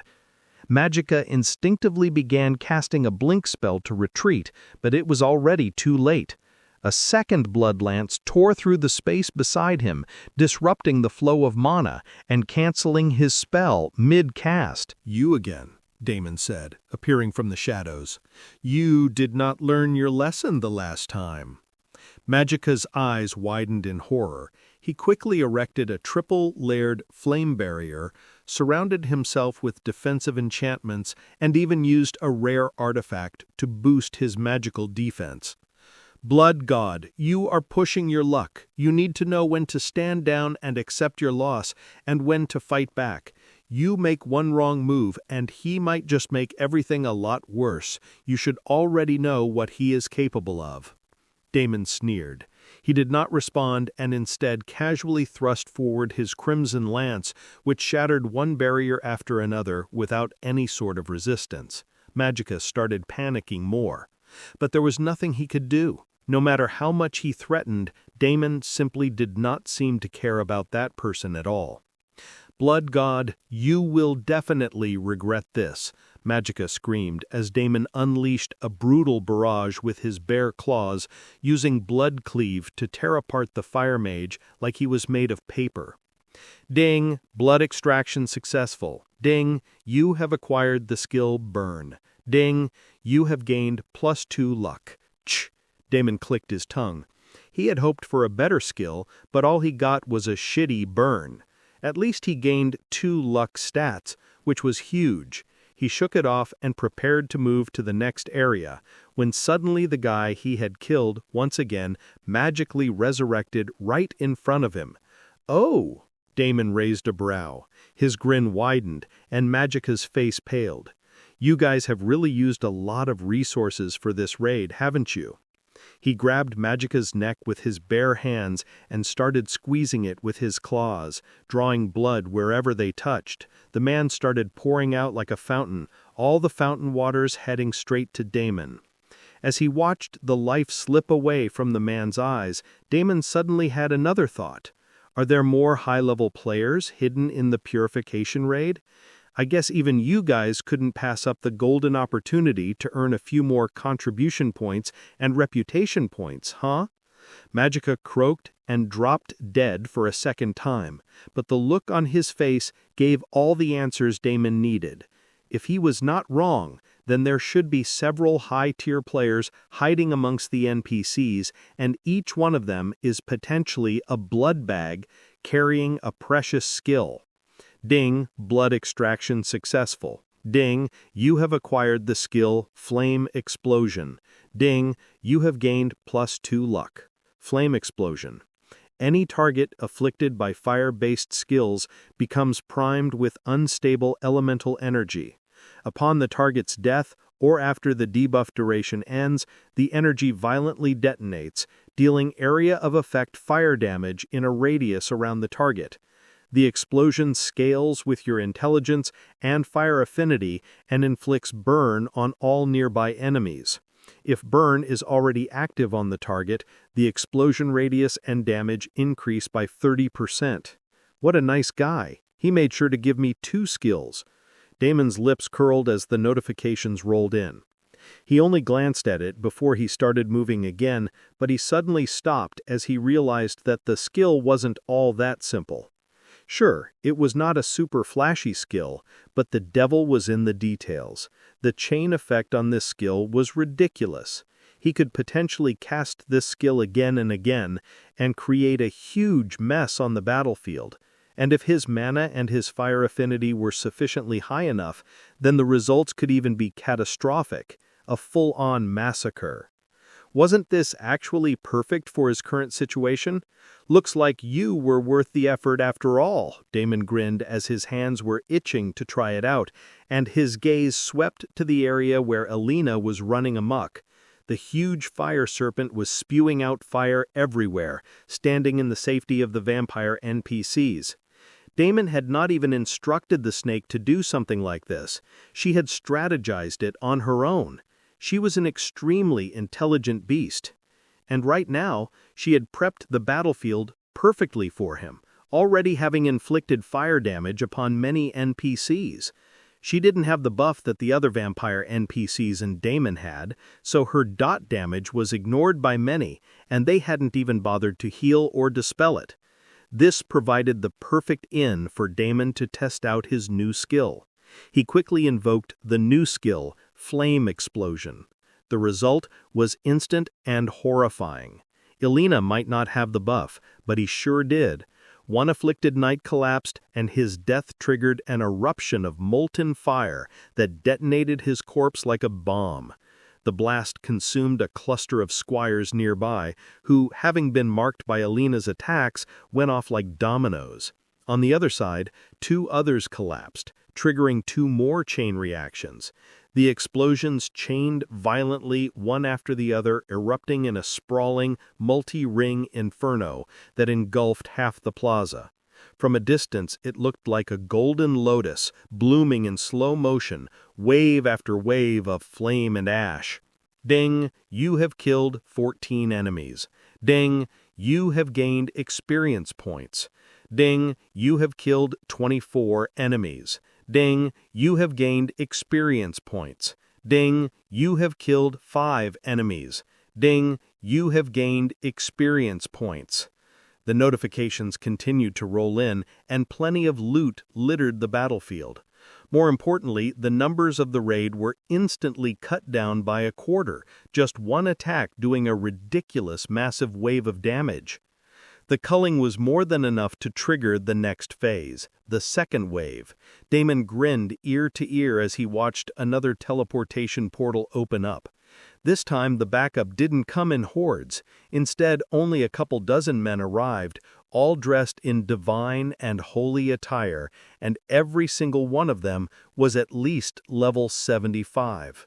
Here we go. It's starting now. Damon grinned, his crimson eyes gleaming with anticipation.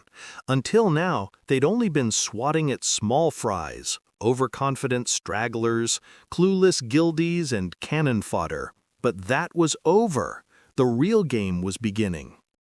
The second wave had arrived, and this was just the opening act. The newly arrived backup mainly consisted of knights and priests who immediately jumped into action. The knights took the front lines, their shields glowing with layered enchantments that shimmered with every strike they absorbed. Meanwhile, the high priests and battle clerics positioned themselves at the rear, conjuring waves of holy restoration that stitched even near-death NPCs back together in moments. Damon narrowed his eyes, watching the battlefield with focus. The first wave had been messy but predictable. This was different.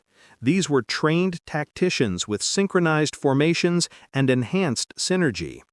They had both combat experience and large-scale battle experience. The momentum they had finally stalled. But Damon didn't panic. His grin only widened. If it was these few who were problematic, then all he needed to do was target these few troublesome additions. His figure blurred as he appeared next to one of the clerics.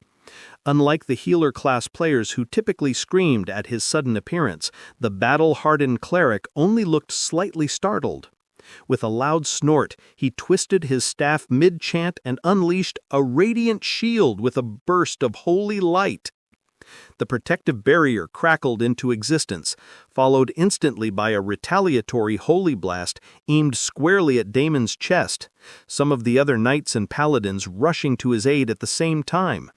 But Damon had his own share of battle experience, and this much was not enough to make him even blink. It was finally time to test his new shiny core that was surging with energy. With a deep focus, despite the chaos all around him, he calmly revved up his mana core, and the next instant, a flaming, bright crimson lance appeared around him. Damon had only barely tapped his mana core, but the lance conjured was more powerful than anything he had ever created before. The holy blast collided with the lance mid-formation, and then disappeared like it did not even exist. The priest's face finally changed. He stared at the lance with wide eyes, unable to fathom its power, erecting many more barriers. Damon only grinned. He simply thrust the lance forward without hesitation. It was a simple and straightforward attack, but simplicity, when backed by overwhelming power, required nothing more. The crimson lance tore through the cleric's newly erected barriers as if they were made of wet parchment, each shield shattered with a crack like thunder, unable to even slow the onslaught. The priest barely had time to scream before the lance pierced through his torso, lifting him off the ground and pinning him to a distant wall with a wet, echoing crunch. The explosion came a heartbeat later. A blast of blood-tinged fire erupted outward from the lance's impact point, consuming nearby knights and priests alike. Shields cracked, robes ignited, and formation lines buckled under the pressure of raw destructive force. The ground itself glowed molten red where the blast had scorched it. Damon dashed forward and sucked in all the blood essence that he could. Ding! Blood extraction successful. Ding! You have acquired the skill Sacred Renewal. Ding! you have acquired the skill Holy Fire. Ding, you have gained +2 vitality. Ding, you have gained +1 divine affinity. Sacred Renewal would normally only be accessible to high-ranking Holy class users. It was a regeneration-type spell that could instantly restore health over time and cure debuffs. It was a good addition to his arsenal. Holy Fire was also a decent skill. Though it was useless in the current situation, he could think of many ways it could be useful in other times. Damon landed lightly on his feet, his crimson eyes already scanning for the next threat. A knight barreled toward him, sword glowing with consecrated fire. Damon sidestepped with ease, grabbed the knight by the throat and whispered, "Boom." Flame explosion activated. The knight didn't even have time to process the detonation. The chain reaction triggered several other burn-afflicted targets nearby, igniting the battlefield in a ripple of fiery shockwaves. Explosions popped off like firecrackers in a festival of death. The battlefield, which had started to recover under the coordination of the second wave, was now teetering on the brink again. The vampire NPCs and players, newly emboldened, surged forward with reinvigorated fury. Damon stood at the heart of it all, cloak whipping behind him, his aura a living storm of blood and fire. "Next," he said calmly, and vanished into the chaos once more, arriving behind another elite paladin at the front lines, who was particularly powerful. The man was single-handedly pushing back 2 buffed vampire NPCs. Damon summoned shadow daggers this time and quietly struck the paladin from behind just as he arrived at the spot. The paladin roared and swung instinctively, but Damon had already moved. Shadow step, a blur of motion. A second later, the paladin's sword arm was lying on the ground, severed cleanly at the elbow. Damon reappeared in front of him with the flaming crimson lance once again in his hand. Without giving the paladin any time to react, he shoved the lance directly into his chest, resulting in a brilliant explosion. Boom! Blood and fire roared as if they were alive.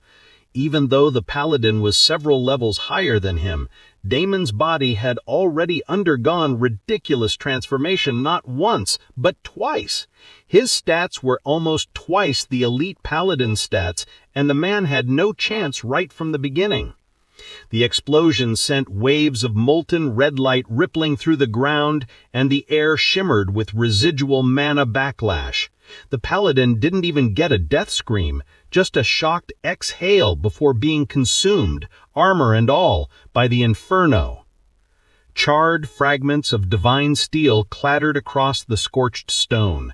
Damon stood in the center, unfazed, crimson eyes reflecting the fire like twin suns of destruction. Ding! Blood extraction successful. Ding! You have acquired the skill Divine Aegis. Ding! You have gained +1 strength. Ding! You have gained +1 magic resistance. Divine Aegis, a passive divine barrier that reduces all incoming damage by 15%. Every time the user takes a hit that would deal over 20% of their maximum health, Divine Aegis has a 30% chance to absorb the hit entirely, nullifying the damage and releasing a pulse of radiant energy that staggers nearby enemies. Damon cleared the notifications as he rushed to his next target. This would be the third big shot he would be taking down. A few more of these, and the second wave would become a lot easier to handle. However, just as he reached his next target, a silver arrow whistled through the air and grazed his cheek, slicing open a thin line of blood before embedding itself in the stone beside him with a metallic thrum. Damon halted mid-step, his gaze snapping toward the direction the arrow had come from. His crimson eyes narrowed as he locked onto the figure perched atop a ruined chapel steeple, a hooded archer, cloak billowing in the wind, another arrow already knocked and glowing with runes. An arrow with runes? Interesting, Damon muttered, wiping the blood from his cheek with a thumb before licking it. His lips curled. Wait a second. Is he dear Magicka's friend? The moment Damon said it aloud, another arrow flew, this one faster, sharper, and far more focused than the last. He tilted his head just enough for it to miss, the runed projectile screaming past his ear and exploding mid-air with a burst of silver flame. That wasn't just divine magic, it was something else. It also had a hint of divine magic, though. Ah, Damon said softly, eyes gleaming. Silver fire, runes of judgment. It has to be him, the sacred marksman. He did not have to guess who this could be. After all, this was one of the players who had stood at the top in his last lifetime. More importantly, he knew which super guild the guy belonged to, the one from his own country, the Northern Centuries. So it was, after all, his own country that was attacking him. Now things were getting interesting. Northern Centuries typically ranked 7th in the Super 10 guilds, and they were known for their 10 outstanding players more than anything. This particular guild managed to stay in the top 10 and even got the Super tag mainly because of these 10 players. And right now, one of them was standing right in front of Damon. He let out a breath, unable to believe that he was actually facing the Sacred Marksman, a huge legend in his last lifetime. This was going to be a difficult fight, but he needed to somehow get past him, somehow overcome this roadblock. He had to. There was no other way. Any random player from the Super 10 Guild could be called a superior elite player of the game, let alone one of those powerful players who stood at the top. If Damon wanted to stand at the top, then he needed to prove that he belonged there, right beside these people. The Sacred Marksman, RX, wasted no words. His arrows spoke for him, and they were relentless. A third projectile shimmered into existence on the string, etched with glowing runes. Damon's primordial senses flared instinctively. This one was different. It could even be called extremely dangerous.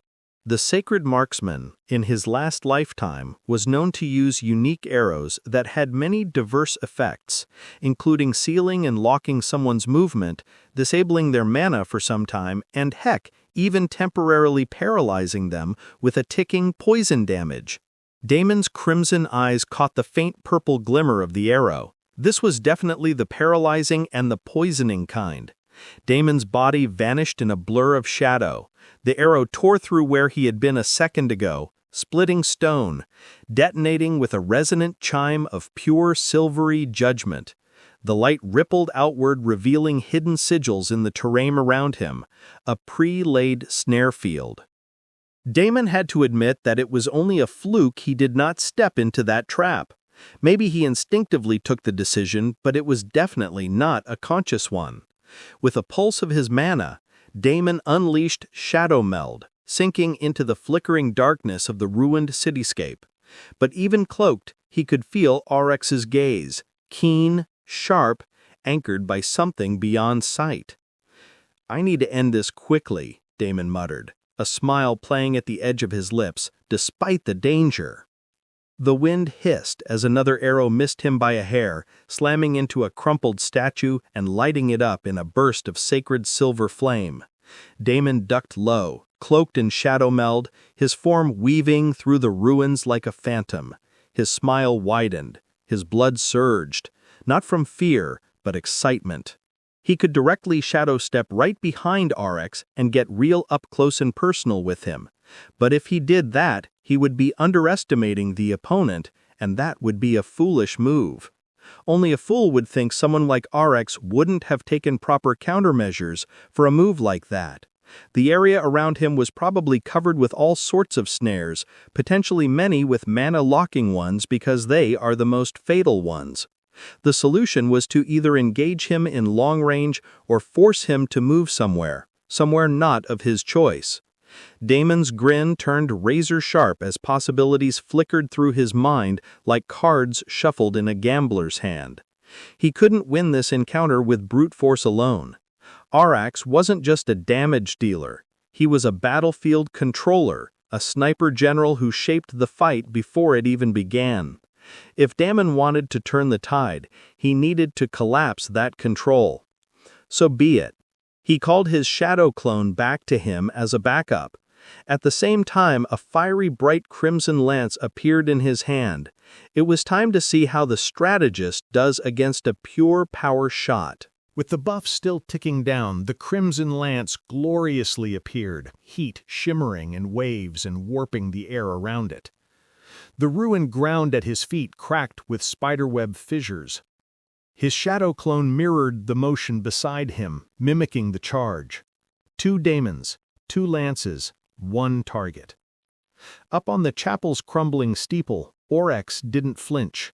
His bow gleamed silver, divine etchings along its limbs flaring brighter as he recognized the threat. He didn't nock an arrow this time or try to dodge the attack. Instead, he activated another skill calmly. Damon's eye twitched. Wasn't this guy underestimating him a bit too much? Fine. Taste my lance. He threw the spear with everything he had. At the same time, a radiant ring bloomed around him in a 30-meter radius, forming a silver circle on the rooftop with glowing geometric lines. Sanctum of the Eye. Damon's eyes widened. He had seen this skill many times in his last life. This was a domain skill. This bastard had already mastered a domain skill? His gaze was already fixed on the center of the glowing rune where Oryx stood like a temple guardian. Let's break it, shall we? Oryx looked back at Damon confidently as if challenging his action. He seemed strongly to believe that this power-packed attack couldn't do shit to him. Damon only chuckled at this. Oryx raised a brow as, right in front of him, the lance curved at the last minute. He watched as the lance hit a point just outside his domain circle, at a support pillar of the steeple. Damon had never aimed the lance at him from the beginning. His clone's lance hit a second point on the opposite side. Twin explosions erupted as the lances struck. Bloodfire detonated with a thunderous boom, one that shattered stone, glass, and equilibrium. The entire steeple trembled, then tilted, Oryx's domain circle fracturing as its foundation crumbled underneath. The marksman was forced to leap. That was the moment Damon had been waiting for. Damon immediately appeared near him. I do wish to have a dick measuring contest with you, but we can do that at a later time when I am so swamped. He launched himself like a predator unleashed, not from the front, not from the side, but from beneath. The moment Oryx was mid-air, between sanctums, between snares, between any prepared ground, he reached up and grabbed Oryx by the ankle.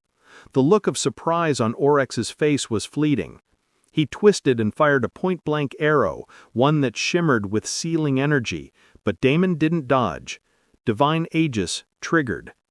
The sealing arrow struck Damon squarely in the chest. The system would have locked his mana channels for 6 seconds. Would have. Instead, Divine Aegis flared with golden light, nullifying the effect and releasing a pulse of radiant shockwave that rippled outward, staggering Oryx mid-flight. Damon's fist, wreathed in shadow and blood, slammed into the marksman's side like a cannonball. The impact sent Oryx crashing into the stone plaza below, dust and rubble scrambling, as everyone nearby scrambled away to get out of the zone. Damon descended after him, his form streaking down like a blood-colored comet. You might be a strategy god on the battlefield, but right now, you're in my domain. He hit the ground with a blast of force, red mist curling around him as Oryx struggled to one knee, coughing blood. It's too bad I do not have the time right now, and our fight had to end like this. Oryx gritted his teeth, his silver bow cracking faintly with strain as he pushed himself upright. His domain was broken, his rhythm interrupted, and for the first time since he'd arrived on the battlefield, he looked truly mortal. Dust clung to his cloak, and hairline fractures danced across his breastplate where Damon's punch had landed. Still, there was no fear in his eyes. "No wonder Magikai is obsessed with you," Oryx said quietly, wiping the blood from his lips. Without waiting, Damon lunged again, bringing him within inches of the marksman. Oryx responded not with another arrow, but by slamming the end of his bow down and triggering a defensive rune etched on his boots. A dome of argent light bloomed up, intercepting Damon's strike. But Damon didn't pull back. He pressed forward, his clawed hand raking across the surface of the dome, drawing sparks and friction. The dome cracked under pressure. Oryx grimaced, clearly using stamina to reinforce the shield. It was a tug-of-war, defense against power. And then Damon smiled. From behind Oryx, the shadow clone reappeared, silent and deadly. With a single motion, it slashed through the back of the dome with another lance, disrupting its structural flow. Crack. Oryx's eyes widened as Damon's real fist punched through the fractured shield and connected with his stomach, lifting the sacred marksman off his feet. A follow-up kick sent him flying across the courtyard, bouncing once, twice, before embedding into the side of a broken wall. That was one of the top players sent flying like a rag doll. Damon hurriedly absorbed the blood essence as the man's dead body dropped to the ground with a thud, disappearing into dust afterwards. Surprisingly, another item also dropped from him. Damon's gaze locked onto the item, more specifically at the golden sheen on it. Not the cheap golden sheen that surrounded ordinary items, but an elegant golden sheen that only one type of item possessed. A legendary golden sheen. Damon's heart raced as he couldn't believe it. This guy already had a fucking legendary item on him? Ding ding. You have obtained Sunpiercer's Sigil, legendary. Item type, Enchanted Crest, bind on equip, can be upgraded. Effect, grants plus 55% critical strike chance with all ranged attacks, enhances perception radius by 100 meters and attack range by 100 meters. Reveals cloaked or hidden enemies within range. Passive skill unlocked. Heaven's Sight. See through terrain and magical disguises for 8 seconds every 60 seconds. Damon did not have a lot of time to celebrate his unexpected bounty. Oryx already had a legendary item, which means the other top players of the Super 10 guilds probably had one, or maybe even more than one. This might not even be the true depth of the Super 10's power. It was one thing if they came out right and flaunted everything they had, but these guilds were sneaky. Their presence in the game was still not public, and yet their reach was already frightening. Damon gritted his teeth and moved to the next target. There was no point in getting overwhelmed with things he had no control over. The odds were clearly stacked against him, but that was fine. He was also getting there bit by bit. A few more notifications quickly rolled in front of him. Ding!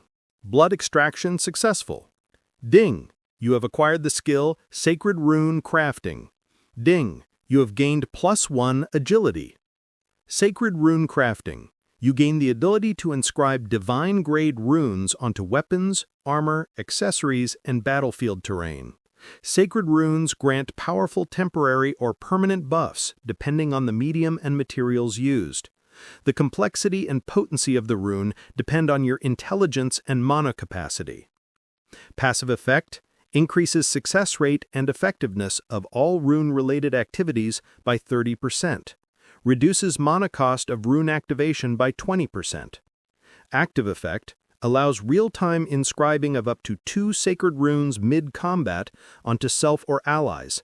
These runes last 30 seconds and can offer effects like Holy Resistance, Judgment Pulse, Focus Seal, or Guardian Glyph, a one-time damage negation barrier.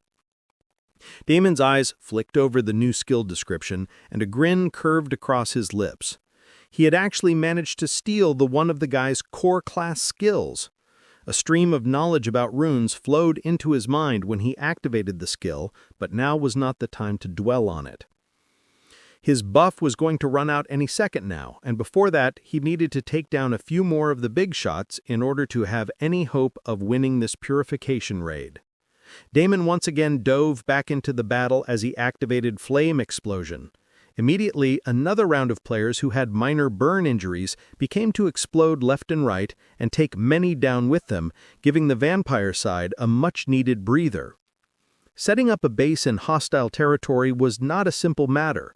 The home base side would always have an overwhelming advantage, and that was probably what that person counted on when he decided Damon couldn't win this battle no matter what. He had set up everything counting on the Light Faction Kingdom to take action. However, that person's game knowledge was severely lacking. Naturally, vampires were the minorities here, but this was definitely not their entire strength. The battle will not be like this always. There is a tipping point for everything. If the main clan of vampires saw that they finally had a fighting chance to get a foothold in the Light Faction lands, then everything would change. In his last lifetime, someone had indeed managed to achieve something like this. In fact, it was none other than his dear stalker, Aurora. She had managed to achieve such a result the other way around. She had managed to grab a Light Faction stronghold in the vampire territory and cleansed an entire area, driving away every little vampire in the territory. Her victory did not last long, barely 2 months, but she did it anyways, and this was when her fame was at peak. In fact, it could be said that she disappeared from the public view somewhere right after this incident. However, everything had changed this time around. Damon let out a sigh. The Aurora he knew in his last lifetime was no longer there. Perhaps it was a good thing, or perhaps it was a bad thing. He couldn't tell just yet. But it was indeed a pity that he couldn't see the same tyrannical queen ruling over the game like she did the last time around. She was still exception, just a little bit distracted. He gulped when he thought about what was going to happen when it was time for game shutdown again. He needed to fucking run and hide somewhere this time. Then he shook it off, preventing his focus from wavering. Fighting continuously had exhausted him, but there was still more to go, and he was not close to being done. With an invigorating growl, Damon jumped into the fray, going for a priestess who was healing rapidly all the knights around her. "Oh no, you don't!" He shadow-stepped right next to her and slapped her with a blinding blood palm before he struck her chest with a crimson lance and drained out all the blood essence. Ding! Blood extraction successful! Ding! You have acquired the skill Radiant Benediction. Ding! You have gained +1 vitality. Radiant Benediction. Channels divine light into a targeted area, healing allies within a 5-meter radius for 20% of their maximum health over 5 seconds. If cast on an enemy, the light instead burns, dealing holy damage over time and reducing their healing received by 50%. Damon's eyes flicked over the new skill description and a grin curved across his lips. Perfect! He spun once, absorbing another projectile into his cloak, and retaliated with a vicious blood lance, tearing straight through the weakened knight's chest plate. Another kill, another blood drain. From a distance, a horn blew, and the next part of the second wave reinforcements were arriving. Damon clicked his tongue. There was only 3 minutes of the buff remaining, and he still had plenty more elites to take care of. This was not going too well. Damon had already taken care of about 10 elites from the first part of the wave, and some of the other vampire NPCs had taken down 5 of the elites, leaving behind a little over 10 elites on the battleground. However, now that 10 had suddenly become 50, and the newly arrived back also used divine steeds, a type of mutant elephant which could itself be considered a war machine. The ground trembled beneath Damon's feet with the sheer weight of monstrous footfalls. He turned just in time to see them, a wave of divine steeds thundering into the battlefield, each one towering and plated in blessed silver armor that shimmered with holy enchantments. Their riders, 50 strong, bore elite-class emblems and shone with radiant auras that screamed of high blessings and faction favor. These were no ordinary reinforcements. These were riding war machines designed to crush strongholds. Damon's lips pressed into a hard line. 50 elites. 10 remaining from before. That was 60. 60 enemies now, and the vampire side had barely weathered the first wave. The NPCs were exhausted, their formations frayed, and everyone was low on mana. Worse, the newly arrived steeds weren't just all muscles. Divine steeds also had aura-based suppression fields, especially against dark-aligned races. Just standing near one would reduce a vampire's magic output by up to 20%, and that was without factoring in the rider's class abilities. "They're not just reinforcements," Damon muttered under his breath. "They're here to end it." If he could not somehow weather this wave, then they might as well give up on this purge war. He clenched his fist, blood magic flickering across his knuckles. Could he take all of these elites down in just a couple of minutes before the buffs ran out? It was impossible! He would only be fighting a losing battle. And then suddenly, Damon got an idea as he eyed the elephant closest to him with bloodlust. He almost did not think about it, but seeing the giant bodies of blood, how could this idea slip him by? Other than all of their awesome combat abilities, the huge beasts were also a ridiculous source of blood supply. Even a single one of them could feed dozens of vampires and completely rejuvenate them. If it were these beasts, then he could definitely think about finishing off the second part of the upgrade, Blood Hall quest.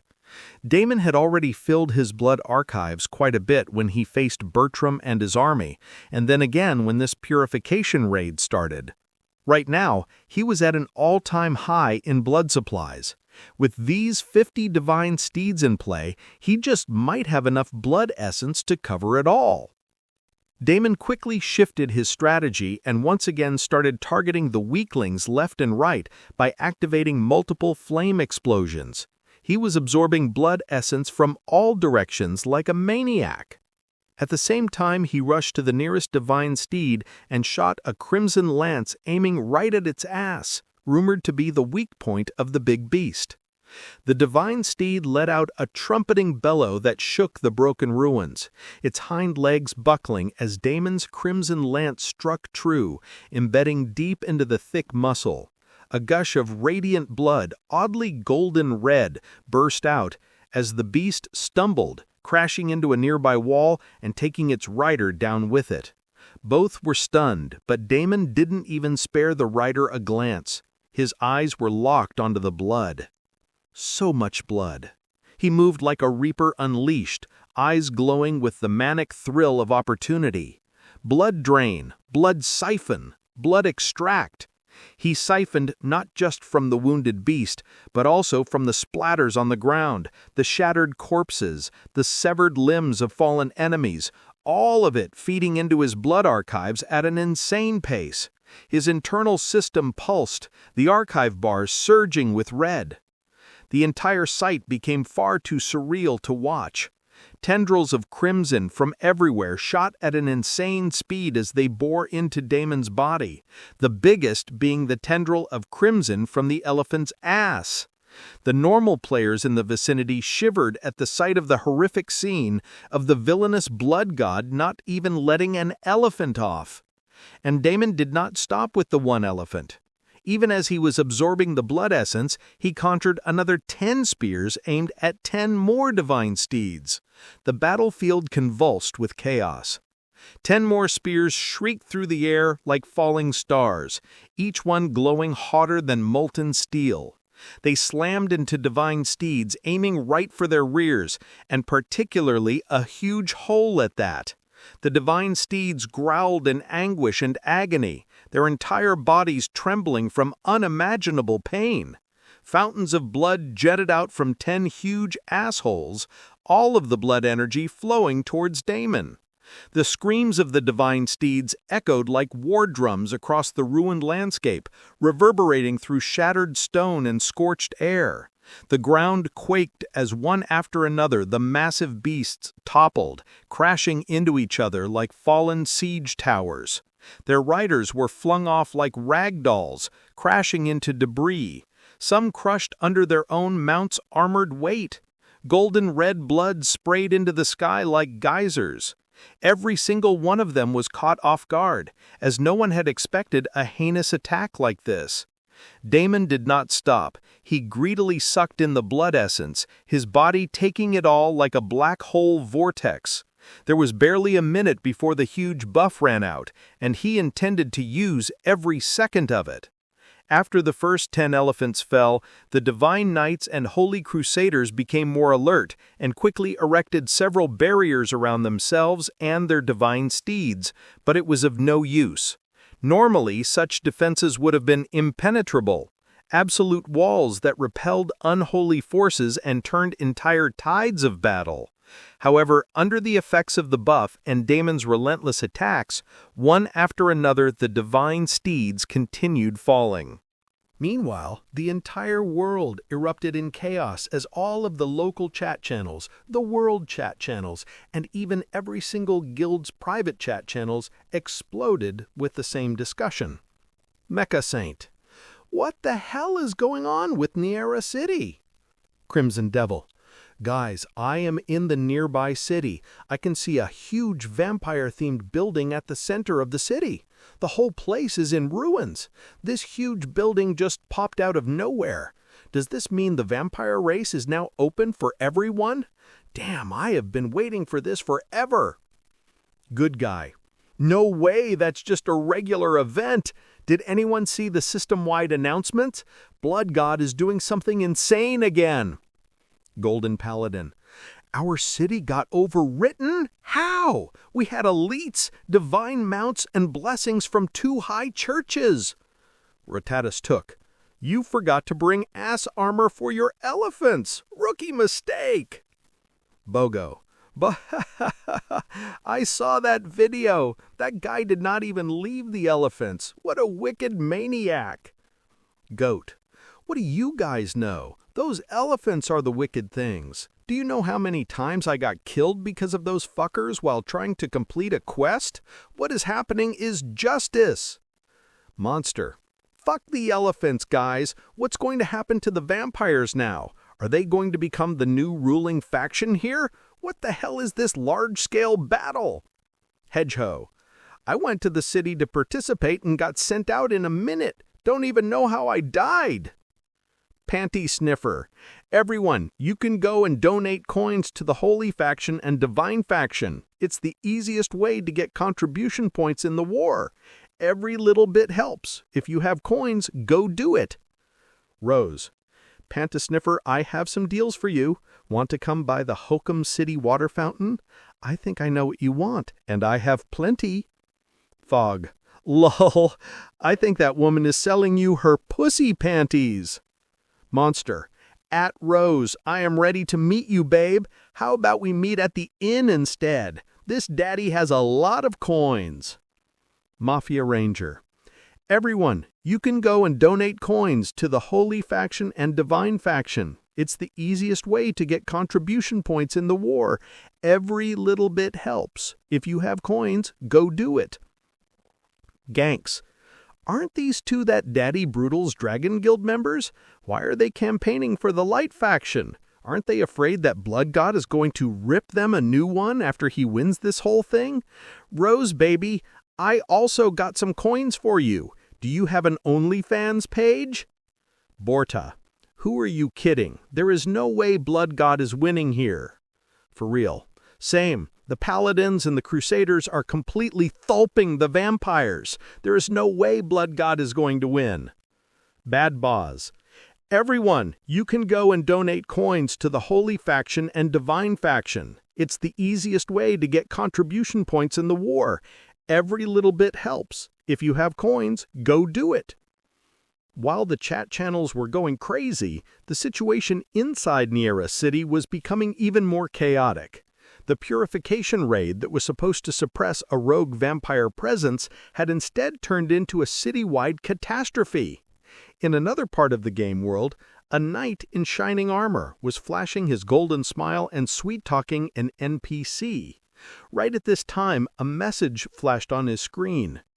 Keep the coins ready. We are going to do something. Bloodwraith scratched his head as he stared at the message from his sister. What was she planning to do now? Then suddenly, he understood why. She was asking him because, Sis, do you really plan to make a move against Blood God? Bloodwraith became anxious. Thanks to her sister, he couldn't even talk to his idol. Now if she did this, there was really no going back. But to his surprise, an unexpected message popped out. "It's not for what you think it is. We are going to be donating this to the Vampire Hall." Bloodwraith's eyes widened in shock and a big smile appeared on his face. Finally, he was going to do something with his bro, Blood God. Meanwhile, there was another person who was paying close attention to the battle. Ghost finished his exciting activity in a local brothel and sat up as he stared at the local chat updates for the battle. Dude is always getting into something fun. Maybe it's time for another visit. I need some notoriety points, and this should give me some good stuff. Then Ghost suddenly disappeared from the brothel bed, leaving the naked elven woman in shock. "Sir, you haven't paid yet!" She could only shout at nothing as guards walked in, but Ghost was already long gone. Back in the Era City, the timer finally dropped to 0, and all the buffs started wearing out one after another. Damon stood panting as he took down 2 more divine steeds at the very last second, absorbing all of their blood essence.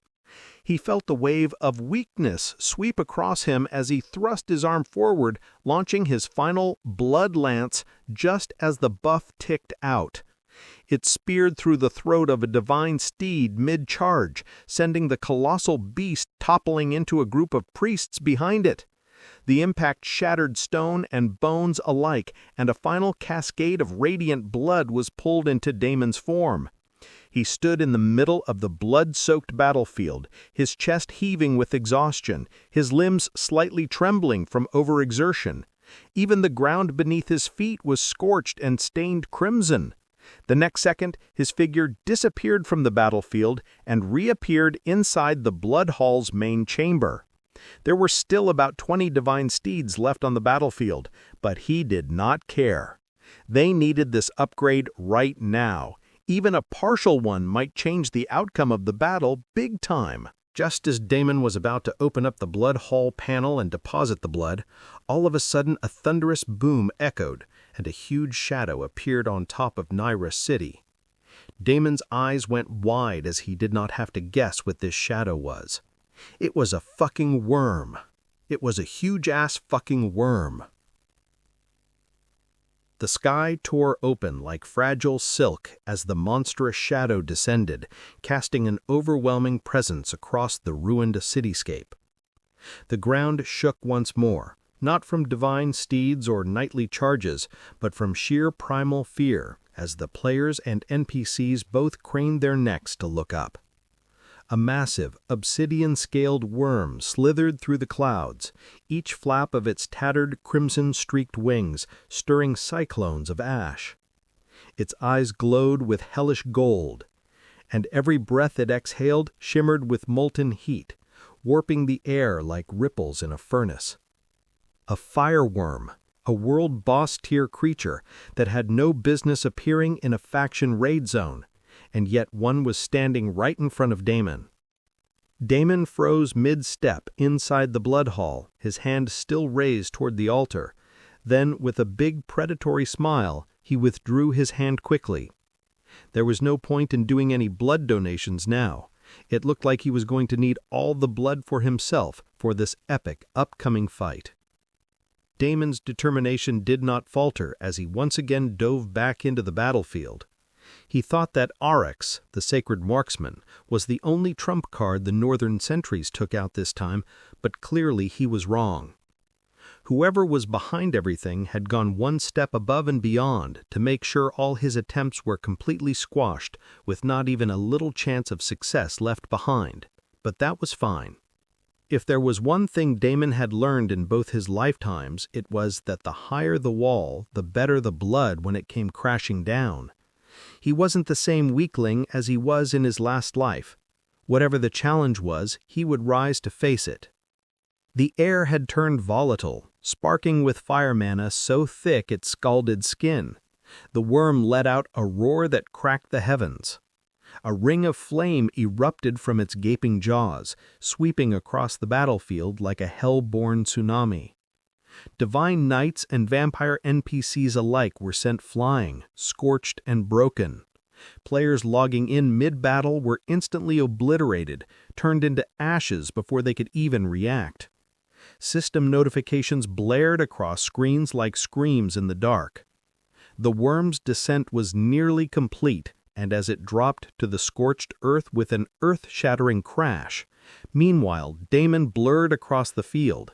Flames licked the air around him, but he cut through them like a shark through water, appearing near the worm. A crimson lance immediately appeared in his hand, but a frown formed on his face. He could already tell that his attack was not even going to leave a mark on the huge beast.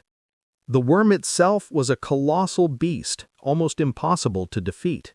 He could not even see its level to boot, which meant it was at least 50 levels above him, potentially at least C rank. But right now there were also other factors making this fight a lot more difficult. Several radiant divine shields surrounded the worm, and Damon could sense multiple streams of divine energy providing passive healing buffs to the beast without the fight even beginning. With these extra additions, the fight was going to be all the more difficult. Damon mentally ordered his shadow clone and Alina to team up and take care of one elite after another, and turned to face the worm anyway. He might be fighting at a disadvantage, but there was no other option right now. Damon gritted his teeth and churned his mana core once again, but this time he was actually tapping into it. This was the only trump card in his hand that he could actually use, and all he could do was make sure that it was enough to deal with the huge beast. A fucking worm. He still couldn't believe it. It has barely been 2 weeks since the game began, and the Super 10 were casually taking out a worm? It looked like he was really in the dark when it came to power levels. He now understood why Silvara was so desperate to get that cosmic vessel. To stand up against people like this, power like this, desperation was probably the only way left. Damon's hands turned slightly, not from fear, but from the sheer force of mana coursing through his veins. The pressure on the battlefield was soul-crushing, like standing beneath a collapsing mountain. The worm hadn't even attacked again, yet it dominated everything just by existing. Damon was struggling to even digest its presence when suddenly he felt something unlock inside him. The next instant, the enormous pressure on him vanished entirely, and he was able to stand near the beast without any concern. He was standing casually, not in the least affected by anything at all. Damon's gaze sharpened as a new fire lit in his eyes. Blood Rain was silently assisting him even in her injured state. The last time around she had saved his ass, but this time he would have to do it by himself. Damon churned his mana core, and the next moment, a massive crimson fire lance appeared in his hand. He only used a little mana in this attack, considering there would be many barriers and skills on the beast. But at the same time he needed to put some meat and potatoes into the attack, otherwise it would only be a waste attack without triggering anything. Damon conjured 10 crimson fire lances, one after another, all swirling around him threateningly, and just as he released them all at the same time, he shot forward, charging towards the worm at full speed. The moment Damon launched himself forward without any restraint, the worm's eyes, vertical slits of molten gold, instantly moved to lock onto him.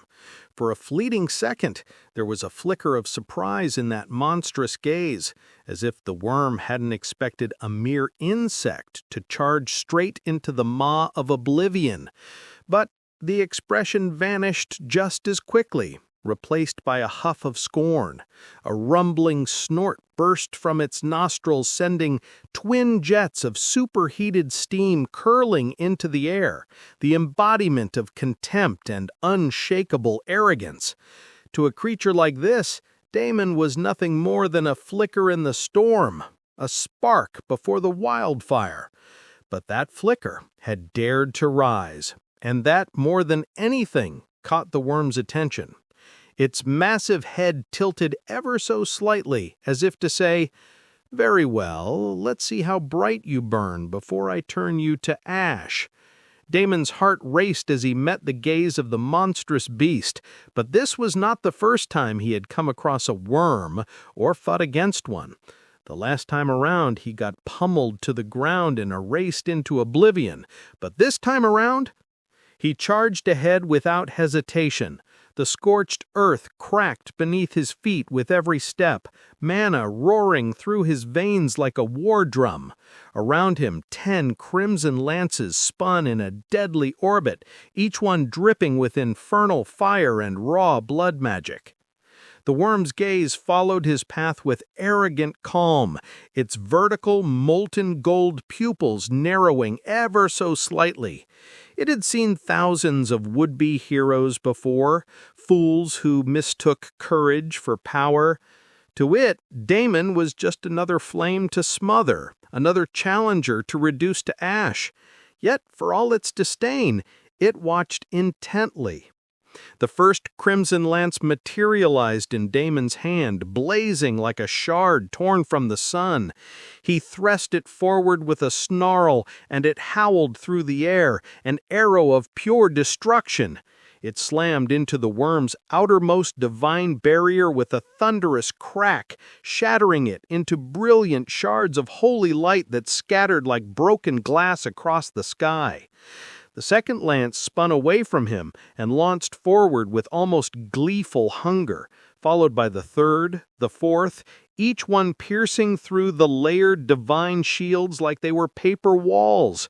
Crack, splinter, one after the other they detonated against the radiant defenses, stripping the worm of every veil meant to make it untouchable. By the time the fifth lance took flight, there were no more barriers left, no more radiant shields, just the worm's molten scaled body, gleaming, terrible, and exposed.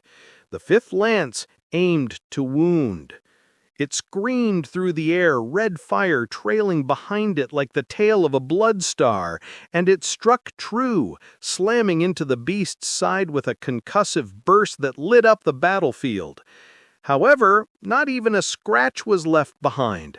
The lance paled when compared to the thick, sturdy scales of the draconian beast.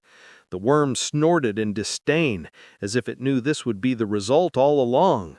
But the very next second, a sixth lance shot forward, and this time its glowing eyes widened in shock. Damon's powerhouse of a mana core finally showed its true abilities, as this lance packed a blazing payload of concentrated blood fire. It struck the same place the fifth had hit, and the moment it made contact, a shockwave of crimson and gold exploded outward. The worm's eyes flared wide as its entire body jerked, forced to recoil a step back, just one. But that alone was monumental. The ground beneath Damon crumbled from the backlash. A crater formed under his feet. For the first time, the worm let out an angry roar. One of its scales chipped and fell onto the battlefield. Damon quickly withdrew several steps back as he unleashed all of his other lances to strike at the same time. Each lance had 10% of his mana core's strength, and they struck one after the other without giving the worm a chance to respond. Damon knew that this was probably the only good opportunity he was going to get with the beast casually underestimating him. He needed to take the best shot possible. Like a flock of bloodthirsty hawks, the remaining 4 lances veered in, converging on the same weakened spot with terrifying precision. The 7th lance struck just a fraction below the chipped scale, creating a fissure. The 8th jammed into that same fracture, widening it. The 9th embedded deeper. And the 10th? The 10th exploded. This was Damon's strongest attack, and he had put in 20% of his mana core's full charge. This made his core overheat and vibrate furiously as if it was going to explode right along with him, but in the end he managed to bring it under control and used the power coursing through his veins to move back as fast as he could. The 10th lance exploded with a thunderous roar, far louder than any that had come before. The explosion erupted not only with blood fire, but with a surge of shadow energy. The explosion tore through the fractured scale, igniting an internal chain reaction. It was like someone had set fire to a forge from within. A geyser of molten blood and slag erupted from the worm's side. The beast reared back with a deafening scream, its wings spasming wildly as it thrashed in pain. The tremor that followed knocked everyone still standing off their feet, friend, foe, and spectator alike. Entire portions of the ruined city quaked as if caught in a localized earthquake. The worm crashed down to one knee. One of its legs gave out unexpectedly. Its expression was no longer that of contempt. That arrogance had been incinerated with the 10th lance. Its pride had been injured. Now there was only fury. Raw, ancient, soul-searing fury. It once again turned to look at him, and this time the worm wanted to devour him alive. Damon didn't flinch, even as the worm's molten gaze burned into him like a branding iron, even as its roar shook the heavens and its murderous intent swept across the battlefield like a tidal wave of flame and hatred. He stood his ground.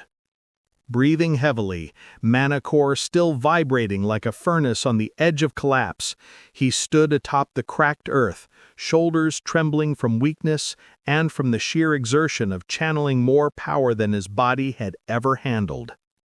Blood dripped from his nose, his fingertips were scorched, and his vision blurred at the edges, but he was smiling. Blood essence was freely flowing into his body, not just any ordinary blood essence, a worm's blood essence.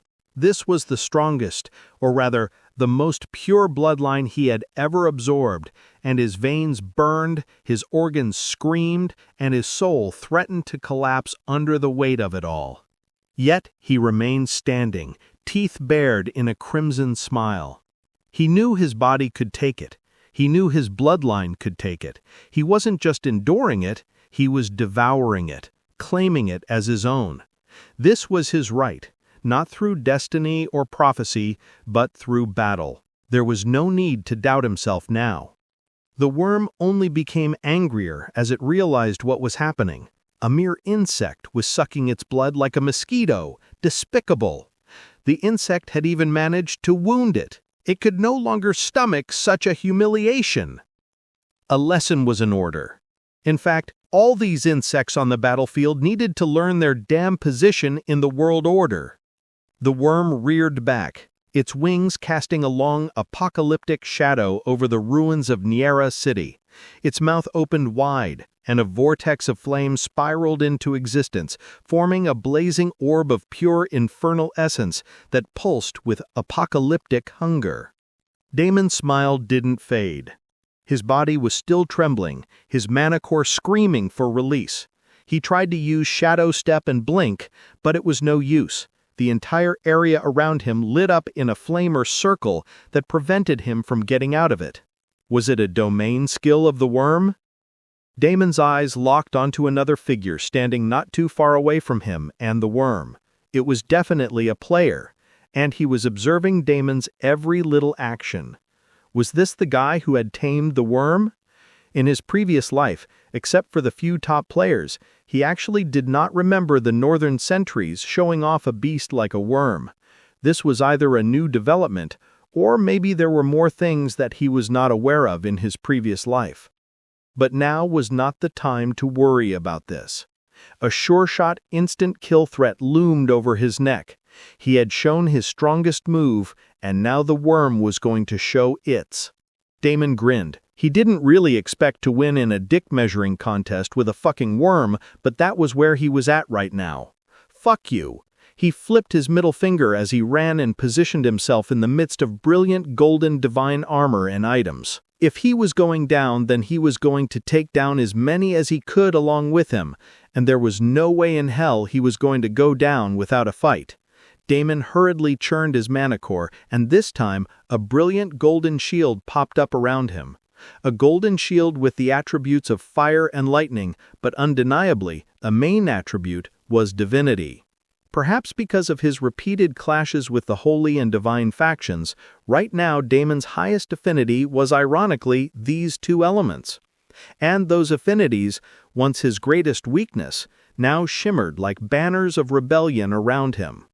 The golden divine shield flared into existence just as the worm's apocalyptic orb of fire surged downward like a collapsing sun. The battlefield went still for a single heartbeat. Then, everything detonated. A shockwave of annihilation swept across Niera City. Buildings turned to ash, stone cracked and boiled. Screams vanished beneath the roar of incineration as dozens of NPCs were instantly deleted from existence, not even leaving behind gear. The Divine Knights Damon had dragged into the blast zone barely had time to react before they were engulfed in white-hot flame, their ornate golden armor melting like wax. But Damon stood within the eye of the storm, his shield finally shattering after putting up one hell of a fight. Several skills worked in tandem, and he did not even know which passives he had triggered when. He had collected a lot of skills from priests and paladins, and now all of it was paying off in spades. It was too bad that he didn't have the chance to actually tinker with them and gain more experience. If he could have done that, then maybe he could have blocked the attack more efficiently. But despite everything, he was still standing. Damon collapsed to one knee, laughing through the blood.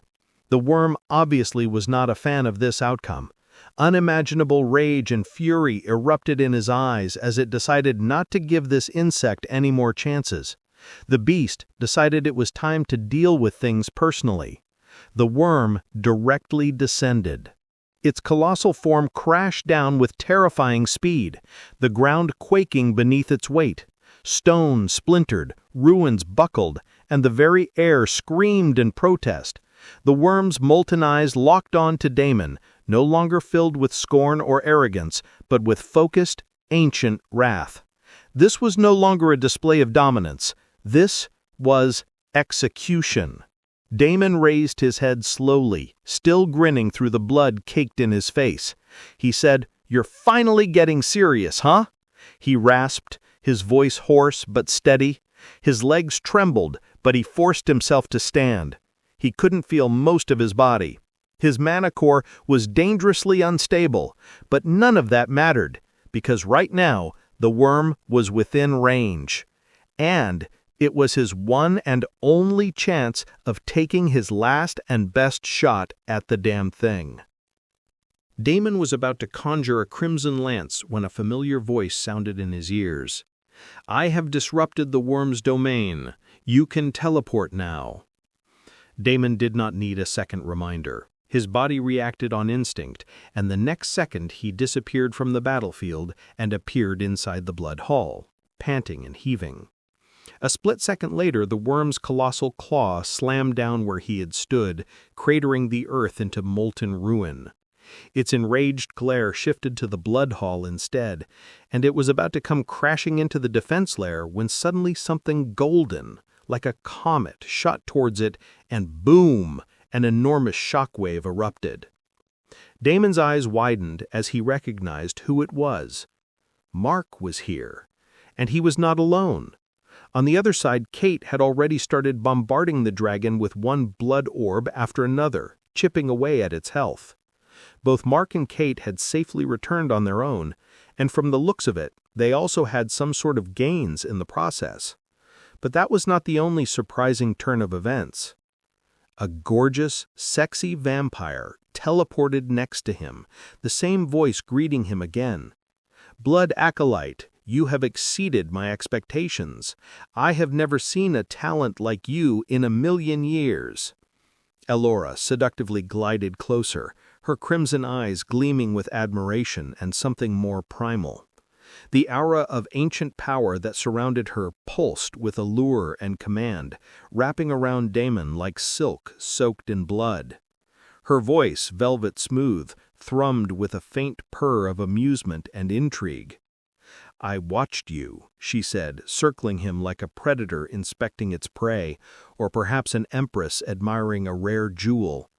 "Tell me, blood god," she leaned close, her breath brushing his ear, "do you know what you've just done?" Still panting, blood smearing his face and arms, Damon managed a crooked grin. "I made it mad. Really, really mad." Damon was really surprised that Elora, this money-grubbing old hag, was here. Not just that, now that he had a chance to look around, he noticed many other named vampire NPCs filling the blood hall. There was definitely a new influx of NPCs in this battle. The vampire side was sorely lacking in numbers, so right now this was sweet, sweet good news to Damon. Any numbers could only improve their chances. "What are you looking at, blood acolyte?" Elora grinned. "Someone threw a lot of money into the vampire coffers, otherwise none of these old bastards would be here. You fought hard, but you can rest now. A worm or two is nothing big. In fact, I have sent the word already. There are a few vampires I know who are looking for worm blood. Who would think such a rare beast would pop up in this remote corner of the world?" Damon let out a shaky exhale. Around him, the blood hall surged with energy. Elders long absent from the front lines barked orders and opened spell circles that shimmered with ancient glyphs. Warlocks and knights clad in deep crimson armor lined the hall's balconies, peering out toward the chaos beyond the barrier. The entire fortress had come alive. The vampire faction was doing a full-on counterattack. "Blood acolyte, your performance has been extraordinary in this battle. Treat yourself to a dip in the blood pool. It should refresh you instantly." Another vampire NPC patted Damon as he passed by. Damon did not have to wonder why everyone was treating him so well. The leaderboard, shining bright and center in the blood hall, had his name on top and a ridiculous 10,000 plastered next to it. The last time Damon checked, it was around 2,000, but now it had exploded. The next name was Mark's, and he was only at 100. Kate was 50. Surprisingly, another name popped up just as he was looking and had a big number attached to it to boot. Blood Wraith, 1,000. Damon was slightly surprised, as he had almost completely forgotten about this guy, the huge whale who had casually gifted him many gold coins. Was this the guy responsible for the money infusion in vampire coffers? Now the sudden movement of the vampire NPCs made sense. Blood Wraith and his sister, Damon mused. Their last interaction hadn't been so smooth, and he did not foresee them becoming allies. However, since this person had helped him when he really needed it, he would reconsider things. Taking another look at the leaderboard, he walked to the blood pool to see if he could really adjust his current state.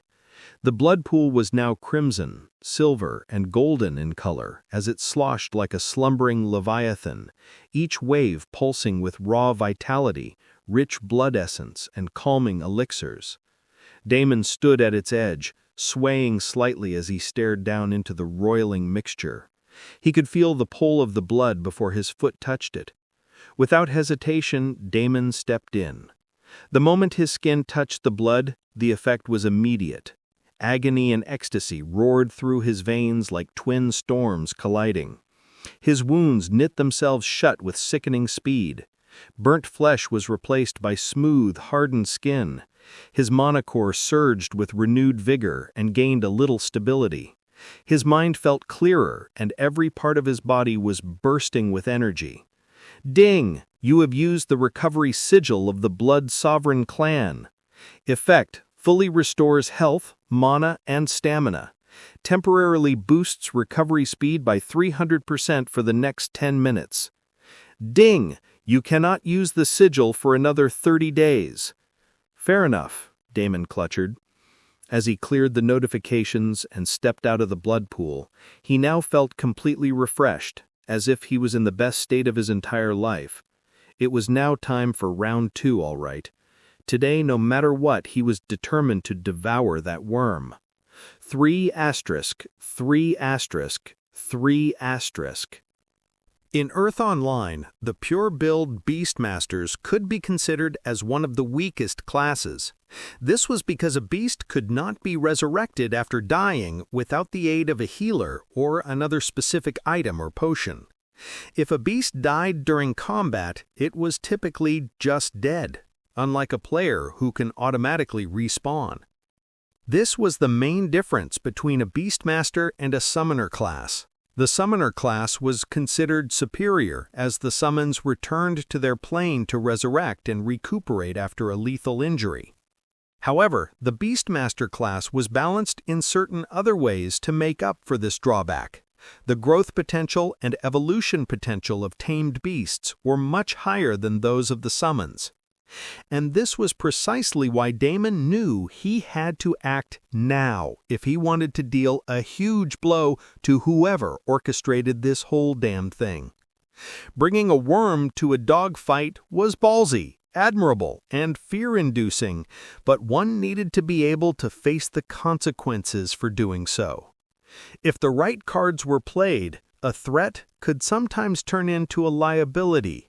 The worm wasn't a summon. It was a tamed beast, which meant, under the right conditions, if it died, it would stay dead, permanently.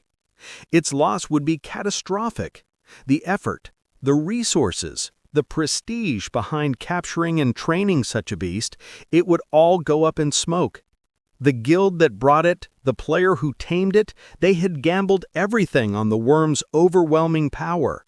But that gamble cut both ways, because in doing so, they had also given Damon the opportunity to kill it.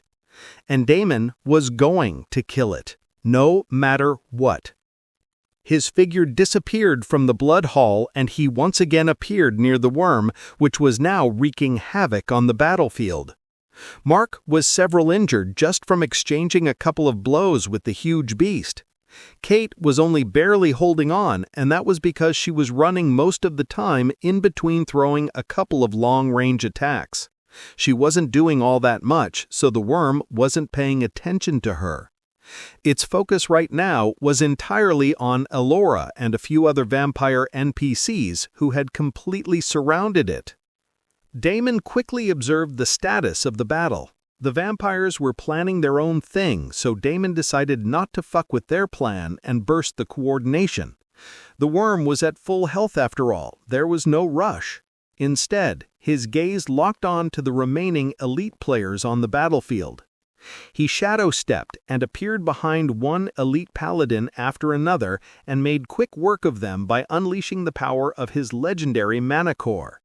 His three-element combined attack, along with the boosts from his mana core and his newly acquired traits, increased the damage output of his attacks by almost tenfold, and he was pulling ridiculous numbers. Most of the elites could only withstand one or two of the attacks before crumbling. In the midst of this, Damon also did not forget to use Flame Explosion and massacred the numbers on their side. His gaze searched the battlefield constantly for one other target, the black-robed man, but he was nowhere to be found. He could only continue searching for the guy, or for that matter, any other elite players who had snuck into the battlefield as he slaughtered the light faction army. There were also about 20 more divine steeds for him to drink from. All in all, it was glorious chaos, and he was loving it. The 20 points of strength he had gained from devouring all the divine steeds did a lot to help. The tide was quickly turning, and the impact from the worm's entry and the buff's timeout was finally being evened out. Soon, the second part of the second wave was completely taken care of, and the last reinforcements of the second wave arrived in style. They descended from the sky like radiant judgment, knights clad in burnished gold and silver armor, riding on massive griffins, divine rays trailing behind them as if the heavens themselves had split open to deliver vengeance. The third reinforcement unit of the second wave had arrived, and they were anything but subtle. Trumpets blared across the battlefield, holy banners fluttered, and a divine aura flooded the field like a tsunami, pushing back shadows and igniting the bloodied ground with halos of searing light. Even Damon had to take a step back, faced with the might of those who had awakened their sea of consciousness and imprinted runes onto them. The magic unleashed by a C-rank being was nothing short of cataclysmic. This wasn't some mere elite mob dump. These were raid-level NPCs and high-tier players who had officially stepped into the realm of real power. Damon's pulse raced. Their time was officially running out. He had already given his best. Even people he wasn't counting on ended up contributing in the last minute. But was all of this still enough to achieve the impossible? Was it enough to get to the tipping point where the big shots in the vampire clan would pay attention to them?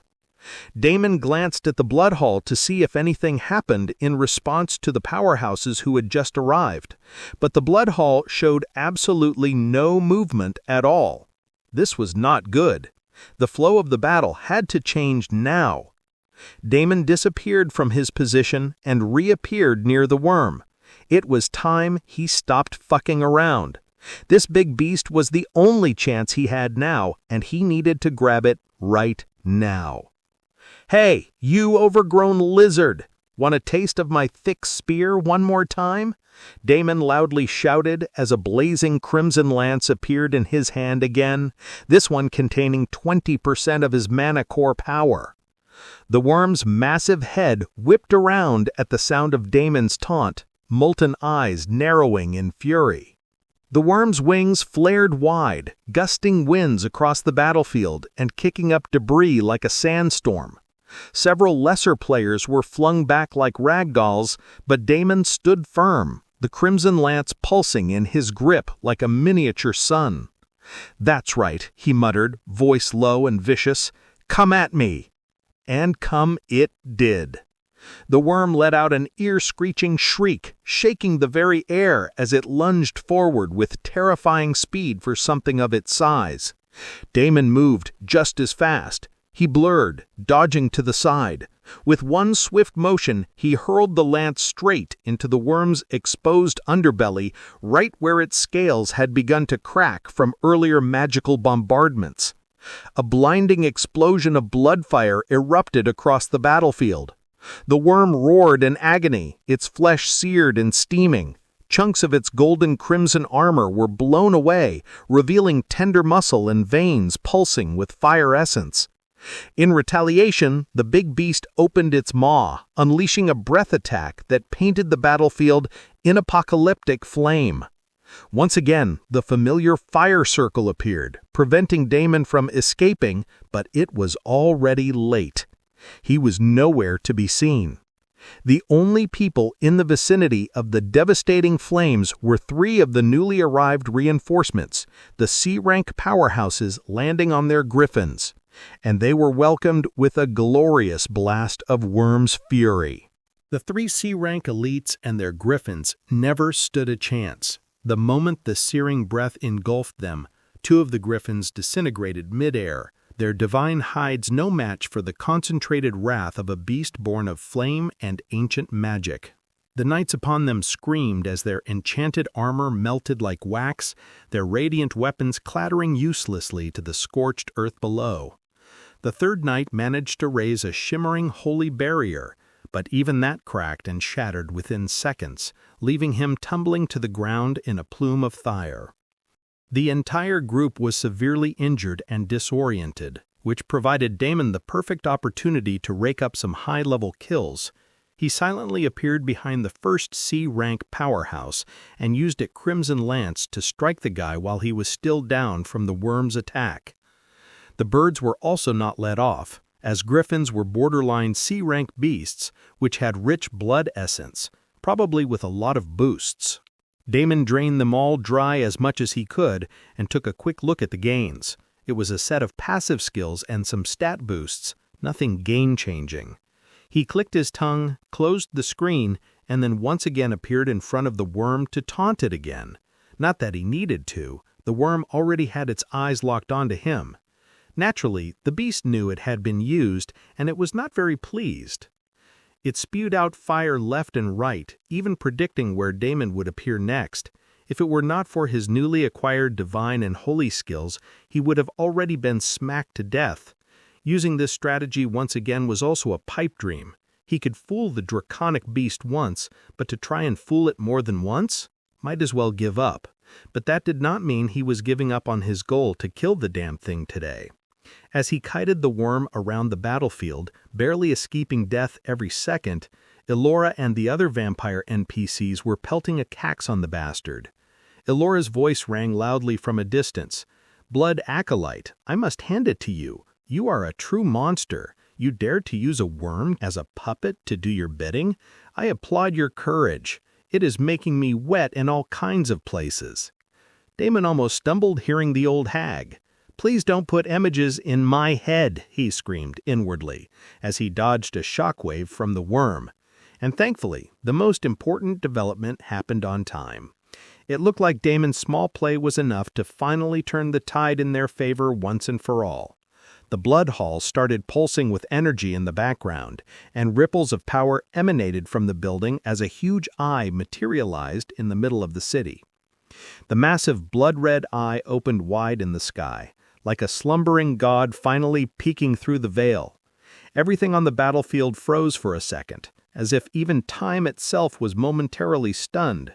The sky darkened, the light flickered, and the oppressive aura that followed pressed down on all beings, be they knight, vampire, beast, or worm.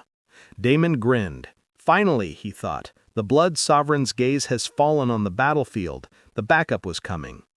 The worm hesitated. For the first time, its fury gave way to wariness. Its flaming breath faltered. Its wings beat with a note of caution instead of aggression.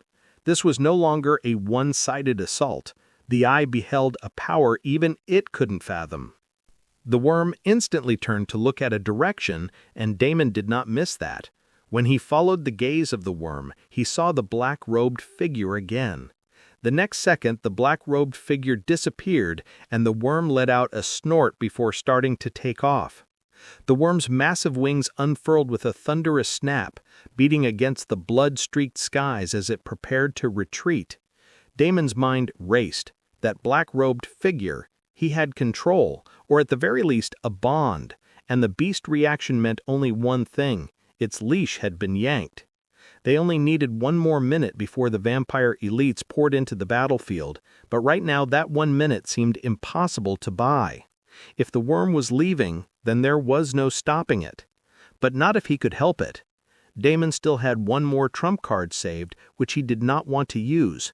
However, right now he did not have any other choice. "I need your help, Azuna." Damon summoned the world spirit without hesitation. At the same time, he conjured a few more of flaming crimson lances. One in particular pulsed a lot stronger than the others. Damon hid the real one among the others and unleashed the lances at the draconic beast. Azuna as well hit the ground running. The world spirit instantly sensed the chaotic vibe of the battlefield, and she seemed to know what she was getting into. Without Damon having to tell her twice, a powerful blood orb started appearing in the palm of her hands. At the same time, several blood chains erupted from the ground, partly made of blood and partly made of earth. They rose like unyielding snakes from the ground and lashed toward the worm. They were bindings woven with the will of the land. The worm snarled in rage as it opened its maw to unleash another round of fire breath at the earthen chains, wanting to melt them all down to nothing. It gazed and flickered to the crimson lances coming at it. However, before it could deal with either of these, its danger senses picked up another attack which was far more deadly. The worm narrowed its eyes as it locked onto Azuna and came at it with its claws spitting out fire. Azuna didn't flinch. Her red hair fluttered in the wind as she stood there without a hint of fear in her eyes, the blood orb in her hand continuing to grow. Then she moved. Azuna's palm pressed forward, and the blood-earth chains twisted with a mind of their own, more jutting out of the ground and finding their target. They coiled tighter and erupted in violent crimson thorns that pierced through the worm's wings and wrapped around its limbs like executioner's ropes. The lances struck next. One by one, they slammed into the worm's body, fiery decoys meant to distract and wound. The real one buried itself right into the worm's side, exploding with a thunderous roar that blew away a chunk of its armor-plated flesh. The worm bellowed, twisting in agony, completely not expecting an attack of this magnitude. Blood poured out of its wings, which Damon happily absorbed, not even leaving behind a single lick of it. At the same time, Azuna whispered something in a tongue lost to time. The blood orb in her hand shot forward towards the worm, and even though the worm erected a shield to protect itself, it was of no use. Even as the orb made contact with the fire shield, crimson tendrils seeped out of the blood orb into the shield and then onto the worm. The beast roared in confusion. More and more tendrils started seeping inside, and the worm was suddenly out of its depth, unsure of what to do about this attack. Its entire body lit up in flames, and yet the crimson tendrils refused to yield. Threads of crimson light branched out from the core of the orb like a spreading infection, racing through the worm's veins. The orb bloomed inside it.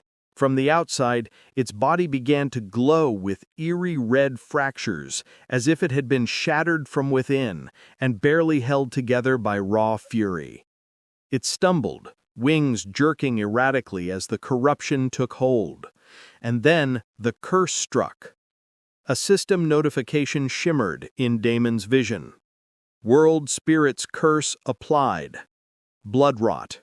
Your target's regeneration is halted. Defense reduced by 60%. Fire resistance suppressed. Damon's eyes widened. He hadn't expected Azuna's attack to be so powerful, but then again, he knew little to nothing about her. He really needed to find out more information about her and her abilities. "Master, I am unable to linger here any longer," Azuna's voice sweetly whispered in his ears. Damon nodded. "You have done more than enough for me. Please rest now." This was enough. This was more than enough. He charged forward with several crimson lances appearing around him. At the same time, the black-robed figure shot towards the worm. Damon grunted, "Nope, buddy, not going to happen." He had paid a huge price for this to happen, and there was no way he was going to let this dude undo everything at the last moment. The beast tamer typically needed to be in touch with the beast, or in the vicinity of the beast, in order to intervene in anything. Considering who this was, Damon had no doubt that the guy had many ways to rescue the worm and completely heal it. Under no circumstances could he allow that to happen. Once this guy got close, it was game over. "Mark!" Damon shouted, as his shadow clone appeared next to the black-robed guy to stall him. Mark immediately got the message and dropped the fight he was currently in and charged at the black-robed guy. Unexpectedly, another voice chimed in as well. "You can count me in!" A black figure appeared out of thin air directly behind the black-robed guy, and a dagger already slicing his throat. "Ghost!" Damon instantly recognized the voice. He did not know how this guy appeared here, but he was more than happy to let him deal with the problematic guy. Right now, this worm was his prey, and he needed to devour it. Between Damon's shadow clone and Mark and Ghost, the black-robed figure could not move an inch. "You do not know what you are dealing with. Stop now before it's too late." The black-robed figure finally opened his mouth and spoke, but it was already too late. Ghost finished him off in a couple of moves, thanks to the strong assist from Mark. Almost immediately, Damon could feel the worm's strength weaken tenfold. It was already weak because of the corruption, and now with this, the worm was no longer untouchable. Damon shot forward without hesitation, and this time boldly used 40% of his mana core charge, the absolute limit he could handle. He gritted his teeth and conjured a flaming crimson lance. The very air warped around it, trembling with condensed power. Damon's arms trembled too from the strain. Channeling 40% of his mana core into one attack was no small feat. It was like trying to hold back a volcanic eruption with your bare hands. But he didn't falter. He hurled the lance with all his might. The moment it made contact with the beast's chest, a vortex of blood flame erupted outward like a star going supernova. The beast's scales liquefied in a blink. Its ribs cracked, then shattered, and a gout of blood, half flame, half essence, exploded from its body. Damon quickly absorbed all of it, everything that he could take in. His body sucked in the rich, powerful essence like a hungry devil, and blood essence from all of the battlefield was pulled into his body. Crimson tendrils from all over the battlefield shot towards him. He was a one-man spectacle for everyone to see. His power continued to surge, and a tortured, broken screech left the worm's throat, one that echoed for miles. The beast crashed into the ground, carving a trench into the earth like a meteor impact. The battlefield shook with aftershocks as chunks of molten rock and bone flew into the air. Its limbs twitched uncontrollably. It was sending out seething waves of fire in all directions out of rage and agony. Damon did not let the chance slip by. Even as his body was pulling in all of the blood essence, even as his mana core screamed as if it was about to explode, he pushed himself one more time, conjuring another flaming crimson lance, one with 50% of his power output this time. He had to make this count. The moment Damon channeled the new lance, everything else fell away. The screaming, the battlefield, and even the worm's howls of rage. The world condensed into one moment, his vision reddened, not from damage, but from the overwhelming surge of power coursing through his veins. Blood essence twisted around him like a cocoon of storming serpents, wild and alive. He charged forward using this momentum, and in one huge leap, he landed right on top of the worm. The worm, broken and blazing, tried to rise again, its wings flapping weakly, molten blood dripping from every joint. It turned its head, half blind, one eye glowing dimly as it recognized what was coming. Damon didn't give it time. His feet dug into the worm's charred scales as he raised the weapon high, the lance thrumming with every ounce of his fury and fire-forged will.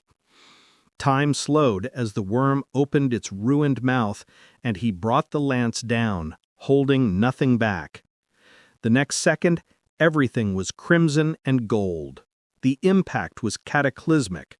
The lance exploded into an inferno of gore, essence, and splintered magic. Parts of the worm's scales and skin and flesh exploded and scattered around the battlefield. Blood sprayed everywhere. Even Damon was thrown aside like a rag doll, unable to bear the impact of his own attack. His entire body was haywire. Everything was out of control. But with the last bit of consciousness he had left, he sucked in the blood essence from everywhere like there was no tomorrow. He did not even have the strength to focus on the worm. He blindly absorbed everything that he could, like a madman. He lasted for a whole minute before his body completely went berserk and his mana core started cracking and sizzling. Pain ripped him apart from the inside out as he could feel the flesh around his mana core tearing apart. His entire body was torn apart. It simply couldn't handle the strain. Damon gritted his teeth and continued absorbing all the blood essence that he could find. He did not know what else to do. He couldn't care less right now if the worm was dead or alive, or if the battle was going their way or not. All he could think about was this all-consuming pain, which made him feel like his soul was being peeled from his body. He knew he had pushed himself too much, and now there was no going back. He had to endure it all. He had to endure it all and somehow stay alive at the end of it. Meanwhile, the worm convulsed. Its damaged and destroyed body convulsed violently before a final breathless shriek tore free. The worm slumped fully, every ounce of fire within it extinguished, its massive frame cratering the earth beneath. One after another, notifications popped into Damon's vision, but he could no longer pay attention to anything. His vision had already blurred into an endless storm of crimson. The pain in his chest was beyond what any system could quantify. His mana core was screaming, cracking like glass under a relentless tide of blood essence. Blood essence surged into him in torrents, raw and untamed, more than any vessel should ever attempt to contain. His bones vibrated, his skin rippled, his soul burned. Somewhere deep inside, he heard voices. No, not voices. Echoes. Old, fragmented things whispering in a tongue older than history. Guiding, pushing, pulling. They came from his blood, from his bloodline, from his very marrow. And they demanded more from him. "You are not meant to survive," one said. "You are meant to transcend," said another. And then his monocore really shattered, but it wasn't destruction, it was metamorphosis. The cracking split the air like thunder, but instead of collapsing, something new began forming in its place. A core not made of simple mana, but one laced with blood. A primordial core, birthed from agony and greed. Damon let out a choked scream as the transformation took hold. His body erupted with veins of molten red and black. His skin cracked like volcanic rock before sealing over with a new sheen. Tougher, harder. His heartbeat became a drumbeat of war. His aura spiked and spiked again before it completely disappeared. "My liege." Bloodrain's voice purred in glee, despite her weakness. Damon lay there in the crater, breathing raggedly, his body remade and yet unfamiliar. Smoke curled from his lips. His eyes flickered open, no longer crimson, but gold-red slit pupils stared out, gleaming with power not meant for mortals. Damon barely opened his eyes before he completely lost consciousness and slipped away. Right as Damon's body went limp, half buried in the crater he'd carved through raw will and devastation, the Blood Sovereign's eye above the battlefield pulsed with violent majesty. A vortex of blood mist and red lightning descended from it, forming a gateway, and through it a battalion of elite vampires emerged. Their auras were anything but simple. Clad in robes stitched with runes of blood and armor made from obsidian plates etched in crimson veins, they radiated an oppressive aura of blood authority. Their very presence made everyone on the battlefield pause and look at them. The battlefield itself seemed to recognize their arrival. Screams quieted, weapons stopped mid-swing. Even the wind dared not blow too loudly. Yet the vampires spared the chaos only a single, dismissive glance. Their attention had locked on to a single figure, Damon. They narrowed their eyes as they curiously stared at him, but before anyone could utter a word or make a move, a flicker of motion disrupted their focus. Ghost had already acted. In a blink, he appeared at Damon's side, shadows coiling like serpents around his legs, and in the next instant, the two vanished into the darkness. All the vampires could do was narrow their eyes at the fading distortion in the air, but they didn't have the luxury of chasing shadows. The third and final wave of the purification raid descended. There were only a handful of them, even fewer than the previous group, but their presence hit harder than an army. Each one was a peak C-rank warrior, yet they felt like walking temples. Divine guardians clad in shimmering celestial mail, paladins bearing lances that hummed with judgment, and holy healers whose every step left trails of light on the blood-soaked ground. The worm? The battle? Damon woke up with a start, his voice hoarse. His eyes shot open, slits of red gold, burning faintly even in the dark. For a moment he didn't know where he was. The air smelled faintly of moss, wet stone, and soil. A ceiling of dark, jagged stone loomed above him. He was definitely not in the scorched and ruined city anymore. He tried to sit up but groaned as his body screamed in protest. Every muscle felt like it had been torn apart and re-stitched with fire. His skin still bore molten, vein-like cracks, glowing softly under the surface. His fingers trembled, His body shivered.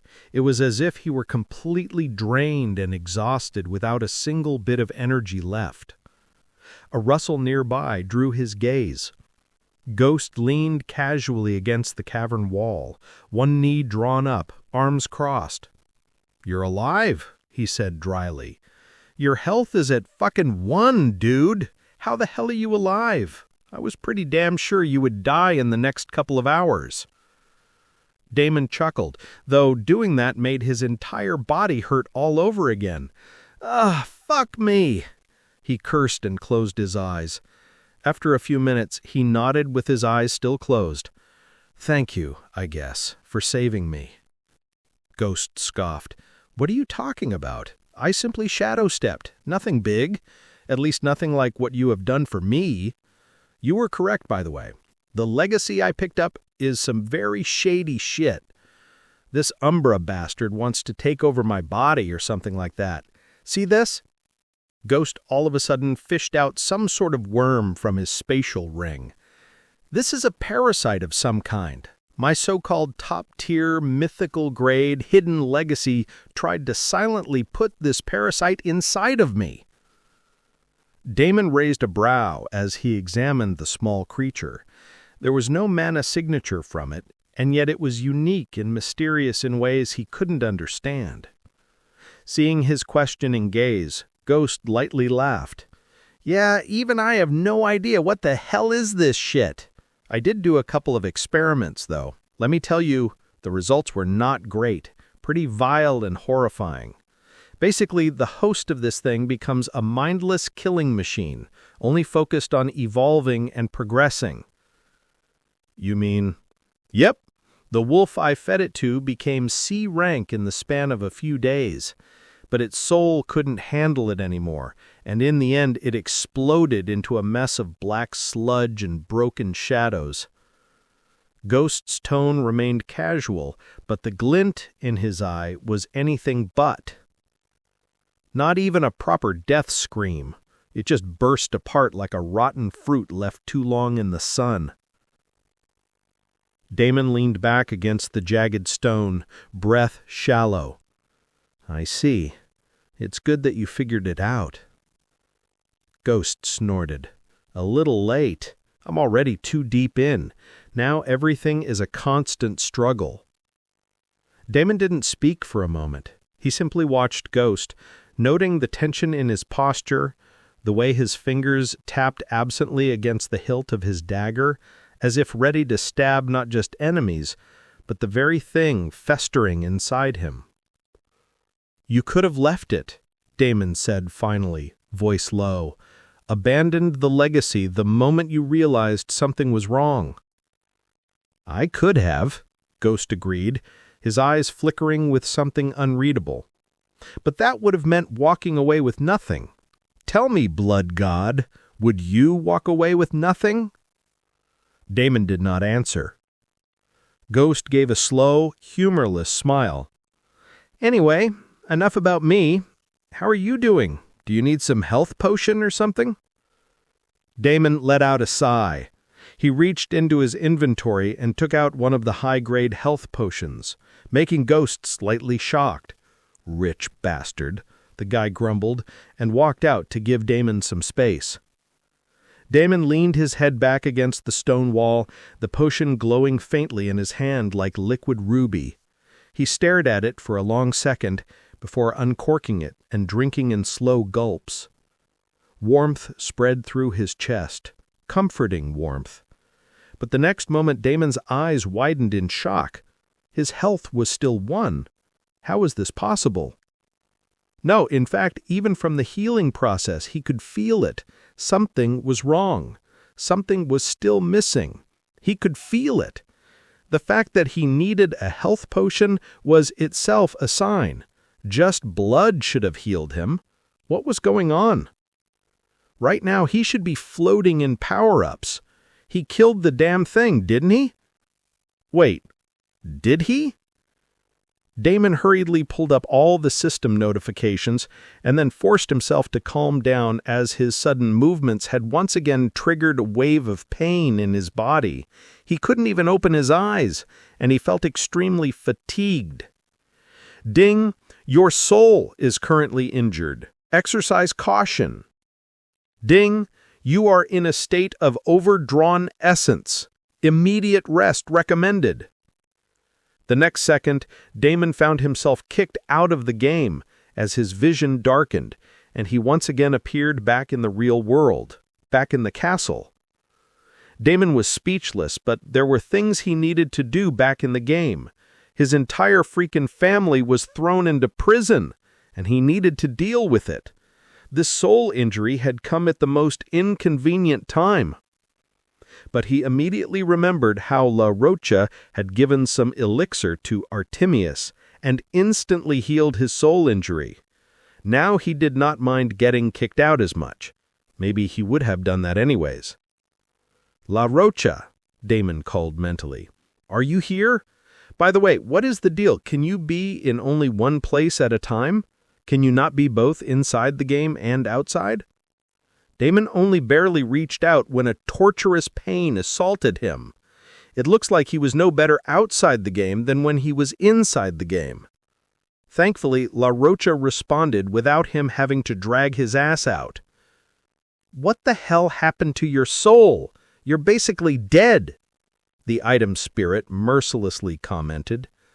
Whatever, just give me that damn thing you gave Artemigus. What did I give him? He snorted. What I give him. Damon wanted to kill this bastard.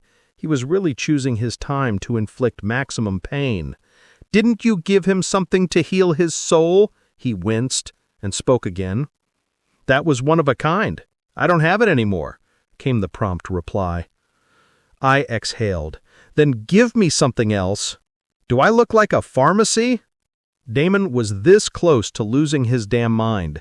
Everything was freaking hurting, and this bastard was sitting here and playing word games with me? Are you telling me that it's beyond your current abilities to help me heal my soul? La Rocha became silent. Then finally, after a couple of minutes, he cleared his throat and vaguely answered, I have a soul cultivation manual. Damon blinked through the pain, each throb in his skull hitting him like a lightning bolt. What? He hissed, barely able to raise his voice above a strained whisper. You're telling me you've had something like that this whole time and you never mentioned it? La Rocha, sounding completely unbothered, replied with casual arrogance, You never asked. I was dying, you smug antique. Well, you didn't die, yet. Fucking hell, just give it already! Damon gritted out through clenched teeth.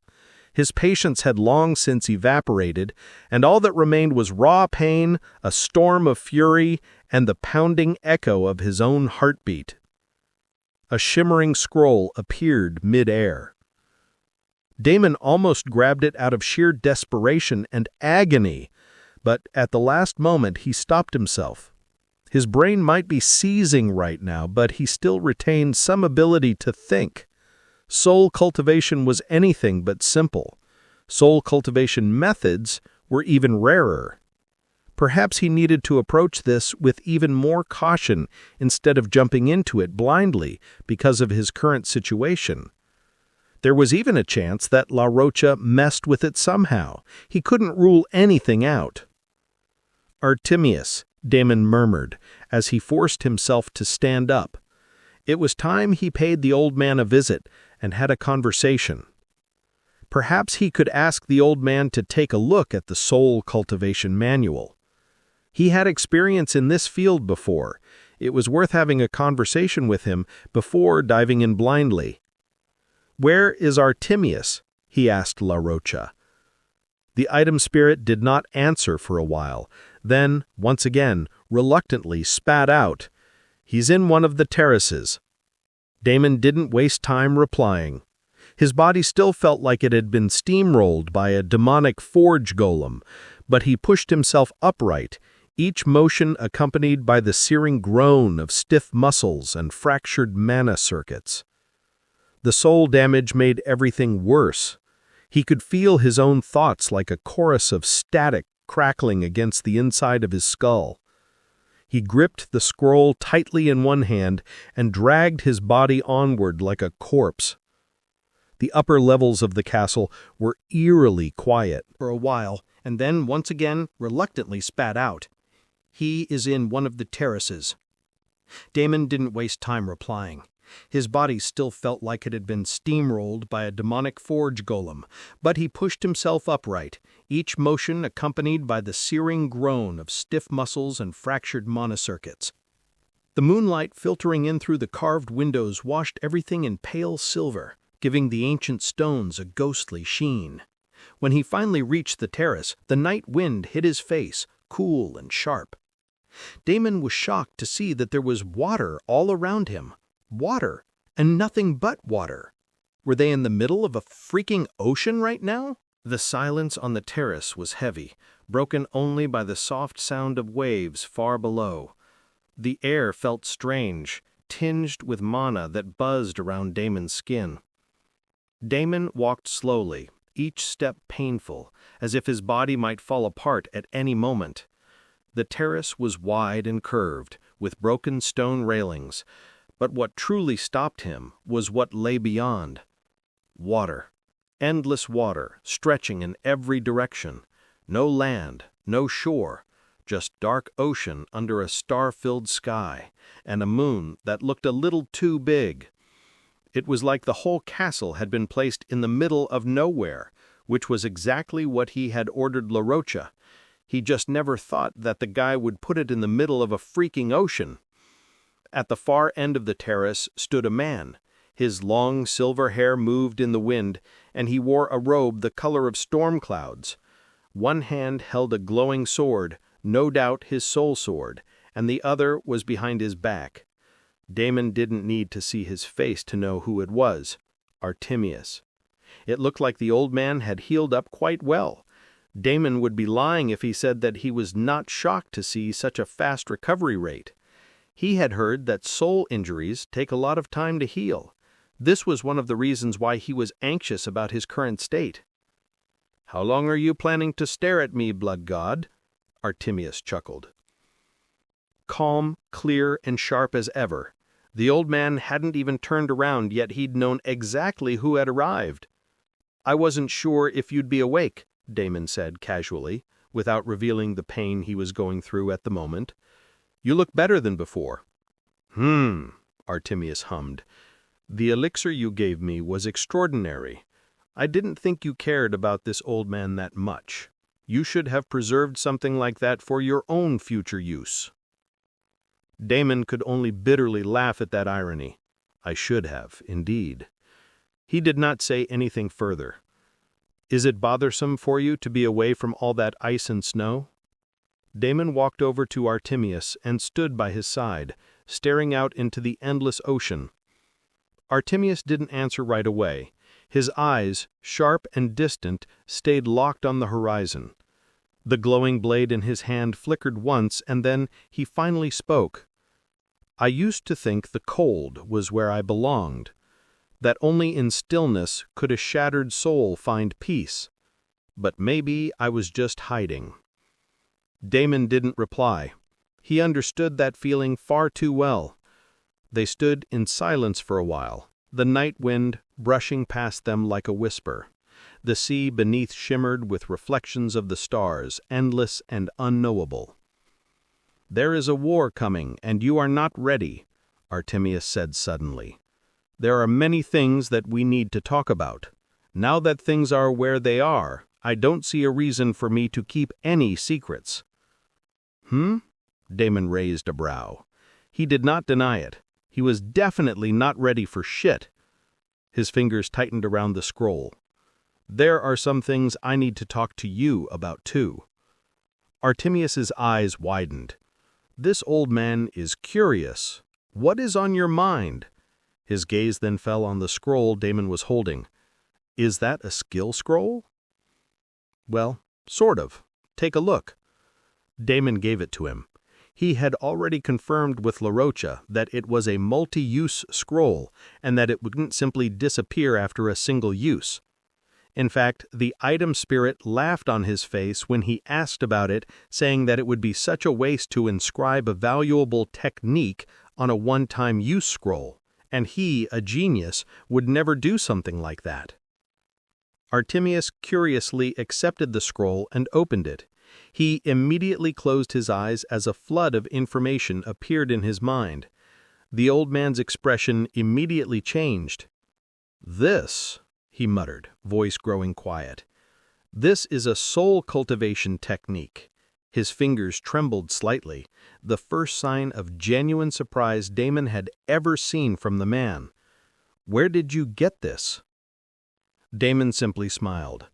"Let's just say I found it in the same place I found your soul-healing elixir. What do you think about the contents?" Artemius nodded. He did not press for any further details. Since Damon asked about the contents, he started talking about it. "This soul cultivation technique has to be an extremely high-tiered one.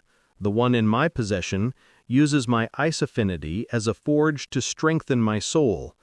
Even though I have progressed a lot with that method, it is still lacking when compared to this technique." "This one is different," Artemius continued, his voice low with reverence. "It doesn't rely on elemental affinity or external catalysts. It uses the raw essence of intent, your will to temper the soul core. It's dangerous, but clean. No anchors, no bindings, just sheer force of self to evolve the soul core." Damon listened carefully. His body still ached, and the static in his mind refused to fade. But this gave him a sliver of hope. He had feared that the damage he took was permanent, that his soul would never fully recover, but now maybe he had a path forward. "It does require a lot of materials, though. Extremely high-grade materials and array formation knowledge." Damon nodded. "The materials are not a problem. I can find them. The array formation knowledge is also not a problem. I know an array master and a rune master." Then Artemius suddenly stopped. "Wait. Are you planning to learn this soul cultivation technique, personally, for yourself?" Damon frowned. "Why? Is there a problem?" Artemius let out a sigh and shook his head. "Blood God, that will never work. If you do something like this, then you will end up only harming yourself." Damon's eyes narrowed slightly. "Explain." Artemius nodded and sincerely started explaining. "Every soul cultivation technique is unique. There are many techniques in this world, ranging from low tier to high tier. The one that you have shown me is definitely high tier. That is not a problem here. If you cultivate with this technique, there is a chance that you can progress greatly with your soul and strengthen it manyfold, but I wouldn't recommend it for you at all." "Why? What is the problem?" "It will not suit you, Blood God. My gut feelings tell me that this technique is not a good match for you." Artemius firmly shook his head. "Just like mana-breathing techniques, there are a lot of soul cultivation techniques, and even though there are different tiers and ranks of such techniques, it is always best to use one that fits you and is suitable for you. You need to feel a connection with this technique. Let me ask you, do you honestly feel a connection with this technique?" Damon did not answer. He took the scroll and activated it, closing his eyes, going over its contents. Would he really not be able to use this technique? Just like the old man had said, a flood of information appeared in his mind. There were detailed descriptions about what to do, what he needed, and how things would progress. Just like the old man had pointed out, a person's will and intent were the important factors here, and the method almost solely relied on them. This was good. He had a strong will and an even stronger intent. But at the same time, he could also feel it. This was not the technique for him. Perhaps this was the same thing he felt before. He could just not put a finger on it and chalked it up to LaRocha playing some tricks on him. But now, after Artemius pointed it out, he could see clearly. Since you are a vampire, I think a soul cultivation technique that relies on blood would be more suitable to you," Artemius added. Damon nodded in agreement. He couldn't have said it better himself. Perhaps a technique that involved blood or bloodline would be the better fit for him. However, the situation he was in right now was not one where he could pick and choose. Even though it might not be the best fit, I should still be able to use it for a little bit and then switch to a better one. But to Damon's surprise, Artemius once again firmly shook his head. "I would strongly advise you against it. Using the wrong soul cultivation technique is like drinking the wrong medicine. Sure, it might not harm you, but it might also be poisonous to you. I suggest you have utmost caution before doing it. Think 10 times before using this one." Damon let out a long breath, fingers brushing the edge of the scroll. The words made sense, but his current soul injury was also a pressing matter. What the hell could he do now? Artemius looked at his thoughtful expression and gently smiled, patting him. "I can see that you have a lot to worry about right now. The things that we need to discuss can wait. Tell me, Blood God, why do you so desperately need a soul cultivation technique? Why do you seem so conflicted by this?" Damon paused for a moment, but then he answered the old man honestly. "I have a soul injury." Artemius's face immediately became very serious. "A soul injury? How did you get it? Did someone from the big family already—" Damon shook his head. "A worm." "A worm? You mean a draconic beast? You fought a draconic beast and got this injury?" "Hey, the other guy got it worse. I'm pretty sure I ended up killing it." Artemius blinked, then rubbed his forehead like he was trying to process what he had just heard. "You killed a worm while taking a direct hit to the soul? You mean you fought a draconic beast and got this injury? Blood God or not, are you trying to die young and impressive? That was a foolish thing to do. It's good to push yourself, but not to this extent." "I had my reasons. They were pretty good ones at the time." The old man sighed, then became quiet for a moment, the ocean wind tugging at his sleeves. "That explains the urgency," he said finally. "Soul injuries aren't like broken bones. They don't just hurt. They can make or break you. They disturb everything about you, your thoughts, your dreams, and your abilities. If left untreated, they can warp your essence permanently." "I know," Damon said softly. "That's why I was hoping the technique would work. I thought maybe I could brute force my way through this like I always do." Artemius shook his head. "It's not that simple." The two of them stood silent for a while, and then Artemius exhaled. "There is something that I can do for you. That is, if you can trust me." "Hmm?" Damon looked at him. "I can try and stabilize your soul," Artemius finished. "Not heal it entirely, mind you, but I might be able to slow the damage, ease the pain, and stop it from getting worse until you find a technique suited to you." "You can do that?" "I won't lie, it's not easy, and it's not without risk to me either. But I've walked close enough to the edge of soul destruction to know how to patch someone back from it, even if just temporarily. I can anchor the broken pieces of your soul, just enough so they don't keep splintering." Damon studied the old man's expression. "I trust you," he said finally.